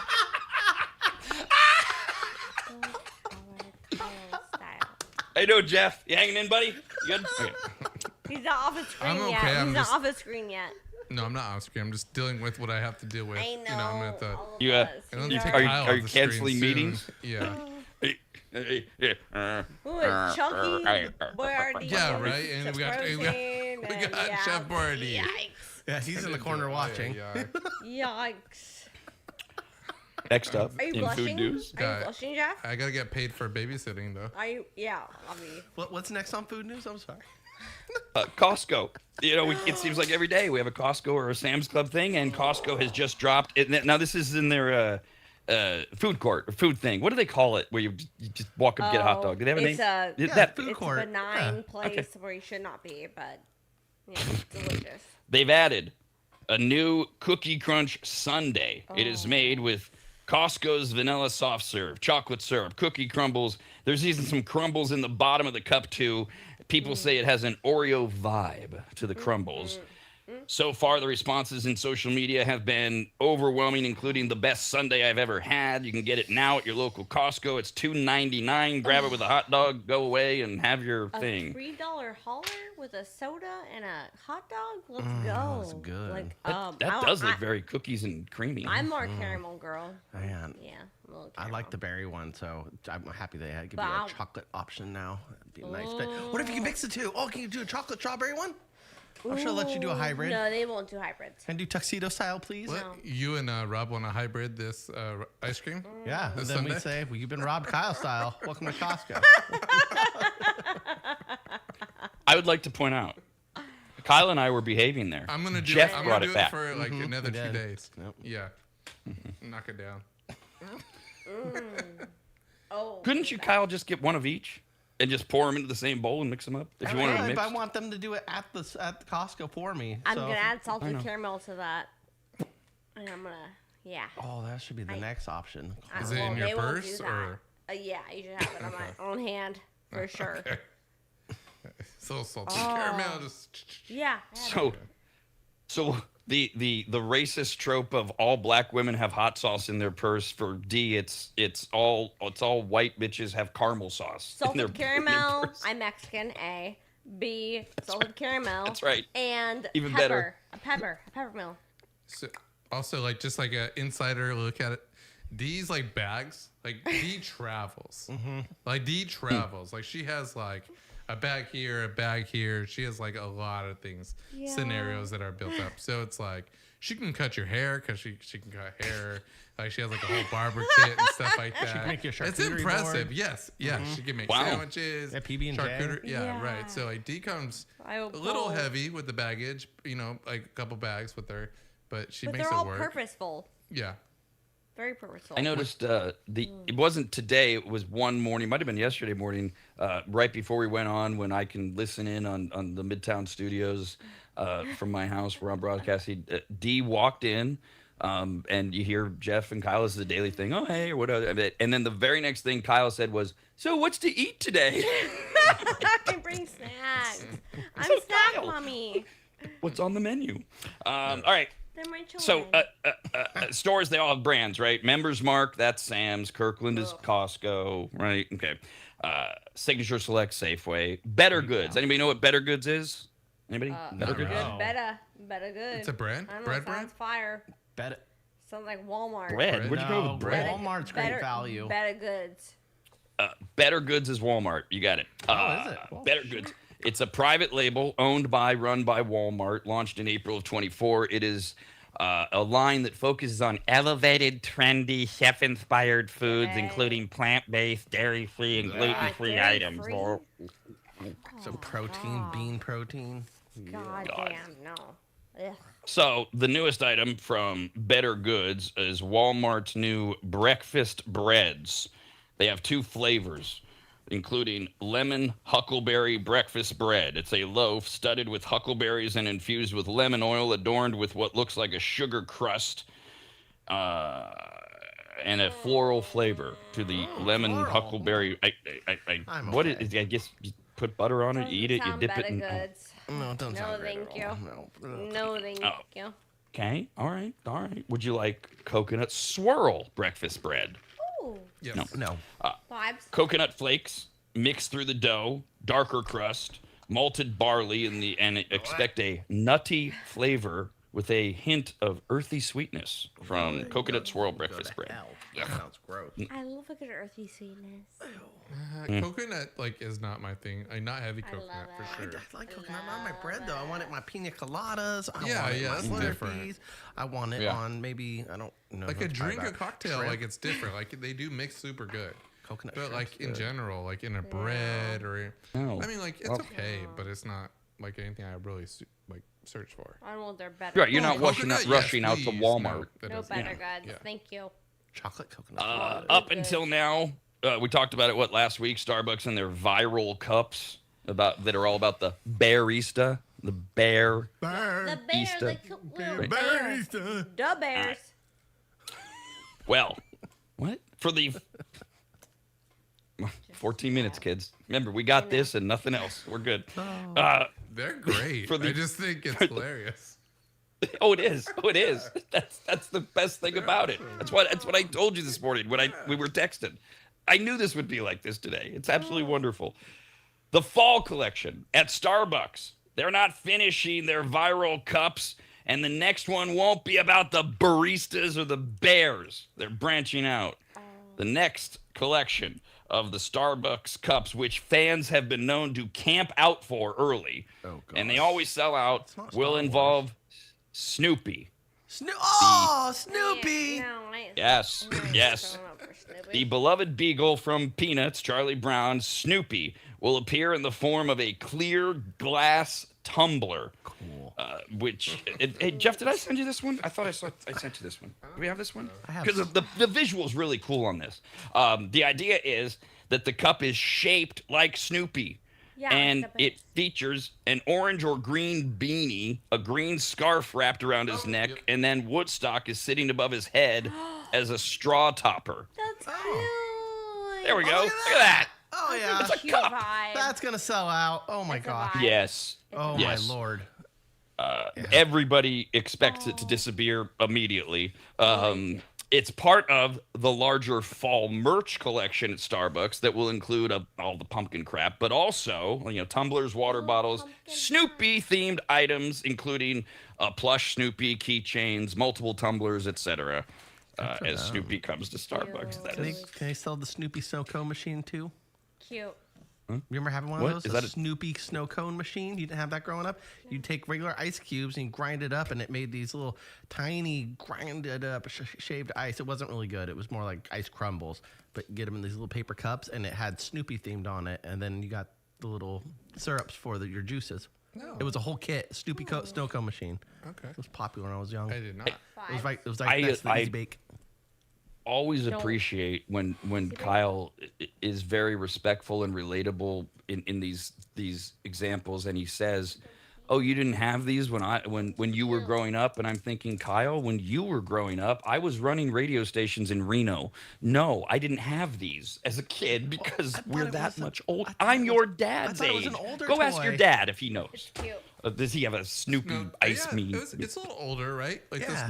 the Snoopy snow machine or whatever, snow cone maker, right? But I don't think it was very good. No. The syrups, I'm sure, were not very good. Nowadays, I'm Snow sure that cone. could be better. But Maybe that's it. yeah, if you have a Snoopy snow cone machine, please They send weren't us allowed. I pictures. just want to put Yeah. some snow cone inside this Snoopy for I Starbucks. think I imagine it's just like You one can't of get these that things, Snoopy. right? I Like, think it you was just on the put, side, like, a block though. of Yeah, ice. it was, yeah. You just went like a... Do you guys remember like Pampered Chef at all? They used to give you Oh like yeah. blocks of Beyond, ice. beyond, yeah. Yeah, and then like you had this little machine that you create your yeah. own snow cones. Yeah, I had those. Wasn't Snoopy shaped or flavored, but you know. His little pumpkin hat is so cute. One of the trends of the last 5 to 10 years, of course, celebrity tequila brands. How many can we name? Tequila? Let's Oh, see. we got I'm gonna. Cabo I will. Wabo. Here we. Yep. Sorry. My bad. Shh. Tell you what. Okay, we'll do it. We'll do it your way. Kyle, did you have one? It's a Cabo Wabo. or Cabo something. Wabo. Wabo. Is that tequila? Okay, that's old school, right? That's the Sammy one. That's almost like one of the originals. Yeah. That's the only one that's Good I'm one. gonna say Casamigos because Yes. I know that's popular. Oh, You took biggest mine. one. Clooney's. That's Clooney's. Yeah. Yeah. Over $1 billion in sales. It is like the third best-selling tequila in all of America. It's huge. Yeah. So okay, Casamigos, Clooney, Cabo Wabo, Sammy Hagar. Okay, let me do it my way now. Do you know? Have you ever heard of Terramana tequila? Yes. Terramana. Yeah, Terramana. Who's- Fire? and whose I don't is know it? Who does it? It's a hottie, a baddie. It is Dwayne the Rock Johnson's tequila. Oh God, no. No, you don't Keep like in mind. Keep in Terramana. mind that Yeah. in most of these cases, these celebrities have nothing to do with the tequila. Sure. There I are know what it exceptions. looks like. Branding, yeah. Just put their brand name on. 818 tequila. Most people have seen that. If you don't know it in your mind, 818. Anybody? Anybody? Kylie heard of it? Jenner. I've heard of it. Kendall Jenner. Kendall. Kendall Jenner. Yeah, a Jenner. Yeah. Sincoro tequila. That's No. a celebrity tequila. Kyle should know this. Although I didn't. Oh. Benicio del Sin- Toro. Yeah, well, I googled it. So Michael Jordan. Hey, Google. I was you know curious. the rules. you're cheating. Get out I of here. didn't know Get out of MJ here. had tequila. Neither did I. But you found out the wrong way. Google. I put it away. I was guessing Benicio del Toro. Gran Coramino. I don't know. Sounds fire. Gran Coramino. Coramino. Coramino. Is Sounds it Mike like Judge? a- Like the great that hot, portfolio? the hot Latin like What? lady on The lady on the. Was that the off-camera what from Jeff? What over? I'm just like I'm looking through Kyle's. I'm like watching Both Kyle's of us, mental both of us. thought process through the. What did you say? What was it again? What was the? Said, Mike, is it a did cornholio? you say- Is that what you said? I Don said Mike Judge? Corleone. Yeah, I was like Mike Judge, Cornholio. What was the name of the Oh, tequila? It sounded like Cornholio. Cornholio. Yeah. So maybe I No, thought it was Mike Judge, the creator. Gran of Coramino that's Coramino. Kevin Hart's. Okay, Oh, so ew, yeah, gross. no, I didn't think of that. I thought Coramino, and I thought Cornholio. Cornholio. D, is it? Have you had it and it's gross, or you think Kevin Hart's gross? Both. Oh, it's Kevin Hart. I haven't had it. I Both. haven't had it. It's not great.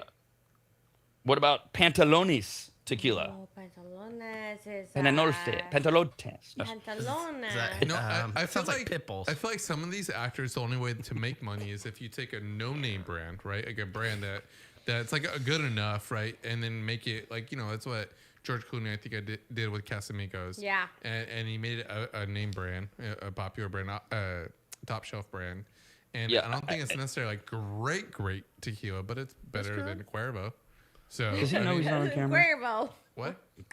Yeah, he doesn't know he's on camera. He's not on camera. Yeah, he's not on our screen. I told you that. Hi, Jeff. Hello.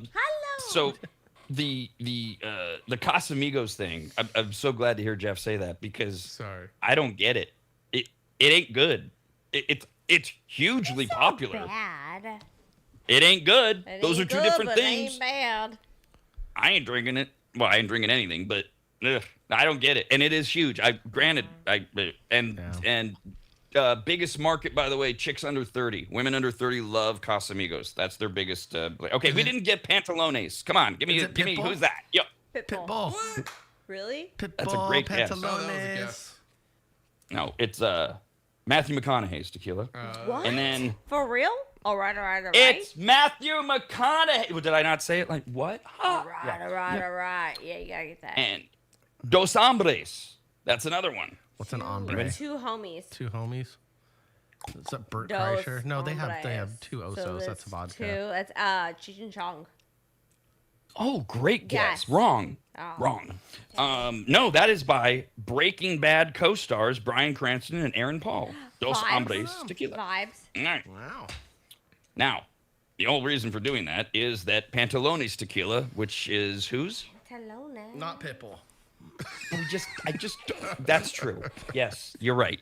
That's McConaughey's. McConaughey, yeah. Said it. Oh.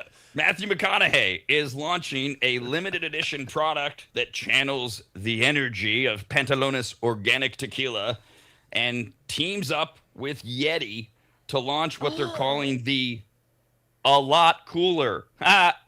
It's a cooler, and it's designed to perfectly fit a case of his tequila I die. in it. Yeah. Or of course, you could carry mixers and snacks and ice and whatever you want in your Pantalones Yeti. I'll get on Cooler. Pantalones for I that. don't know. I'm over Yeti stuff. I have a bunch of Yeti's- Yeti stuff. Yeti's yeah. a vibe. It's a don't have vibe. one. You're off the vibe. I'm off the It's a vibe. vibe, yeah. Sorry. Yes, I'm off the vibe. Pantalones, officially. Yeti, let's go. I dropped a Yeti on a pickup truck and spilled it all over like a gas station in Marysville. But did the cup hold up? Did it have the ice? Yeah, Was actually, it cold? did pretty good. We just Yeah, lost a few orange just saying. sodas that were in glass bottles, those orange cream ones. Yeti's a Yeah, vibe. oops. Yeah. When you say you dropped, I want to say you threw, but No, you it's dropped? like okay. Possible. so I had the tailgate down. I was getting something out of the back of the trucks. We were going camping. I didn't put it back up, and I was so excited. And when I turned out of the gas station, the Yeti fell and went everywhere. Yikes. But it survived. Most of them, most of the beers. Hashtag survived. Like I said, some of the orange cream sodas. was Most of pretty it, some up- of it, We left some of it in the it's street there. Yeah, it's I'm there. sure if you go through Marysville, you might see some still. That would definitely great day. eliminate your 22 days. We're back tomorrow, I think. I don't know. Screw you guys, I'm going home. Talking poo is where I draw the line. Go on and go home, you fat chicken. Bye, diddly-eyed. So long. God bless you. See ya, I'm going. Goodbye. Bye-bye, Homer. Take care. Adios. So long. Very well. Yar. Bon voyage. Toodle-oo. So long. Bye-bye. Bye, everybody. Sayonara, dude. So long. long. Our watch time is almost Bye-bye 50 now. minutes. It's 40 See now. ya. Bye-bye. So long, stink town. Well, goodbye. Yeah, the show's getting a lot better. It's fun. It's a fun show. And don't think it hasn't been a little slice of heaven, because it hasn't. God bless the United